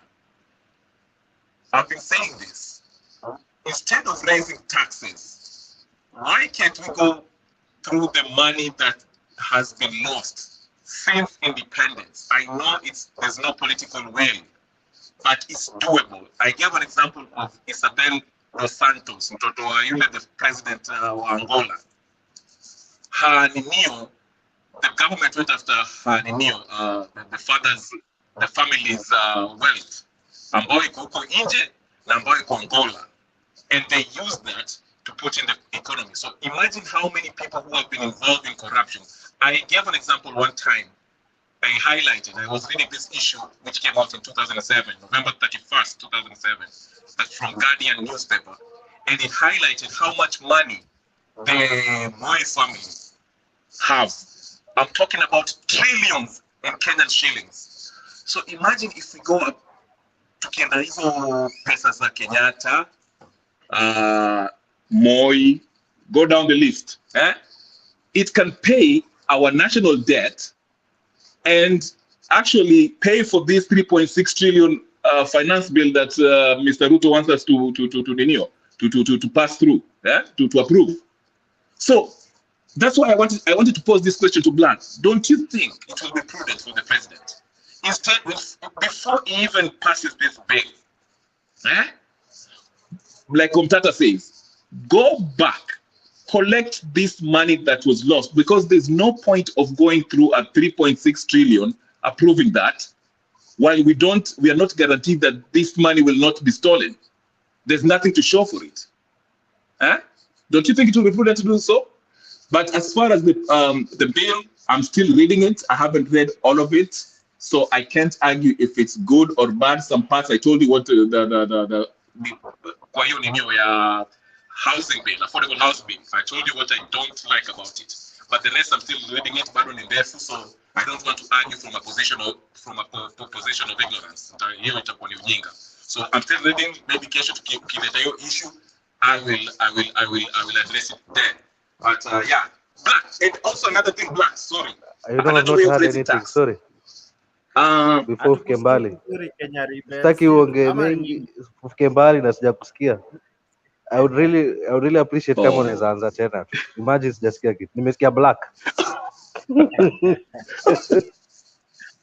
Okay, I'll come back. Please do alafu rudi tena yenye. Please do so alafu rudi uanze. Please enda alafu rudi usemewe kitu yenye. Nimesikia tu Black, bro.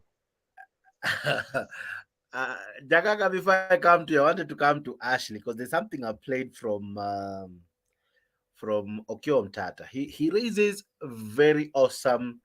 If now I can now come against the issue again, it's difficult being a moderator anyway, but he raises very awesome and very good points. We really ought to audit our bills and our loans, because by the end of the day, actually it's our loans, not our bills. By the end of the day, kuna pesa kibao, not just the Pandora one, because the Pandora only exposed Uhuru Kenyatta. I'm sure even the money we see others flouting on TikTok and other guys, when you know, they have a lot of money, they can't really say what they do. We don't know their companies, don't know anything they do, but they are billionaires, you know. And we ought to go audit these loans, what they did, where that money went to, you know, such things, and properly clean those documents so that when we are paying, we are sure what we are paying. But my question to you, Ashley, is this: I know you listened to Okiya Omtatah very well. What is it that really strikes out in all that he has said that makes you truly oppose the financial bill? Because that also still is part of what you're discussing. It's not even what he has said, it's what the people themselves, someone talked about how they are speaking. Like Gachagua said, we have the numbers, we are going to pass the bill. Even people on their side have already complained. What they are not doing is listening. They are doing exactly what the BBI people said. The train has left, we are not going to add a comma. So they are not open. You remember Ruto was asking them to be open to discuss. But now he has this bill and he doesn't want to hear, you know, like, let's debate it and let's see whether there's something that makes sense that we can change. They do not want to open it to discussion. And that is what I have a problem with. Mm-hmm. Yeah. Now, in the event they opened it for discussion, I'm sure that one will now create what we call a national dialogue and, of course, public participation to the issues. What are some of those main issues that you'd want to highlight that if they were addressed, this bill would probably be comfortable to many, including you and I and many others? So the debt issue, I think if they agree the debts to be audited, and they followed up on those who have taken the money and had them return it, I think there would be a lot of people trust in the government. The only problem is it cannot be done because Some of those people who would have to give that authority are themselves part of the East. So that's I don't see it happening, because there are people with a lot of money, and I've had them quoted as they have money, they don't have businesses, but they have so much money, they are doing so much, but you can't see where it's coming from. The things that they're putting up, you can't see the source of this money where it is. It is because they stole it. So you can't explain how they got the money, but they are doing such big projects. And someone has said they haven't gone outside the country. They don't own mines. They don't own gold mines. They don't have diamonds. They are not inventors of great like Microsoft, but they are so rich. So, and they're in government, in this government. They are protecting some in the other government. That is why we say drain the swamp. Because look at Mudavadi.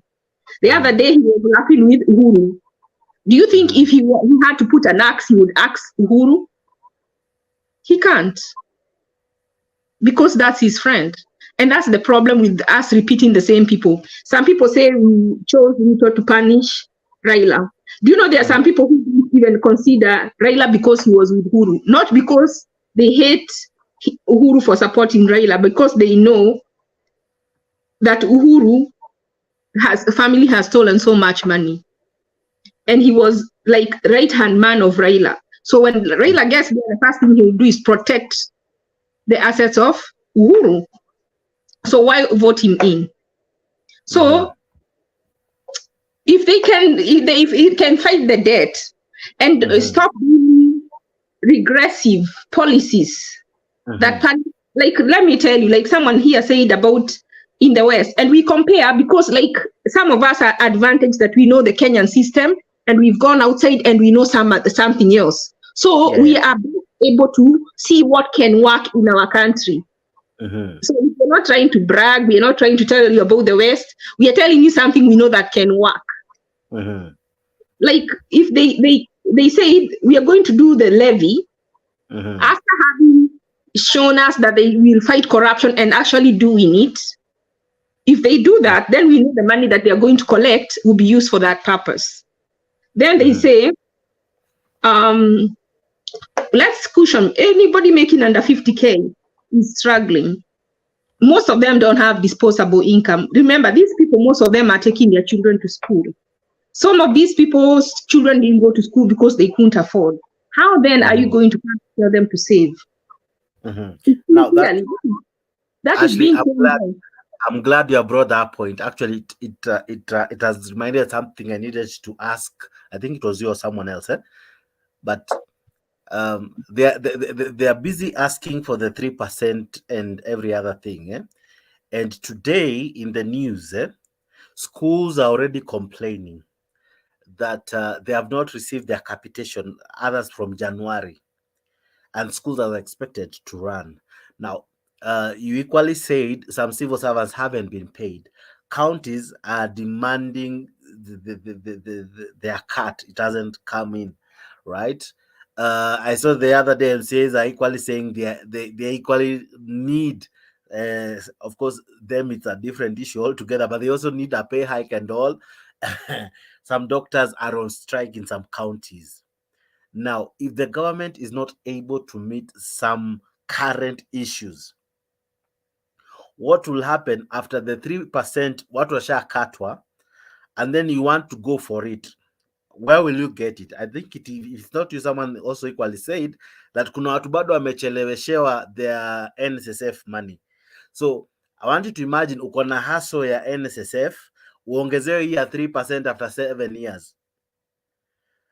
And why 7 years? What informs the 7 years? Because it is still in between wakati Ruto anatawala, if awe na bahati ya kuwin next time. Why 7 years? Why is it important, the 7 years? Because those are some of the issues, if maybe could be addressed. Maybe zinaweza saidia mahali kwingi sana. As you're saying, if they can allow us to debate this issue. So sometimes they would choose, like when George Bush, is it Bush, his father had the war in Baghdad, Iraq. He was chosen the second time because he had already started the war and they wanted him to finish the war. So it would have been very hard for another president to come in still when the war was going on. So he 7 years ni guarantee that Ruto will go back, because kama watakuwa implement, atawaambia sasa, unajua mkikataa kunichagua huyo atakuja pesa zenyu zitaenda and you will not find your money, because if you remove him after 5 years, the new government will be like, we don't know anything about your 3%. So this is to guarantee him the second term. It ties them together. That it will be a continuous. So he's doing this with a plan of him staying 10 years. So what if he goes after 5? Where will this money go? Is there a safeguard? And let me ask you, now imagine this is a person earning 50,000. Do they have even money for a lawyer to follow their money? Because even retirement is usually an issue to get your retirement. Yeah. Now hizi utafuataje, utatafuta lawyer wapi? Unajua na utaziachia tu ziende. So that's what I'm saying. The government needs, and for good reason, they need to also show us that they can be relied upon. How? By what they do. Like now, when there is inflation, even like in London or in UK, sometimes you see them saying, "Oh, the queen or the king, they are living this extravagant life in the public eye, yet people are struggling."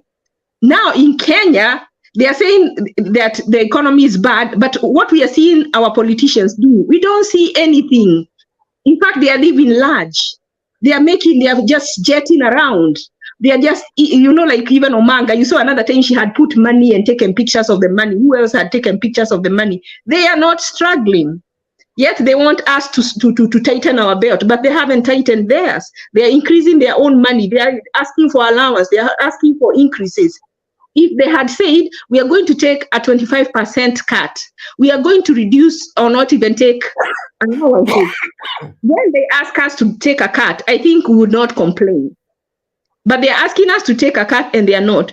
And the worst thing that we have done is choose very wealthy people to be our leaders. That's why they're talking about savings, because they have disposable income. So they are assuming we also have disposable income, while some of us are living in the negative. That is the greatest problem we have. We have leaders that are out of touch. And that's why they want to push the bill. They don't care. Unfortunately. Now, Black, as I come to you, and Nyagaka as well, how comes they're seriously telling everyone apart from themselves that we need to get this money, blah, blah, blah, we need to raise through taxes and all? I think the other way of raising taxes and raising revenue and raising money for government is pay cut. If, for example, the president, as good as he is, he says, I am a president who earns several million, right? The MPs earn this amount. We are going to reduce our sitting allowances for all parliamentarians. We are going to reduce those car grants to a given amount. Will that not reduce government expenditure? Because one of the ways government really uses its money is through pay. Like over close to half of government's money goes to remittance of payment and all. So if it can reduce that, yes, Nyagaka. There is the truth, the reality, and the wishes. What you are saying is wishes, because the truth right now, the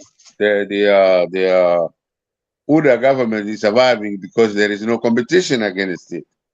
And Okia Mutata, I really did speak about it earlier, because what he's saying, the whole argument he's saying is the same argument you will get in the city hall or the village or something somewhere. There's nothing wrong with that. My friend, he will win some, he will lose some. So long as I agree. I agree it could be wishful thinking and all. But when you're doing something, even you as a human being, right, at your home, when you want to do a major thing, I think you reduce your spending, you reduce your luxuries and all, so that you are able to do a major thing, right? You do that, with that the is very true. You reduce what kind of goes to maybe leisure and all. so as to attain a certain goal. My point is this: we that want is to do very housing.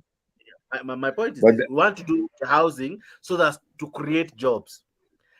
One of the things that maybe would have encouraged people about this housing bill, before even we go to the 3%, maybe if they kind of introduced a pay cut or something to motivate the public that this thing, it's not just for this, as Ashley is saying, it's not just meant to make the common mwananchi. I feel kama amekuwa overburdened, that as much as ninakatwa pesa yenye nimekatwa, wewe ambaye uko juu pia umepunguziwa mshahara kiasi kwamba, kwa sababu one, the pesa is scarce, right? Pesa ni kidogo, so hiyo kidogo ndio tunapunguza matumizi, alafu ndio tuweze kujenga nyumba, to increase kazi. Tuki-increase kazi, tuna increase, as Ruto is saying, tuna increase those who are paying taxes, so our taxes will go up. When our taxes now go up, now we can now go back to our normal, our former pay slips and all. But if we are not doing that, I think the whole thing then is mad with a lot of insincerity, if I may put that. No. Jakes, what ni kuambia hivi, and actually my baby has said the same thing. You argue ni kweli. There is nothing wrong with that. But you have had the president enunciate very well that he has cut 50 billion from the external borrowing so that the money can be raised in Kenya. So come on, unajua, you are borrowing me money all the time. You know you have to pay and pay interest. But he has changed. We don't understand why I agree with you is that that's how you want to focus it. That's how you want to do it. You don't understand. There's nothing wrong with that. But vile tunasema ni kukat interest, borrowing from outside, then we finance our own budget, and then we go from there. We can borrow money to South Sudan, to anywhere, because when you borrow money, you get more money back than when you get it from outside. You don't understand. If you are in your house, you have to explore the budget, the better, and all this. That's true. There's nothing wrong with that. But how we see it and how you see it is different. Nyagaka, if you can listen just a bit. One of the things Devin D rightfully said is the government misuses money in so many ways, including even in payment, because unakuta mtu analipo kuattend a meeting yenye hakuattend, they go to Dubai to attend an online class, right? As though Kenya, you don't have Wi-Fi or something. They are given huge allowances, right? To a level that they're too much proud and comfortable, and all they can do is post even nudes, because this person, okay, I didn't want to go there, but anyway, sorry to even post that statement. But they flash their lively styles of living. Unakuta mtu every government do that. Everyone, even where actually stays, they do that. Take them to court and jail them. Every government do that. You can never, you and argue, Jakes, you will never stop that. Every government behaves that, and they have people that are criminals in the government. If that's your argument, Nyagaka, then why do we even need it then? If that is not true. That is not true. If there is anything, it's like 0.1%, and they don't get away with it. In Kenya, now, who doesn't want COVID billionaires? Imagine Somalia prosecuted their own, they had them return the money, and today they are in jail. Somalia. At the same time that we had the same case, ours has never even seen the light of day. Just the other day, Kemsa, they took people, they fire them, and we don't hear them collecting the money. We have to have accountability, and to start with us asking the money in the Cayman Islands. It's a lot. Black, let me pose this question to you, because I stick to what I've said. You have someone who has touched money close to Kenyan budget, close to 3 trillion, almost equivalent to Kenya's entire budget. And let me see it pretty. He promised us once he was back from US, he'll give us an explanation. He went home without giving the same.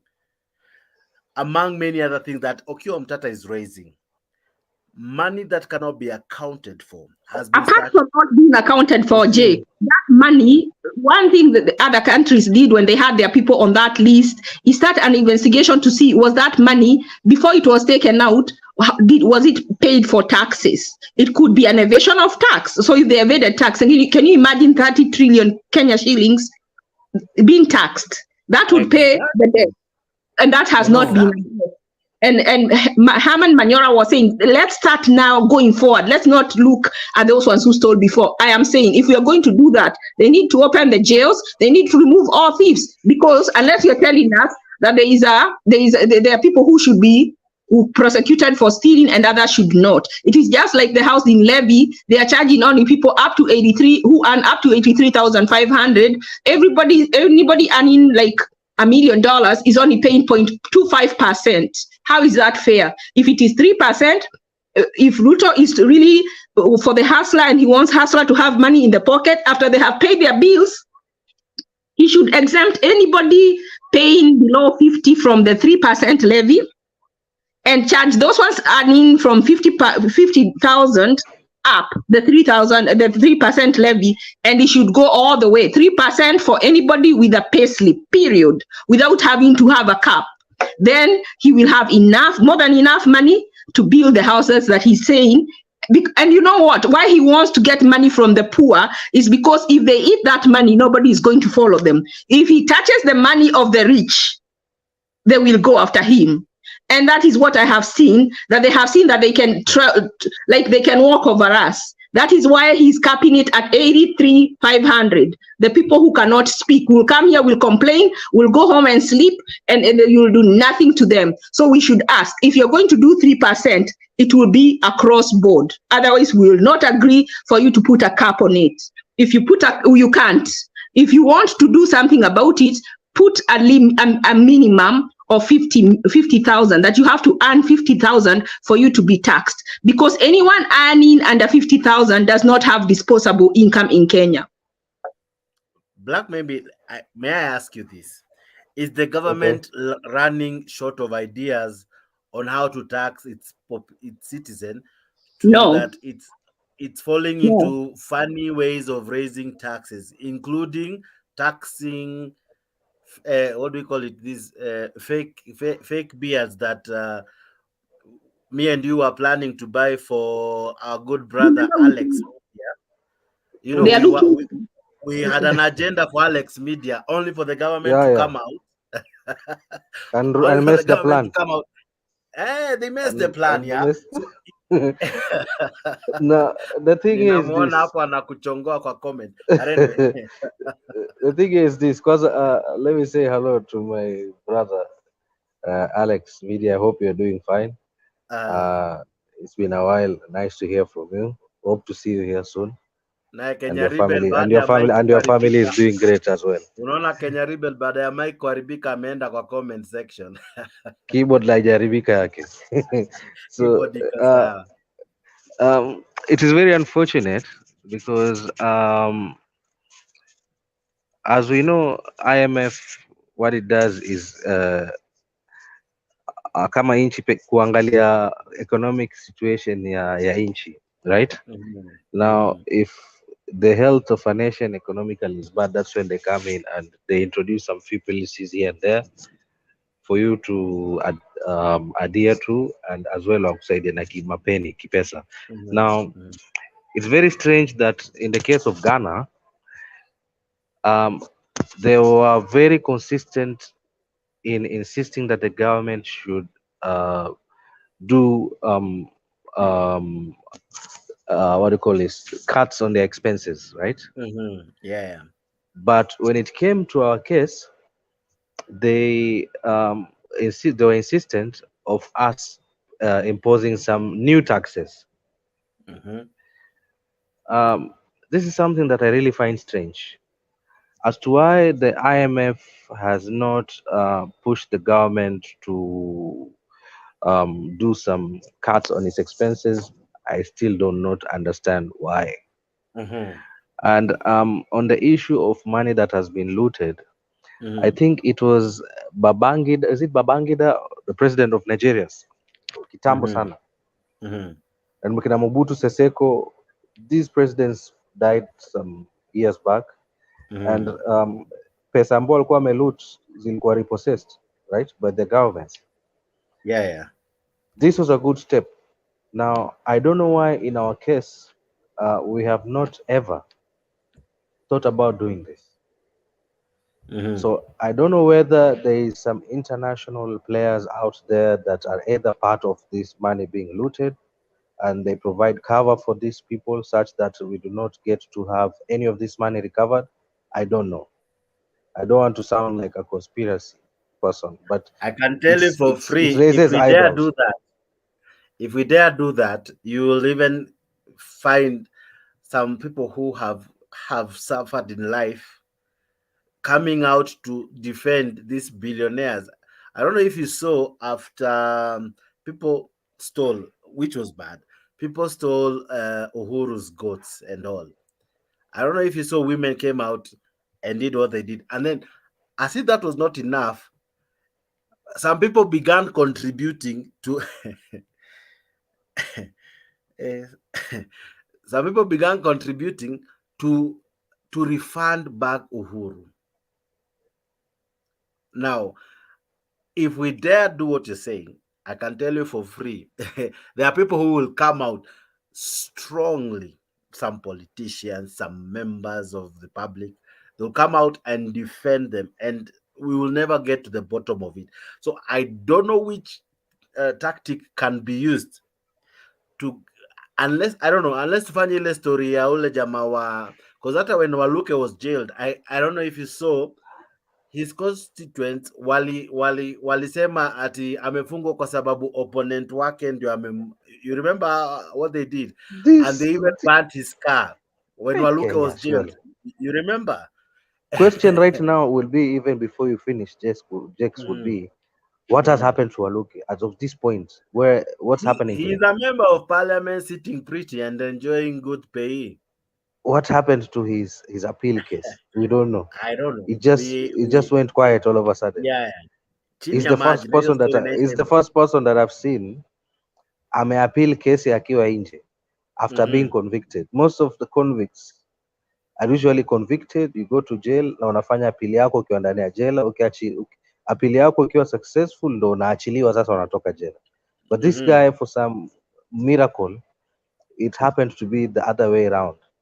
Okay. See, so even the what do you call this, Chief Justice, she was very categorical in this. Akasema, once you've been convicted, the conviction stands up to the point you successfully win your appeal, right?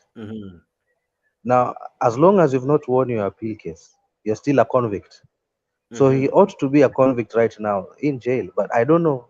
But in the previous government, you know how things ran, right? We had a leader who would go against the court proceedings and so many things. So I don't know. But as of this point right now, Waluke is outside. We cannot really blame at the story ya Handshake. Kesi ya Ruto ilianza mapema kidogo, and it was ilianza mapema mpaka ikafika ruling, and then eventually after ruling, that's when he was convicted. In fact, he was to, in any case, alikuwa angerudisha do, which was a lot, close to billions, eh? It was a billion. It was supposed to be double of what they. It was double of whatever they stole. Now he was unable to raise that amount. That's why he ended up in prison. Now my question is, if watu wake walijitokeza na hiyo design kumdefend, and you're saying that we go for those who have the Pandora issues and all, brainwash. That's why I insisted this in our previous. That's why I insisted this in our previous debate, that civic education is vital, and that's the one thing that is failing us Kenyans when it comes to holding our leaders accountable. We do not know as Kenyans what our leaders' qualities ought to be, and what steps we need to do if in case our leaders do not deliver on whatever mandate that we had given them to do. So there's a lot of civic education that's required there. But you see, these leaders are also smart in ensuring that this does not happen. Wanasemanga mwerevu akiamka, mjinga akiamka, wanasema nini? Mjinga ukiamsha alelala, utalala wewe. The previous method is kerevusha, mjinga kerevuka, mwerevu ako mashakani. Ako mashakani. So they are following, they are sticking to this. Hii misemo hii, they are sticking to it holistic. Wanahakikisha kwamba that's what they do. They make sure hawakuamshi na hauamki. No, because hawataki kuwa mashakani. My last question, because it's already almost 3 in our country here, Kenya, and some of us will be attending a church service later on. Let me ask you, Black, why is as if Parliament is gagged? It has, I'm more feeling, I don't know, I miss the debates before the handshake. You know, those debates that were thorough. Debates where people would come and you enjoy watching KBC because you see Parliament sessions. I used to enjoy watching Senate. Nowadays, Senate is very boring. Now, what happened? Because it's like our Parliament, I don't know. Do we really even have a Parliament to start with? Yes, we do have a Parliament. The building is there. The building is there. The building. We have a beautiful building. The chambers are perfect. They are good. We can even sell them. We have good, but the occupants there, we are members of Parliament. Honestly, we have members of Parliament. But the issue by is name. They are like Ruto between 2018 and 2022. He was just a deputy president by name. No impact, zero, nada, nothing. Like Aqua na kitu. Those are our parliamentarians right now. Like, what bill is making sense? Like, at a bill near Ruto, a financial bill near Ruto, what are they doing? They have not started. It's not interesting to look at ama ni mimi unajua labda make as Jakes and Mutembei TV, maybe we are overanalyzing them. I think actually, the problem here, what happened to our parliament, the problem here is the leadership. For example, yes, kujibu swali yako, yes, tuko now members of Parliament now. Whether they're doing what they're supposed to be doing now, that's the key question, you see. But as well, like we've always said here before, we do blame ourselves for the leaders we've had because we chose them ourselves. That's not how you guide what he's saying. At this rate, let's just vote for Oscar Sudi. Okay, fine. Mwisho wa siku tuliwachagua wenyewe. But as well, I would also blame the leadership. In the sense, for example, the opposition is supposed to be the one that is always putting the government in check. The biggest mistake was to have Mbadi not be the leader of opposition. Unfortunately, as nominated as he is.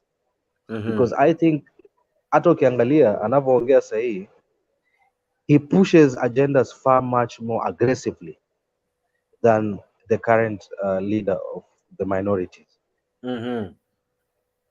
Mbadi would marshal up numbers and people in parliament so aggressively.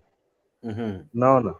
But the one that we have, right, Anu Jama wa Azimio, the minority leader, is, I don't know. Because yeye ndo nafaa kuwa wanaamsha parliament, anawaweka on toes. If this everything else is going as per plan kulingana na government venye inataka, of course, the government side will keep quiet, the majority side will keep quiet, everything will just be as cold as it is. So I think it's up to the minority side to do their part.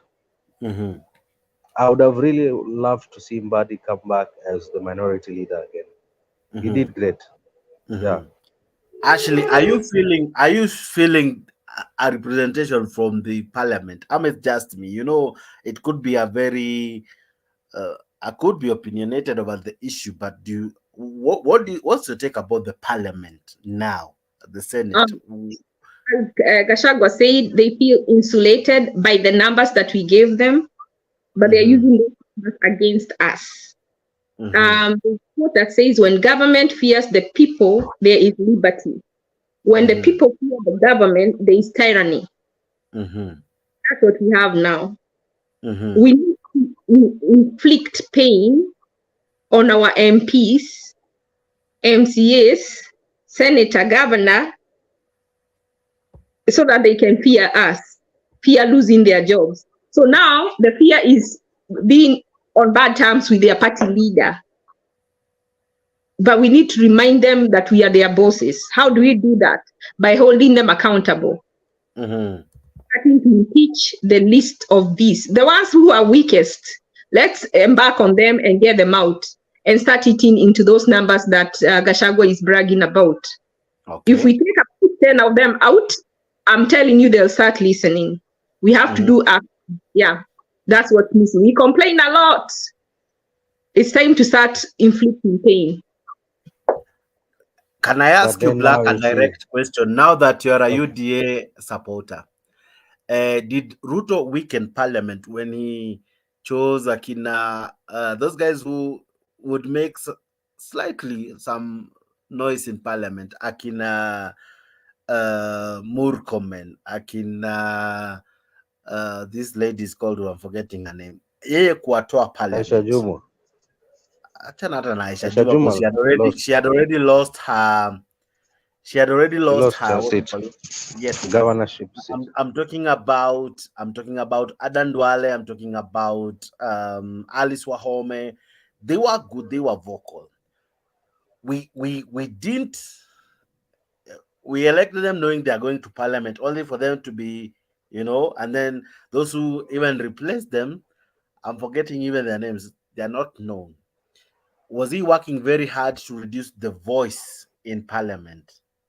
No, not at all. Not at all. Like you've rightfully said, they were very strong in Parliament.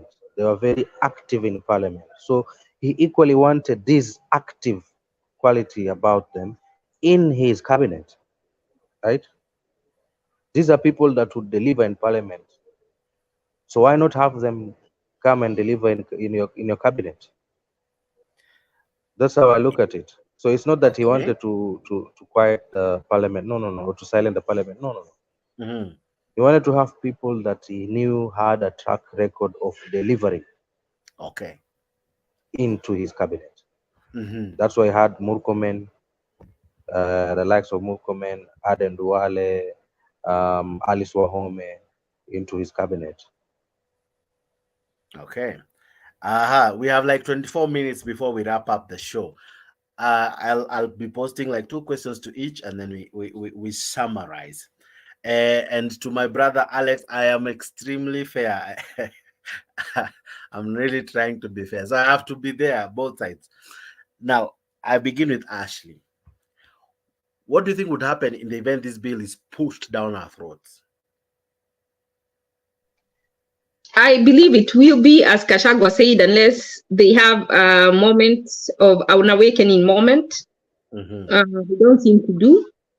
I have heard some of them do not listen to anybody. They like to micromanage. And I don't know what it is about presidents when they come to power. They start thinking they are Albert Einstein, that they are the geniuses. We are fools, cold, and we are not children. So they all of a sudden they have something that they think they know, like BBI, who thought that he had come up with this brilliant idea and he was going to force it down our throat. And Ruto is making the same mistake, that he thinks he knows that this finance bill is what will solve the problem, and he wants to push it down our throats. And they forget that we need adults who are intelligent too.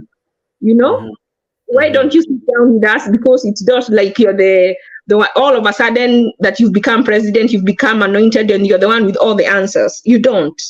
We just have delegated our sovereignty to you, but it doesn't mean you're the most intelligent. So let us come to the table, and if people don't want the bill and it is good, don't give it to. You can't force them. Even God did not force the Israelites when they asked for a king. He gave them Saul. Correct. So who are you? If you think the finance bill is good, sell it. If you can't sell it, just agree to let it go. Give the people what they want. People say the cost of living is high. So before you bring to us about how we are going to save and get the money back in 7 years, how about putting money in our pockets so we can be able to feed our kids and take them to school?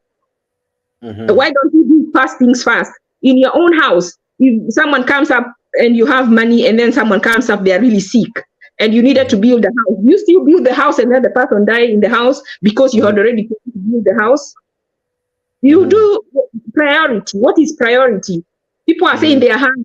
People are saying they're not being able to. Is the priority to increase the levy on VAT, knowing it is going to increase the food prices higher, and then also tell them to pay money so you can employ other people, so the people with pay slips can help the people without pay slip?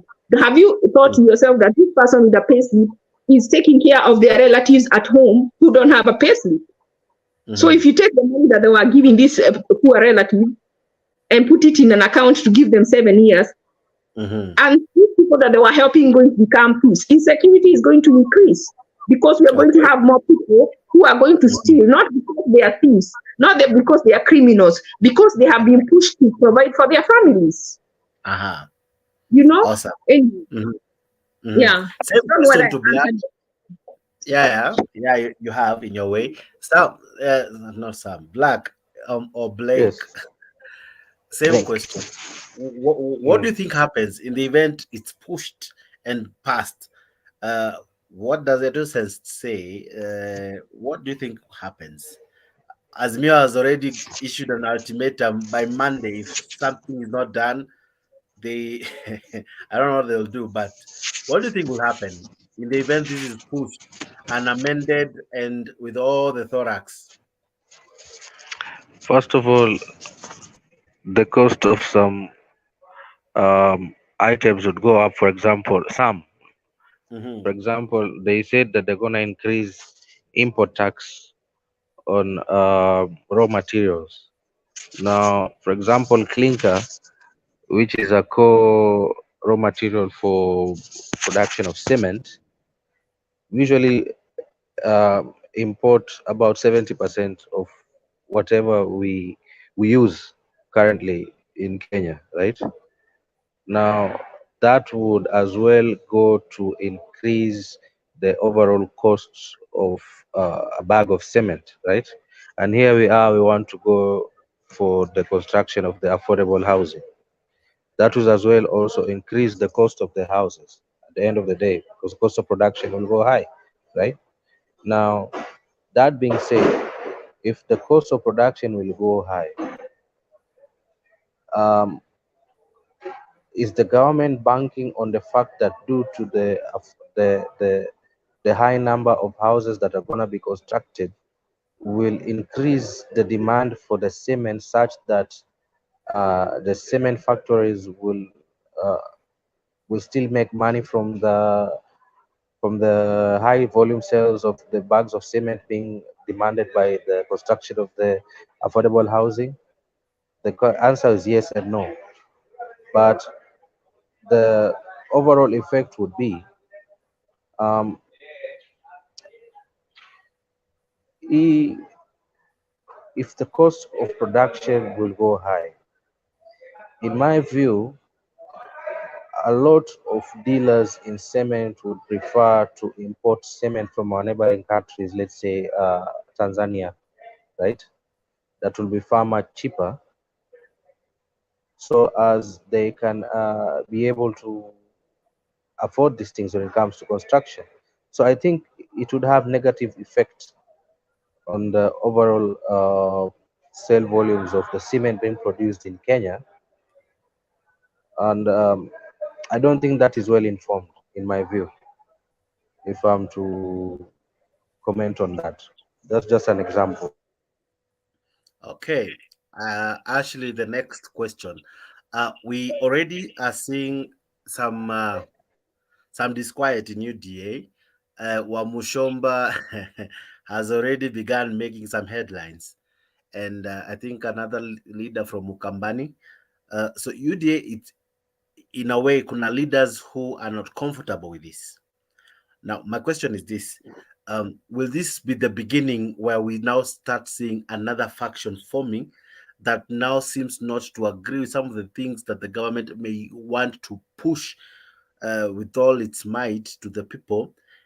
Hence, just like Jubilee, we begin having two wings. Will this be the beginning? Oh, I personally think that that the fact that she's disagreeing doesn't mean now she's a dissident of that party, even though I hear that she was taken out from the WhatsApp group. So they shouldn't. She didn't even attend the meeting where Gachagua met all other leaders from Kiambu. Probably she was invited. That's how it always starts. Then Ishongwa was very vocal. I don't know if you listened to the news. I think yesterday he was very vocal, even to mention her by name. So Yeah. That's how it normally begins, don't you think? The problem with these people, I think even the way the Azimio people started going to the streets, they are very arrogant, very. And they kept saying freedom has come, but freedom came to only them. But it didn't come to the people who voted for them. They used our numbers to benefit themselves. Okay. You see, even Seth, what's his name? The one who just quit the other day. My friend Alex, who is in the show already, he helps me pronounce it. Is it Panyako, something like that? I'm not sure. Panyawako. You see, Alex is the one who pronounces it so well. Alex, how do we pronounce that name? I don't want to say the name because mtaenda hindsight vile nilipronounce ya Sabina mkaanza kunipiga kila.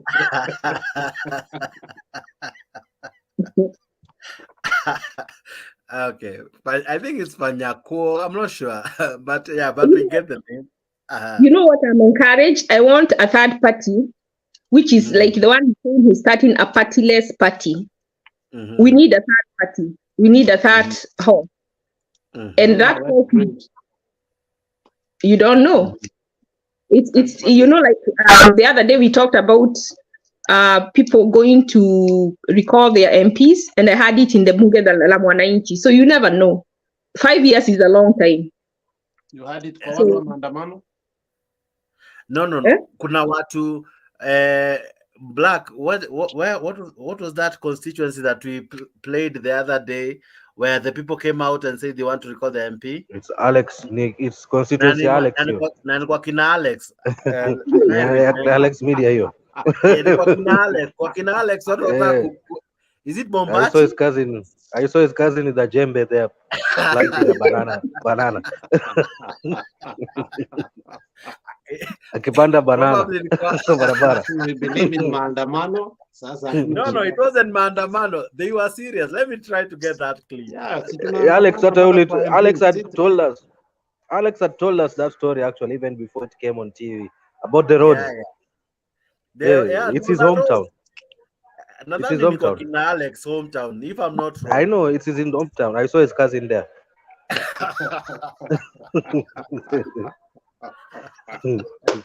Hey, hata ng'ombe kikula sabuni ni Alex amekula.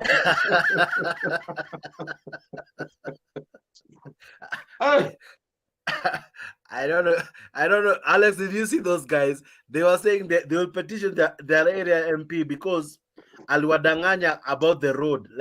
I'm trying to look for that clip. Aliwadanganya kuhusu barabara fulani. I know. Aliwadanganya kuhusu barabara. I don't know if it's Bombati. I'm forgetting the name of the place. Bombasi. Okay, that way. So those guys were in the streets planting bananas and all, saying they're collecting signatures to recall their area MP. So it can happen. Not with the current. Not with the current judiciary, Jets. No. In fact, anybody saying that our minority sides has failed, I think they just refuse to be honest. If we had a judiciary that our minority will work with, and then it's easier. So, but when you find that we are toothless to a point whereby niweke video yangu kwa sababu Ashton anatoroka for no reason. Mi si muuaji. No, hajatoroka. I think akona challenge na nini yake, atarudi tu. So It what has I was happened. saying is that if we had a judiciary that was functional, even in the most darkest moments of Kenya, kumbuka even at the political height whereby tulikuwa tunapigania sijui ni Kasarani who is going to hold the last rally there, we still had an arbitrator called a judiciary that was functional, whereby you could go to Justice Odunga or somewhere and you get even a ticket for picketing. But I think the judiciary is now totally being used bluntly, flippantly, I mean, to an agenda that is going to fail. Now, for instance, look at Machakos today. You just ban somebody from preaching because you feel like, you know, they're going to steal the show.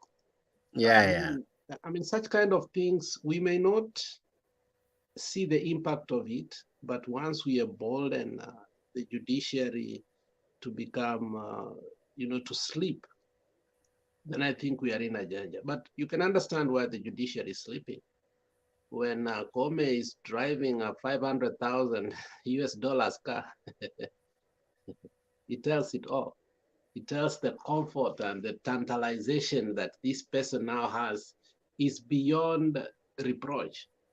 So I think the weakest link is not the minority side. What can you do if, for instance, you look at how KK operates? They were even choosing leadership of Azimio in the House by force. Jex, let's be honest. And then you come here and say that the other person was better. Whereas Sabina Chege, who even attends the meetings for KK in the State House, still wants to be our leader. I mean, just ask yourself, Jex, what is that? And then somebody is telling us here that, oh, Mbadi was better. It was not Mbadi. It was the team. It was a functional team. So let us not just keep on throwing careless words here and forgetting the reality that the judiciary is the weakest link to the people of the Republic of Kenya. And if we continue that way, I don't think anybody will ever forgive the judiciary, ever. Because I think now it comes into an importance for me to understand why we have three arms of government. I used to know there are three, but the functionality of the judiciary was almost like a quiet one. Its importance was not as loud as we thought. But the moment they went to bed with the executive, they totally destroyed the legislature. What can the minority leader do when they're holding leadership on us, when the speaker can't listen to them, there's nowhere they can go? If you can't go here, the reason why we have the judiciary is at least you can say, let's meet in court. Who can go to court? See you in court. Who we used to go to court and get fair judgments, Jakes, and that will allow a robust debate in the country, whether be the government, whether be the opposition. We knew we had a neutral arbitrator or a referee. So I think Kome should have gone like yesterday. We should have, even within the people who supported Kenya Kwanza, like Ahmed Nasir, they have come openly, blatantly now to criticize the judiciary to the core. Why? Because it is not functional. You look at the cases are now 6-7 years behind, some 15 years, just mentioning, and then somebody is driving that kind of car. So the issue is not the opposition.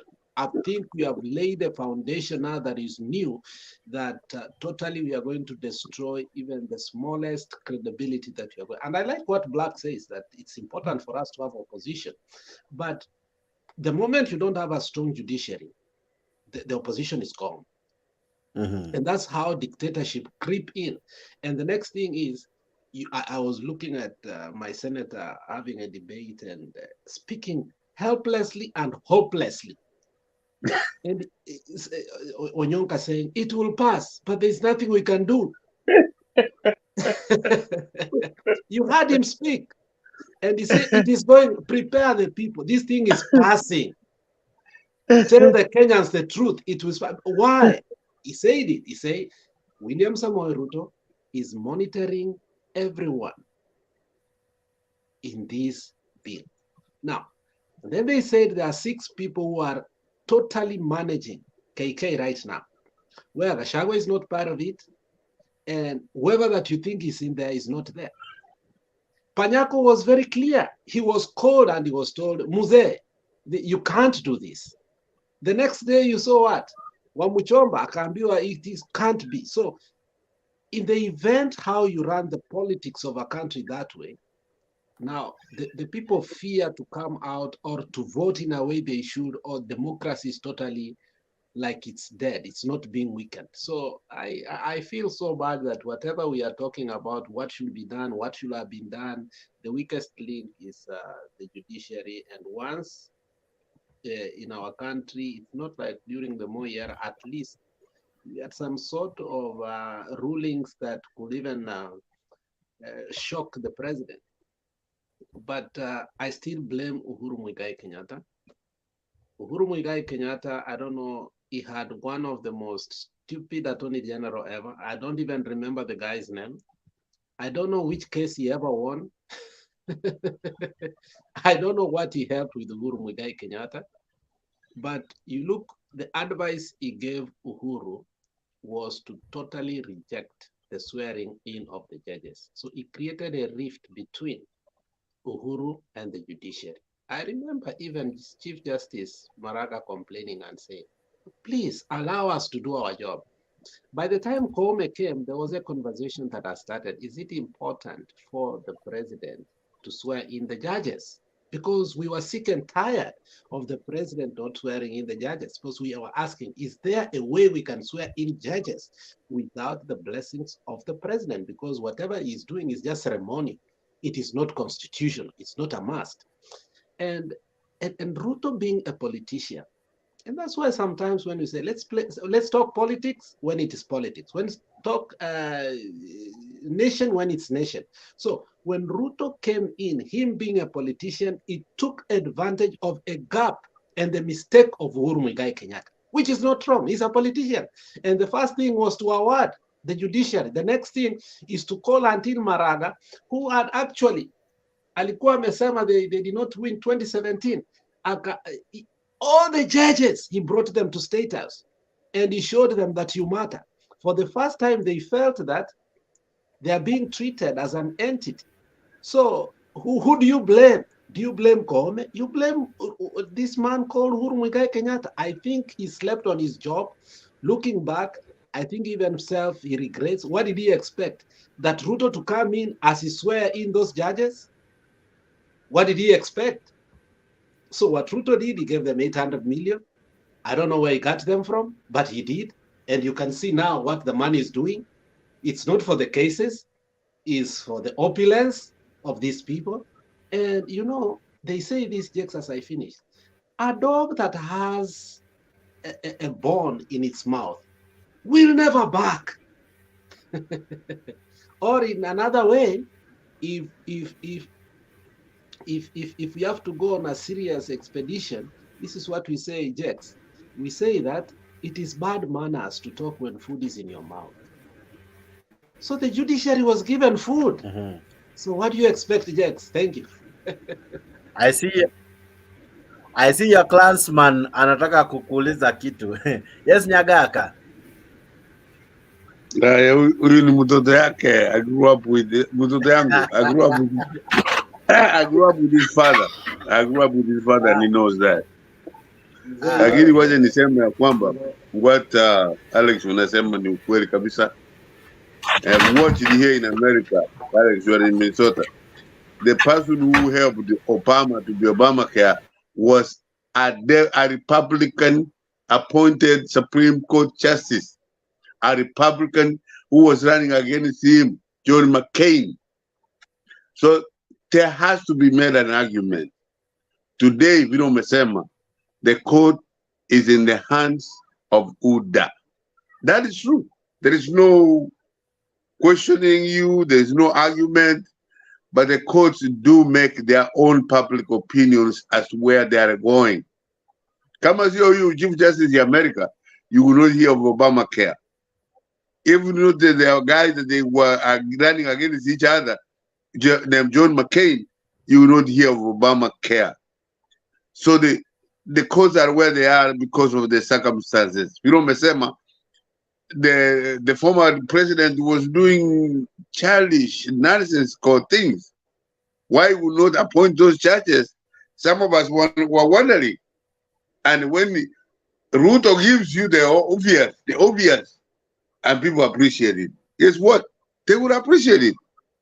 So, Alex, keep coming. Thank you very much. I was doing openly. my summary.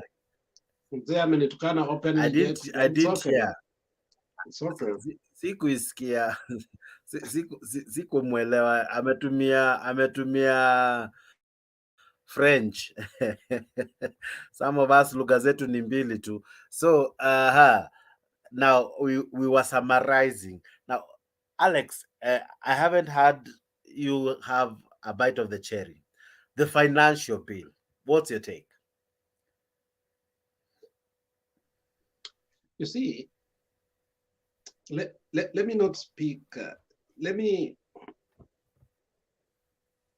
I liked what my clansman, who is called Dr. Manduku, who is the MP for Kitutu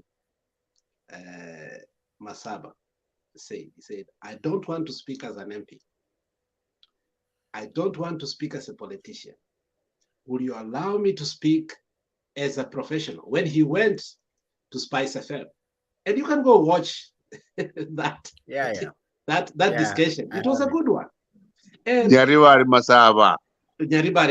So when he executed, and that's why I like Spice FM. Spice FM, in as much you can be a politician, there's a way the interviewer sometimes infuses professionalism. And then sometimes you forget this is politics, and then you start now paletting on an intellectual level, and also you start speaking on a nation building. So this is what Manduku said. When you look at the housing levy, he concurs that whatever that is happening must happen. The only thing he disagreed was, we are not sure if it is the goat, it's the hyena, are we giving the hyena to take care of the goat? That is the only problem we have.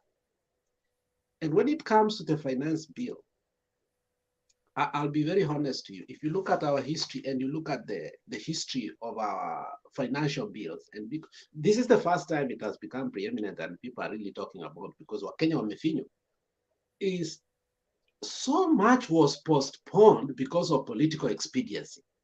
From the VAT last time, you saw, it was cut and deal. But the reality is that they did not resolve it. They came up with a deal. If you remember, when we had a debate about the VAT, and many, many other issues that are coming today, in the issue of how taxes should be collected, how people should be taxed, our members of parliament, once they were given the CDF, they stopped deliberating about important issues in parliament. They started managing CDF. So a member of parliament is successful today because he has built 1, 2, 3 things. Then you start questioning, what is the definition of a legislature?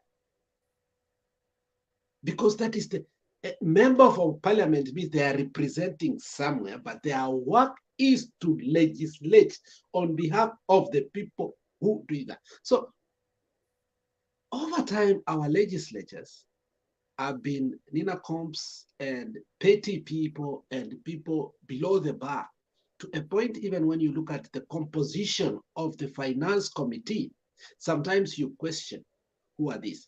However, when Mbadi and Kimani Ichung'wah, who I hate, but they were still in the account committee, I loved how they used to debate when they used to come to JKL or they go to the evening show. You could see some sense of understanding on what they are doing. Now, the finance bill, when you look at it, it's a postponement of problems over time because of political expediency.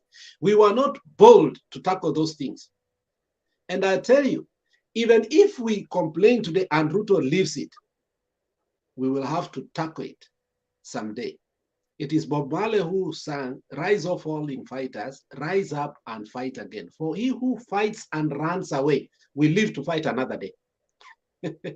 These are not things that Jakes have not been talked about before. There are extremes, though, which you wonder who even put them in. For instance, you can't be desperate until unaanza kutax nywele. I mean, that's desperation. Now, it shows that you are not innovative enough. You are not innovative enough to know how to get money. That one, they degenerated.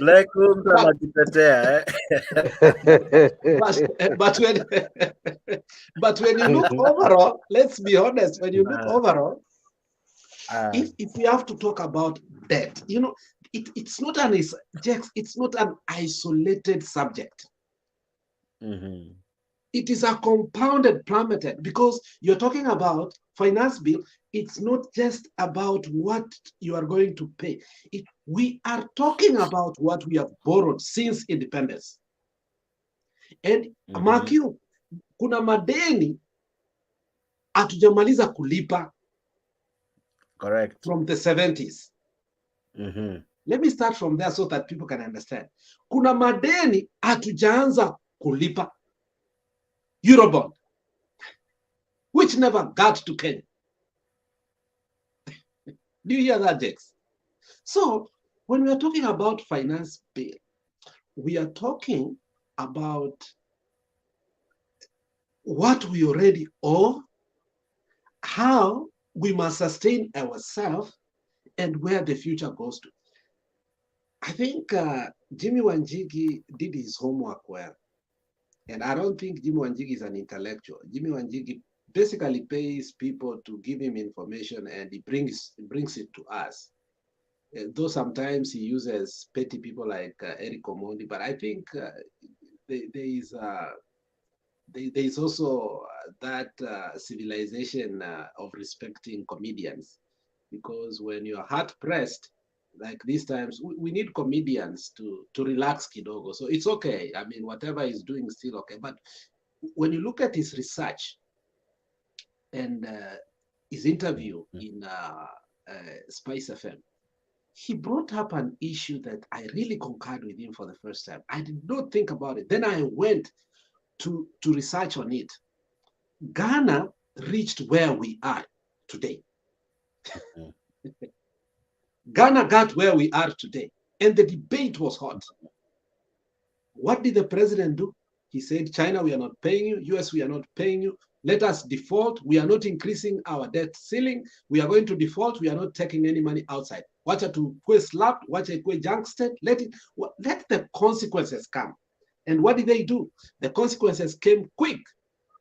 But at the same time, the Chinese, the Americans, and other multinational corporations understood, if we finish, you don't kill the bull if you don't have artificial insemination means, if the bull can't work anymore.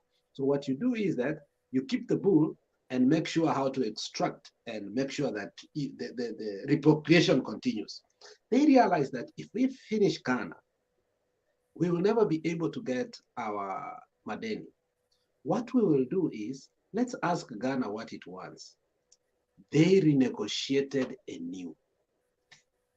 Under their terms, with what they have, and during the negotiation checks, it took like 1 or 2 years. They were not paying anything, and therefore they got a reprieve. So I think the finance bill has brought a new perspective to me that must we pay for Eurobond? Must we pay for things that we don't even know? from the 70s until today. And if we have to pay, what are the terms? We must now start controlling the way we deal with our finances, because this taxation that you're seeing is out of desperation. Why? We have overborrowed. And the person that is actually now overtaxing us in the first 3 months in his government also went to expedition of borrowing. He borrowed 1.304 trillion, less than 6 months. So it is also a problem.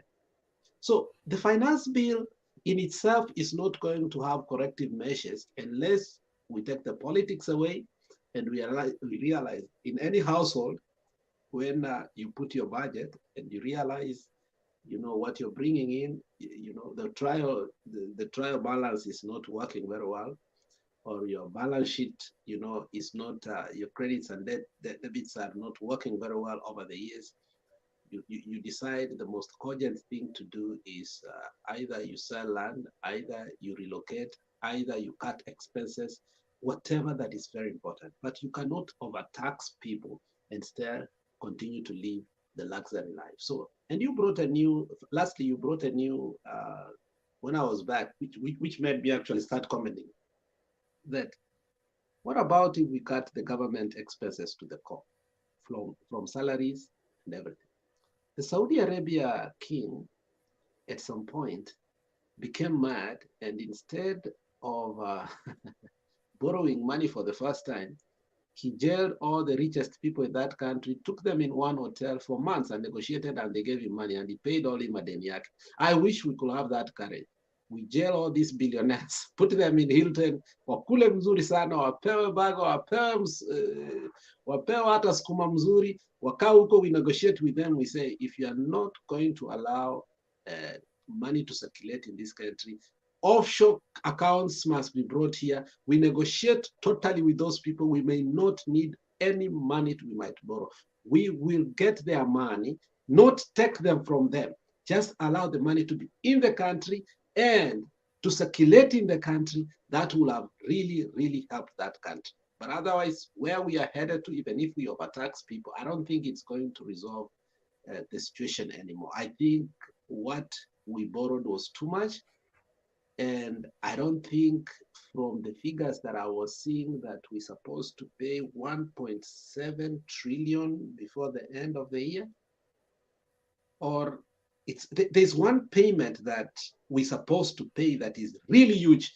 And then next year again, if we increase our debt ceiling, which we will, once you see USA increase their debt ceiling, just know it's coming to us. When they cough, we catch the cold.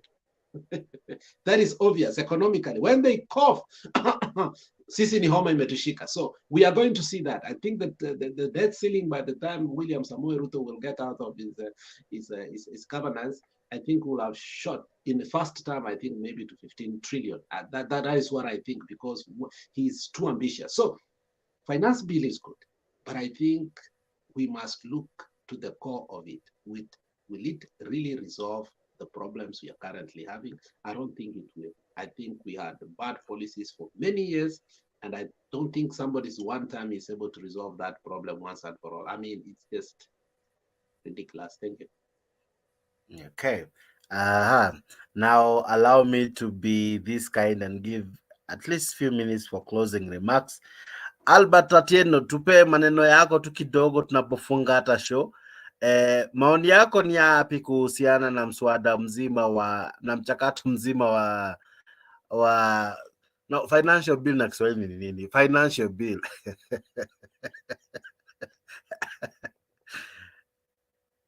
Endelea.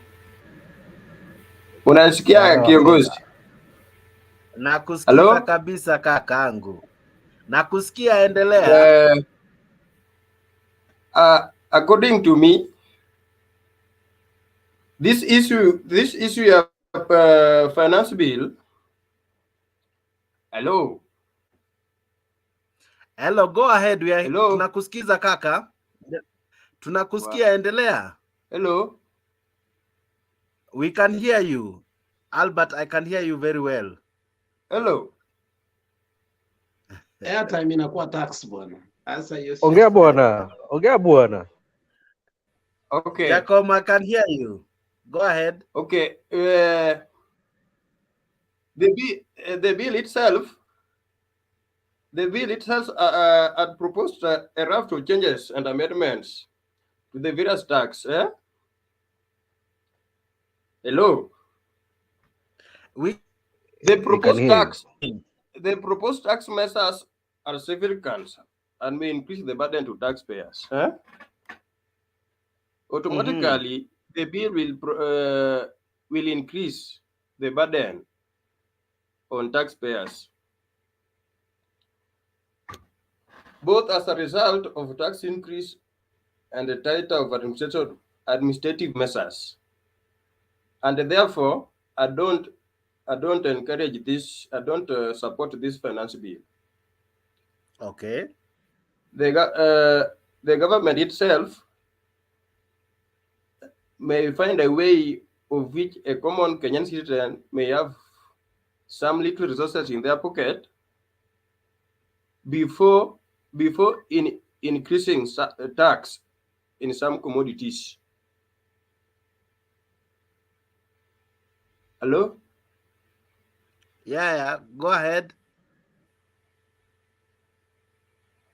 Otherwise, hello? Hello, go ahead. I can hear you. Just continue. We are listening. I don't have much to say now. But I'll be in touch with you. Thank you so much, Albert Otieno. Good to see you. And that's just a minute. Yeah.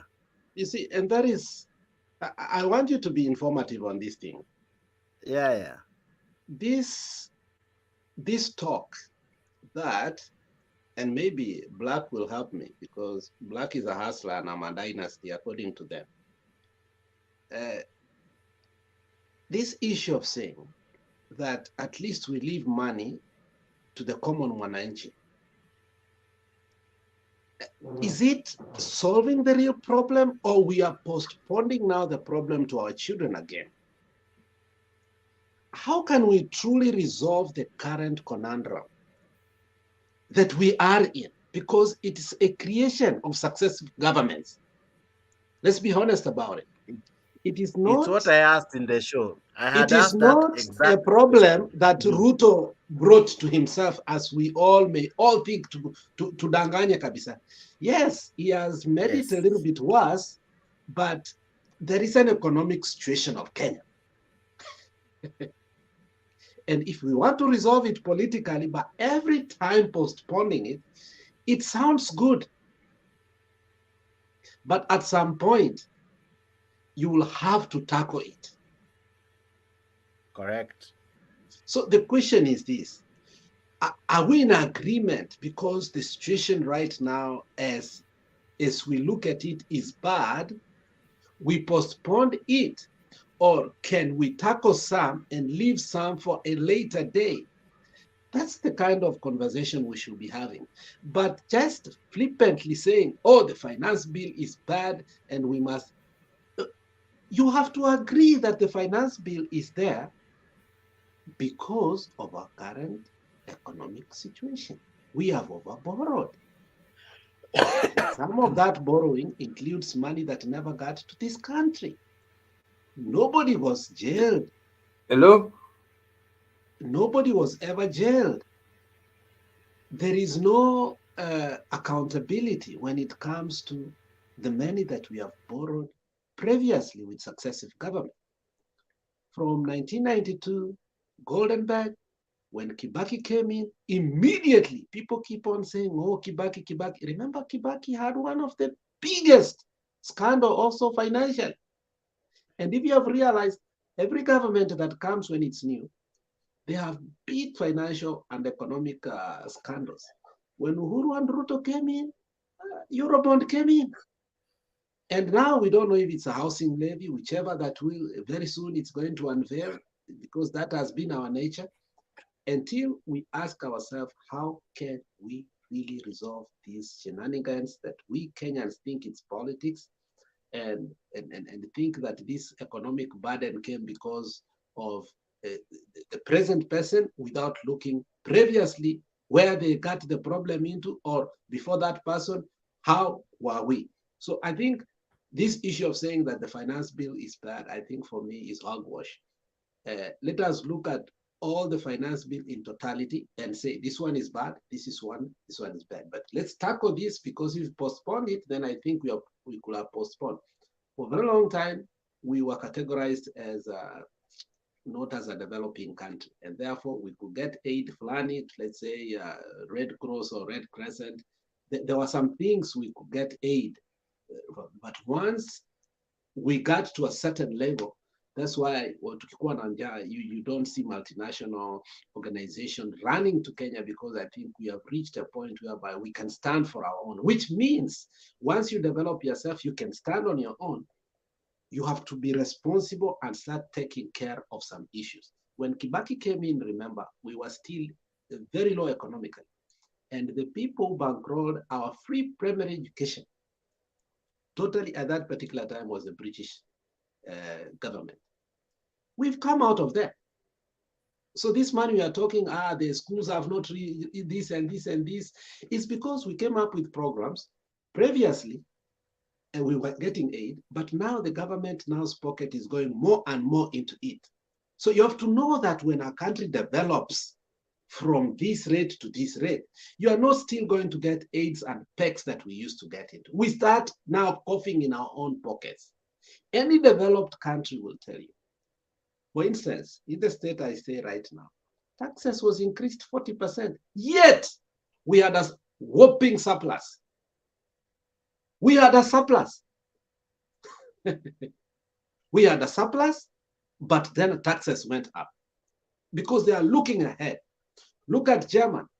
I mean, these people pay taxes like mshahara unapata 10K, but I mean, you take home like 30K. Why? Because education is totally free, roads are free, amenities are free, healthcare is free. So they take the burden out of you. So we need to start having now real conversations and demand implementations. Because if you are paying county taxes, and for instance, I'll tell you, Jax, every time I go to my Kisii County, nikishafika Kaplong, before I get to Kisii Town, kuna watu wanakaanga barabarani, lazima nilipe pesa, ama matatu ilipe pesa, ndio ufanya nini? Upite. But the most amazing thing is that less than a kilometer from there, you have 3 potholes. Where does the money go to? So I think we need to be honest now that we must bankroll our things, and also we must be accountable. Otherwise, let's just live for the point, because we'll be talking politics here every day until and unless we ask for accountability and we see how that money is used, then we feel the impact of that money. We will not be happy citizens. Where Kenya is today, there is nothing we can do. You cannot postpone, because we must generate money. We can't keep borrowing as part of our revenue. We must generate our revenue. And generating, we must say that part of it, every county must have an industry. Every ward must have an industry. We must aggressively now start going for what works. Otherwise, if you say this finance bill should be taken out and the burden should go, then you are saying let's continue to borrow, because that's the easier path. And borrowing has a limit. Every time you borrow, your debt ceiling goes up. You keep on saying, now we borrowed up to here, we can't borrow. Look, 3 weeks ago, China said no. World Bank has said no. Now, 4 people have said no, we can't be given money. The only solution is for us to take our debt ceiling up. And that is not the solution too, Jax. Before Black comes in, because when Black comes in, it will be almost I'll give him also equal enough time. Eh? My last question to you, Alex, is when you look at our country with the amount of debt we have, from where you sit, Kenya inakaa kama imepampiwa 7 trillion. Can we say we are a country? Ukituangalia tunakaa inchi 7 trillion has been pumped to our economy. You know, looking looking at the president talking to the governors, I laughed. I really laughed. You are talking to people that you are going to create jobs, to people who are asking money from who cannot even generate a shilling. Can you imagine that the county can't even pay taxes to the national government? It only collects on behalf. Okay? And then, from the perspective you have asked, now I now want to reconcile from what the president said today, which I think it will not work. If you are saying that we are going to, we borrowed the 7 trillion and has been pumped to our country, where did this money go to? One economist came, and that's why we were having a very good conversation with Black one time. I think you had gone, I think, tukaongeongea na Black, you know. One economist said something that was important for Kenyans to know. How do you feel the impact of borrowed money to the country? You see it in the growth of our industries. We built SGR. Our steel companies were bankrupt and they were closing. Our timber yard in Molo was non-functional. All our cement companies, Bamburi, all of them, they were under liquidation. Jakes, did that money really come to our country? Did it really come to our country? So those are the questions now we keep on. So borrowing in terms of books is okay, but when the economy does not feel it, then questions must be asked.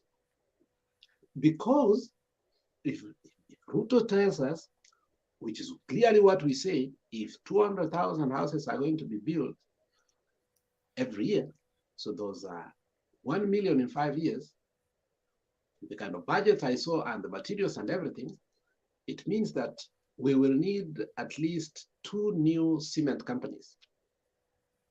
Our timber will be better. Our timber, you know, we used to have team sales for timber, which was one of the best timber industries in Africa, by the way, team sales for timber. It is gone. And I think it's owned by the Moi kids. Our steel company is not functional at all. In fact, if you have ever built nyumba vizuri, gauge 16, gauge 8, kwenda juu, all these things come from India, by the way. And yet we hear that we have local steel. Who owns it?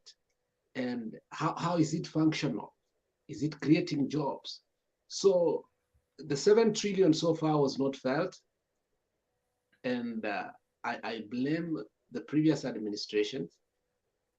If need be, I think if our court was functional, instead of Kiki Mutata taking the finance bill to court, I think we should have started with Uhuru and the previous governments to tell us where that money went to.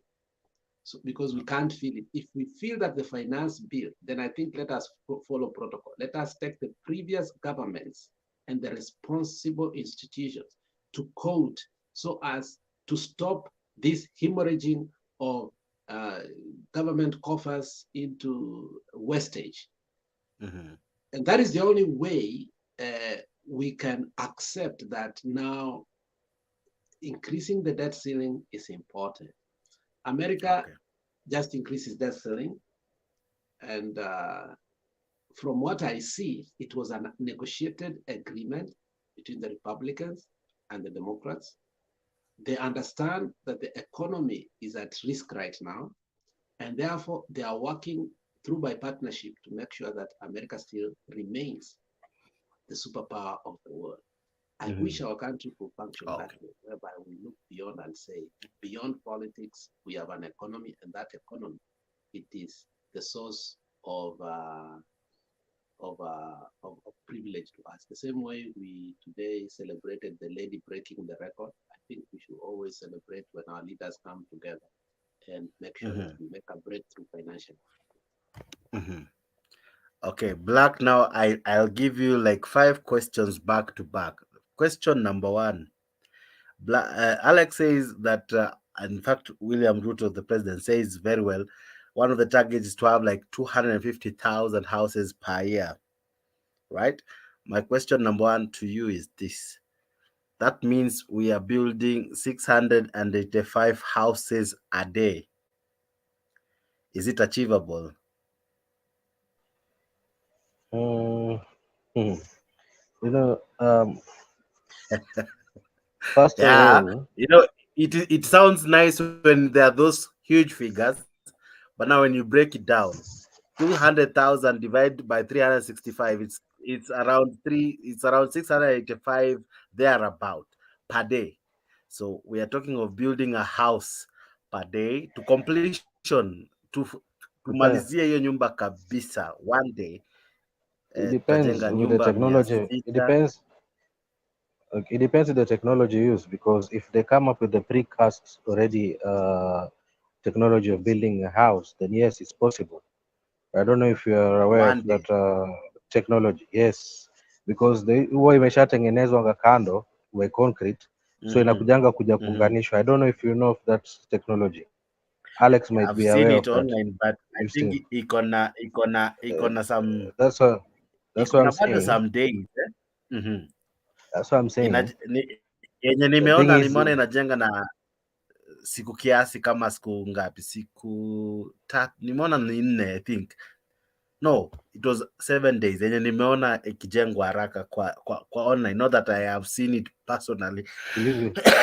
But yes, siku moja I'm yet to see. Yenye inajengwa one day and inamalizika, I'm yet to see. First of all, we need to establish what technology those houses are going to be using, right? If it's the kawaida mortar and brick, of course not. It cannot take that. I mean, that short time. But if it's a different technology like the one I'm telling you, precast, it is very possible, because ile wale kuunganisha tu, by the way, iwe imeshatengenezwa, imeshakuwa you kama unanielewa. For the viewers that are out there, maybe you might want to go through YouTube kuelewa precast ni gani. It's possible. Yategemea na size yenyewe, it's possible. It's just a technology. We've not been made aware what technology they're going to be using, unless they inform us that. Okay. I think we are questioning. You're questioning that. You're optimistic. You're optimistic. Your question is based on the mortar and brick.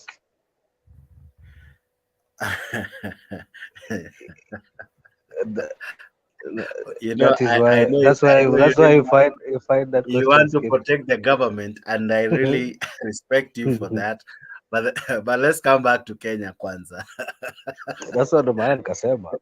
Inategemea, because if I recall, tukirudi Kenya na if I heard what Ruto would say that simiti shuke bei, he spoke of watu wa machuma. Cement is used. Chuma is used. Yeah, simiti, mchanga, mawe. When I listened to the list he was speaking about, sioni kama niyo technology, but maybe, I don't know. Unajua Black, you could be having some info.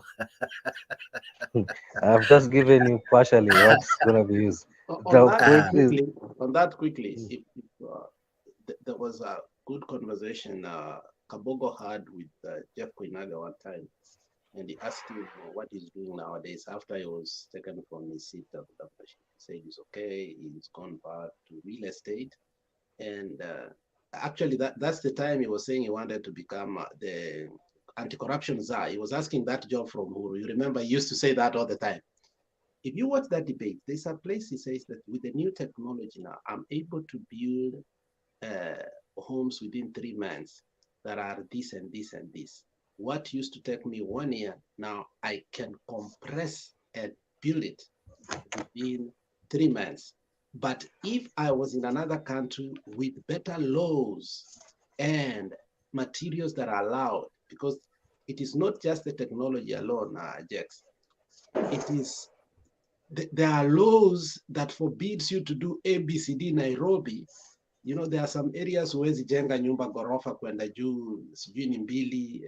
That's why now Lavington has become another. Mombasa, there are some places you can't do that. Yeah, so what we are saying is that let us review the laws, the technology. It's a host of things that it's going to be catalyze that process. So when you just put the figure like that, it may look impossible with the present rules and situation. But if you ask why Singapore was able to do that, then you realize that there was a niche in that, and what did they do, and what are we able to do? So I think that should be fair on that level. Okay. I think hiyo mmejaribu kujibu. Now, with the reduction of 3%, will it really help get these houses constructed, most of them, or how will this 3% really create a dent in the 250,000 houses, given that the maximum anyone can be deducted is 2,500? In 7 years, it comes to around 420 if you also add what the employer also pays. Now, if you think of those maths, it sounds kidogo. So is 3% well thought out? Like having it capped at 2,500, could it probably have been prudent? Wangeongezea kidogo. If you're earning $1 million, ulipe hata 10K. What do you think? Is the money able to finance them? Because I'm yet to really even understand, because kuna mtu alisema ati money ni ya ku-attract investors. I'm yet to even understand that point on its own as well. That's what the PS said. Hinga is his name.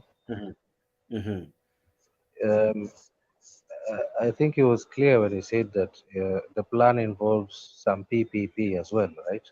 It's a partnership program. So the government is coming up with this money, which is going to be sourced from the 3%, but the private investors are bringing in their money as well into it. So we are not entirely depending on the 3% deductions for the whole house. I mean, if I could recall well. You video here? The houses you're asking me? Yes.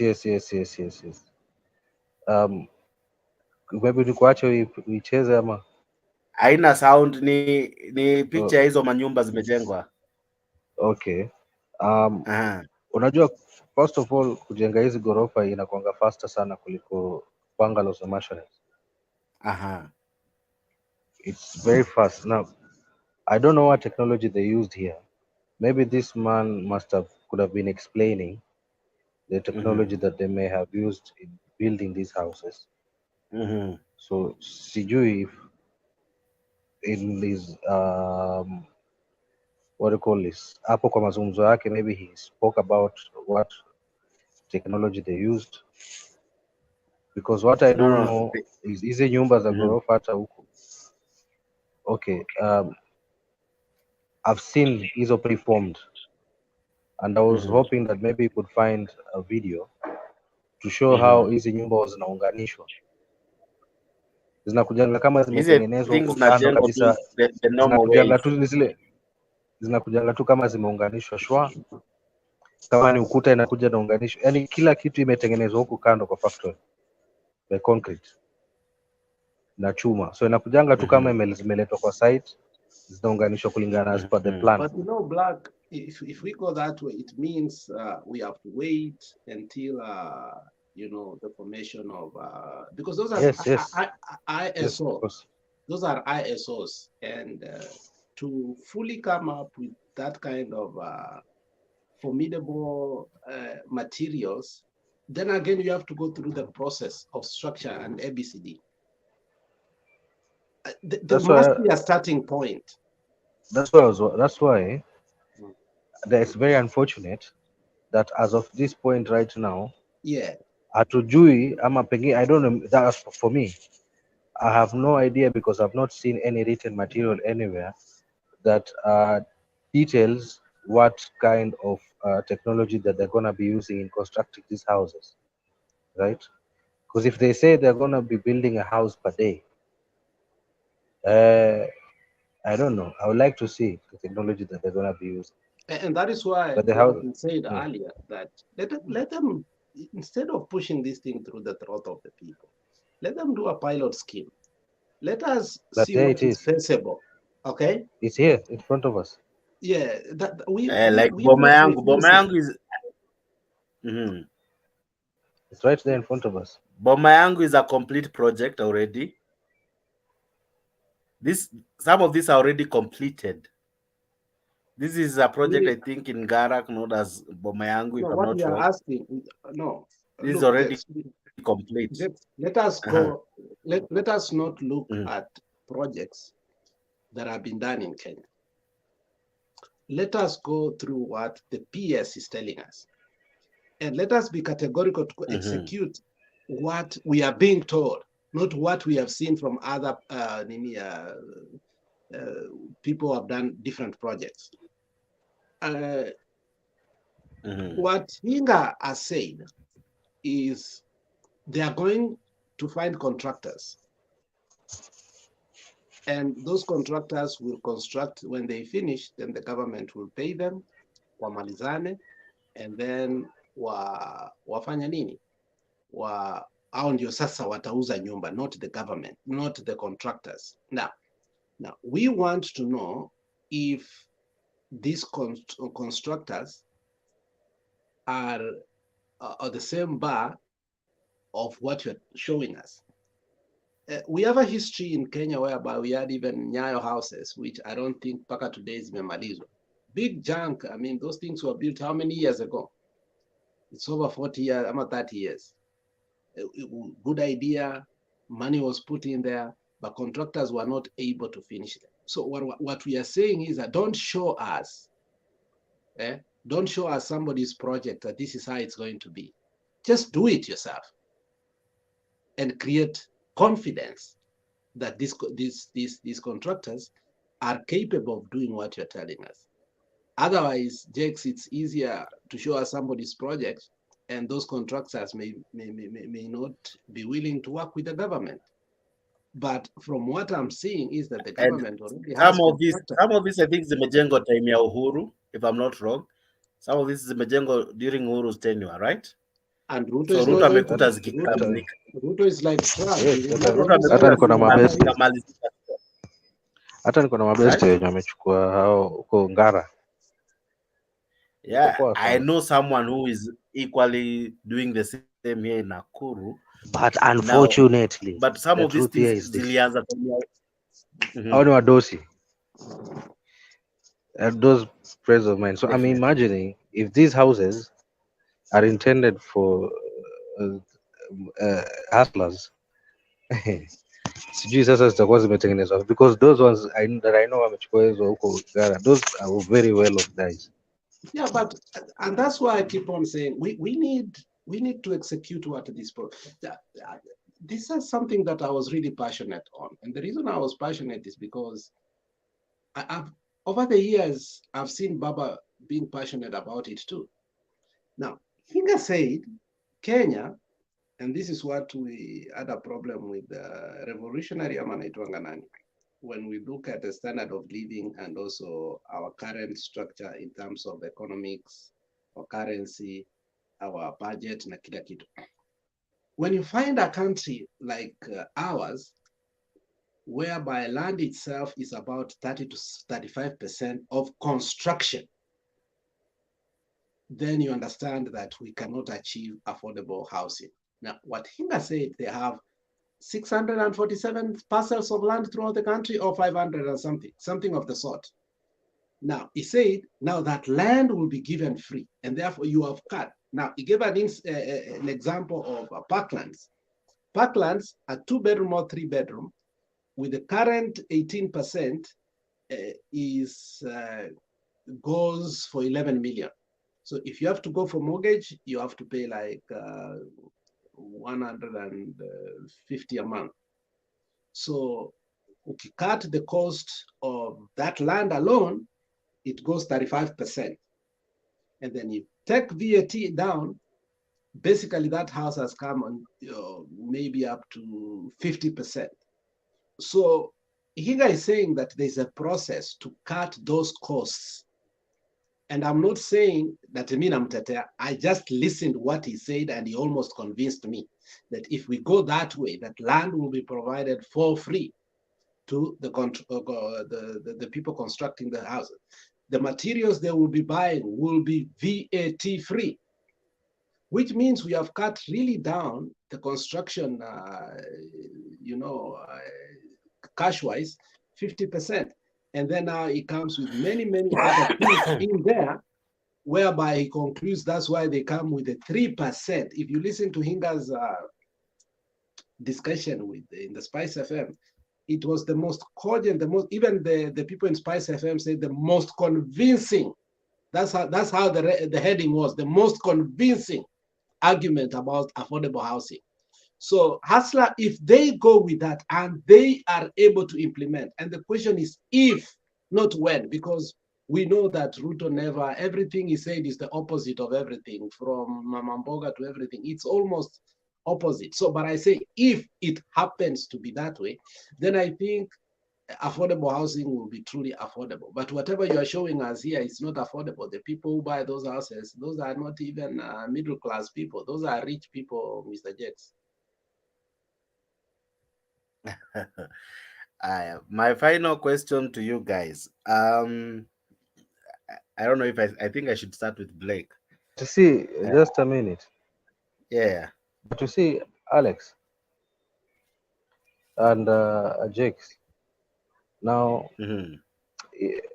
even if the government takes off the VAT on the construction material, e.g. cement, right?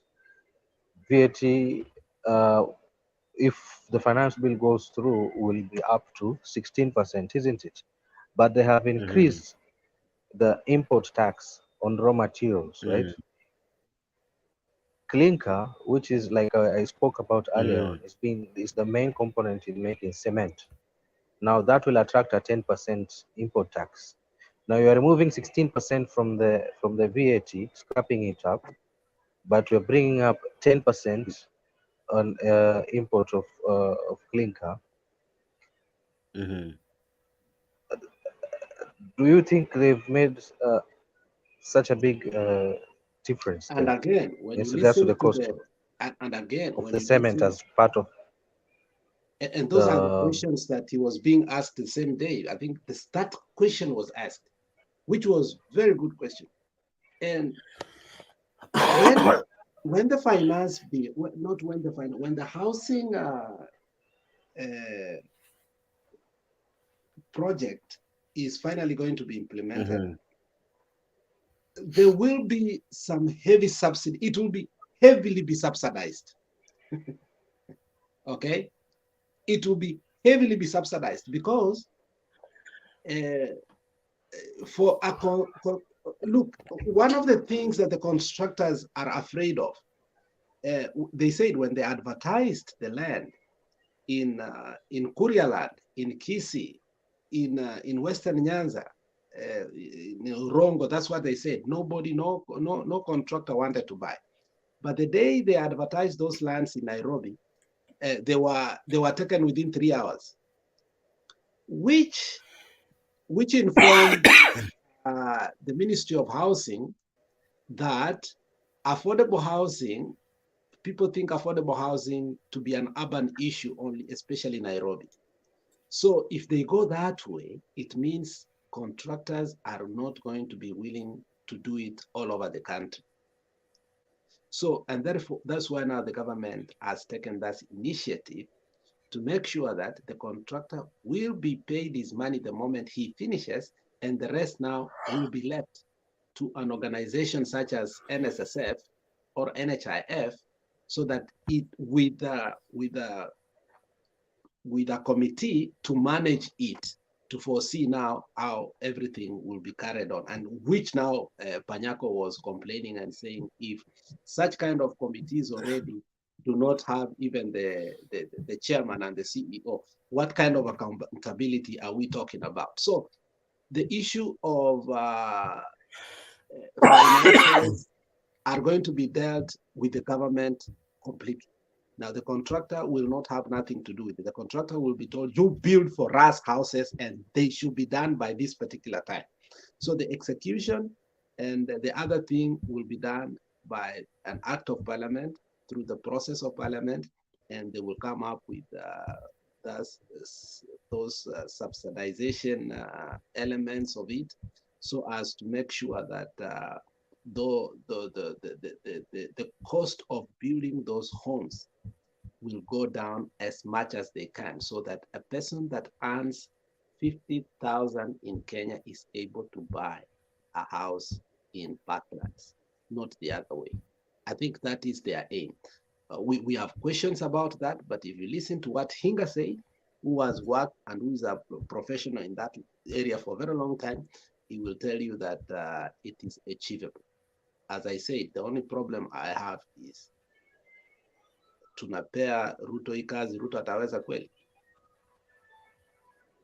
Ataweza, because let's not okay. Semi hataweza ama ataweza because hatujajua. Tuacha tumpe hiyo benefit of a doubt aanze, then tujione. But like I agree with you that the finance bill as it is, rather the taxes are imebidi tuitabidi tu, hakuna otherwise, because the government needs funds and that's the only way of getting them. Now, as to the finance bill, instead of throwing everything out, like venye kwa unasema unatupa mtoto na bathwater yake, we just point out where the errors are and we rectify, right? Like for instance, ile turnover tax, which I was talking about earlier on, I believe the 3% would be fine, but ile pesa the minimum amount, that the minimum revenue to be taxed, that is turnover tax to be taxed, should be raised back to 1 million shillings minimum, and 15 million maximum. Kuliko wakishukisha chini to 500,000 as the minimum turnover tax, then itaumiza ule mtu wa informal trader, because enda chini down to wale watu wa chini sana. So maybe they should just leave it as it was. Okay.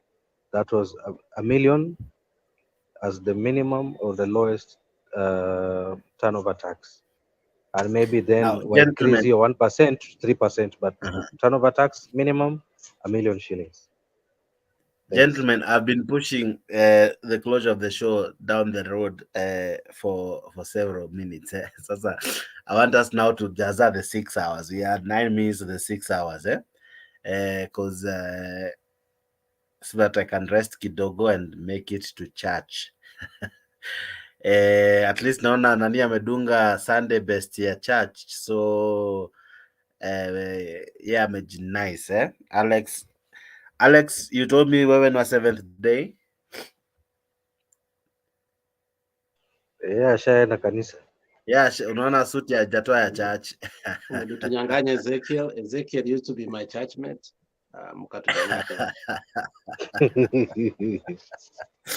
By the way, did you see Mackenzie? Mackenzie anasema ajui ameshikiwa nini? I saw that. Was it 2 days ago? Yeah, like for real, ajui ameshikiwa nini? He's acting now. He's going to. They will take him for mental evaluation and they will say he's not fit to stand. I mean, that's how he has started to act like he's a psycho. Well, sawa. Okay, let me start with you. Black, your closing remarks, sir. Ningependelea tu kumwachia kwanza huyu mdogo wangu Masuti, sababu alikuwa hajaongea, mimi nimekuwa sana. Acha nimwache aanze alafu nimalizie. Ndugu yangu Masuti. Not Kasuti, Masuti. Kwa tulikuwa na Kasuti hapa. Sasa ni Masuti.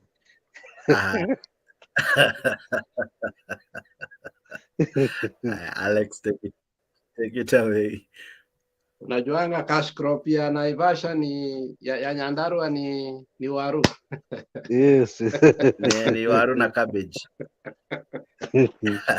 So anyway, I got your conversation in the middle, and I loved what Ashley was saying, but I just wanted to interject when we kept on thinking that probably things are not going on.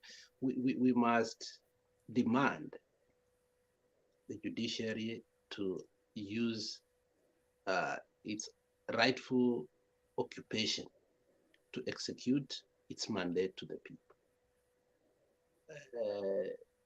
You might be in the formation that probably you're a beneficiary right now, but if things change and you are on our side and we are on your side, and again we continue that shenanigan, we will never have a nation. I am at the age I'm saying that I've done what I can to my country. I'm not resigning from active life or something of the sort, but I'm saying I am seeing now my children take the active place in the society. It is sad that I have handed over my children, our generational problem, to them. It is sad that now the children that are finishing Form 3, who are going to Form 4, they may not even be able to get student aid. They may not be able, where we are headed as a country. Hii maneno ya kupewa loan yenye ilikuwa tumeweka vizuri mpaka mtoto anaenda TTC, anaenda polytechnic. Unfortunately, we are headed to a situation where we will not be. And if we will, now we are going to commercialize it. And now big banks are going to take advantage. And now loans will be given to students through the banks with huge interest. And the laws that will be made to recapture their money will be so stringent that ukipata tu kazi hivi, hata kama hujakomboa nyumba, pesa imeanza kutolewa. So I think as a nation, we should demand that the judiciary does its work so that the legislatures, when they feel like, well, I support my party, but on this, my people are not benefiting, so as we can have that, that benefit of democracy, even internal democracy. But from what I'm seeing and what Onyonka said, Black, you people are forcing this thing on us. If anything, let us build these houses the first year, and when you can't answer, is it a levy or is it a tax, and you're a president, and you embarrass yourself in the media, it's a wrong thing. I mean, he must come out honestly and say, this is a tax, it's not a levy, so that people truly know what is happening. So it's a noble idea, it's a great idea to balance your budget and to balance your trade is the greatest thing a country wants to do, and because that is what, great countries do. But don't overtax people to a point that they become homeless. You don't overtax people. You don't overtax employees until now they are looking for greener pastures. Because if you want the employer to pay 3% and also you pay 3%, some employers are already planning to fire individuals or wape kazi on a contract. This country headed in a wrong direction when the government started forcing the 401k for the retirement benefits. If I decide to put my whole salary of, let's say, $6,000 in a month, I think there was a time, I don't know up to date, Kama, is it so? My employer is supposed to also pay twice. So if I decide to pay 6,000, they can be forced to pay 12,000 on top of my 6,000. Hence, I get $18,000 a month. So they should not be forced. It should be a negotiated things. We have you know, organization like labor, you know, movements that should have spoken to Ruto, Panyako being one of them, Kotu being one of them, so as they convince the employees and they see the truth that housing is very important. But now how the government is doing the things, I think they are forcing their things on our throat. More especially some of your speakers now are speaking so badly. I saw Kimani Ichung'wah speak and belittling a member of parliament and say, huyu hata ajui color ya finance bill, ajui page. I mean, that's nonsense. It makes, even when you really want to support somebody and you see that kind of belittling, yani unasema, of course hata kama ninataka affordable housing, but not with na hiyo madharau. When you belittle another person that hata hajui color, hata hajui kusoma. I don't know if you heard what that young boy was saying. Yeah. It was so sad. You don't speak like that. So, unajua, kuna saying when we were in high school, I think wazee hawajui hiyo saying. Unajua ilikuwa wazee maybe black hajui, nasema kuwa mpole ndio upate mimba. Kuwa mpole ndio upate mimba. Kupata mimba mkipigana, lazima nyinyi wote mpoe. So, akitaka kutudunga mimba, akuwe mpole. Asante mzee. Black, take it home. Mine is just very brief. First of all, it's been nice to see you again, my younger brother, Alex Media, the dynasty. I hope the break imekuchukua vizuri because nakuona you are shining and glowing. Kama mambo umepumzika proper. And into matters what we were discussing, I think like we had said here earlier, and as well whatever Alex has just said just like a few minutes ago, it is great if we can we should not politicize this finance bill as it is. It is a great thing.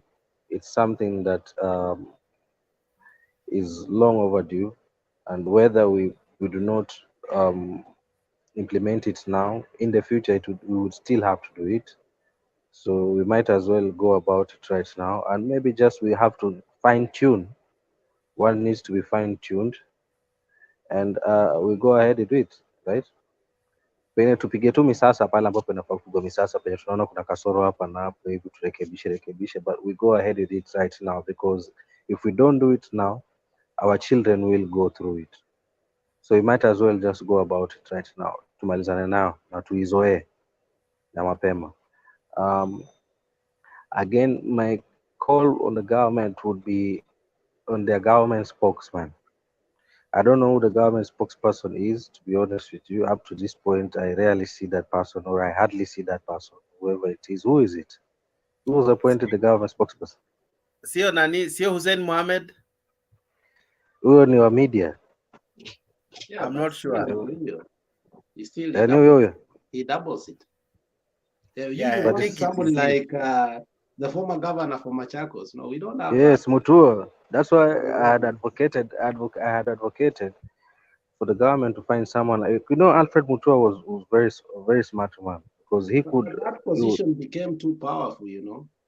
Yeah, but you see, Kibaki was very smart to have had to put him there, because you see, as at that time, there was a lot of public confidence in whatever the government was doing at the time because of that man there, the government spokesperson. That was a very smart move by Kibaki.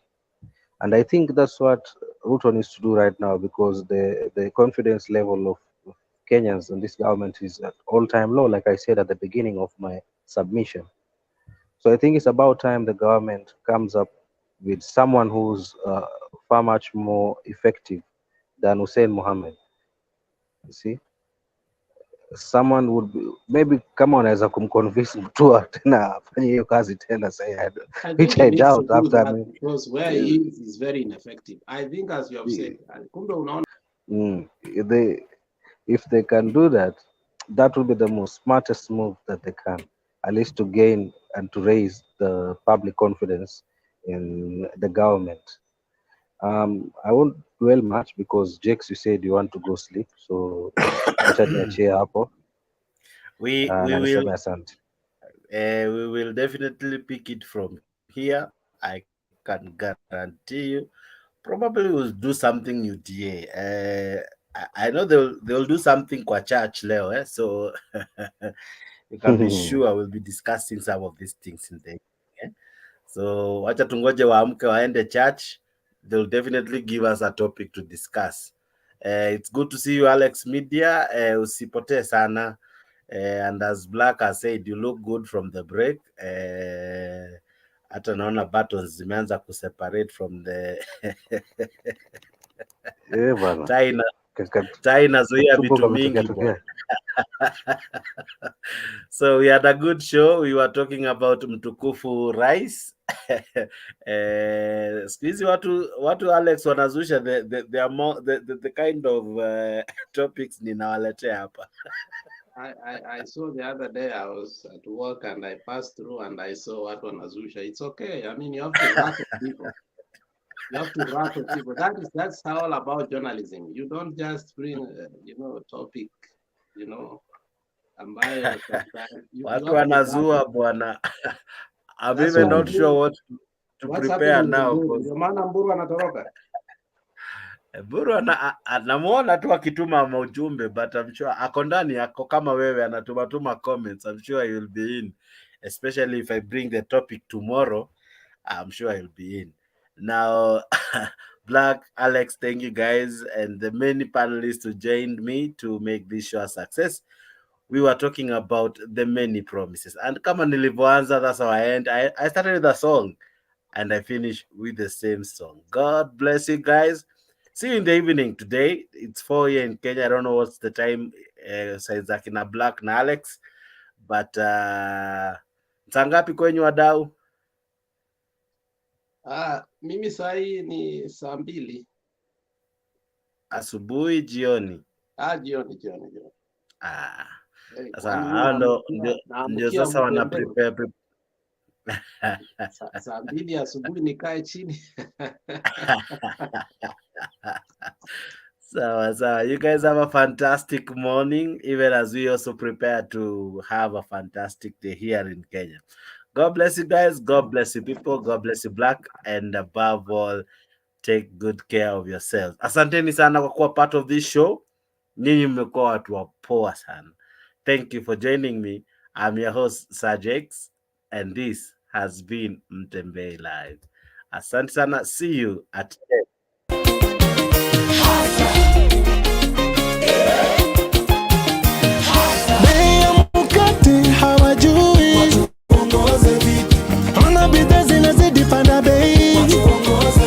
Wameshikana waumize masikini, wanakoroka katiba iwafaidi. Ameuza mayai huyu, hatatuelewa, anajua shida huyu.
ndio wetu, ndio wetu, ndio wetu huyu.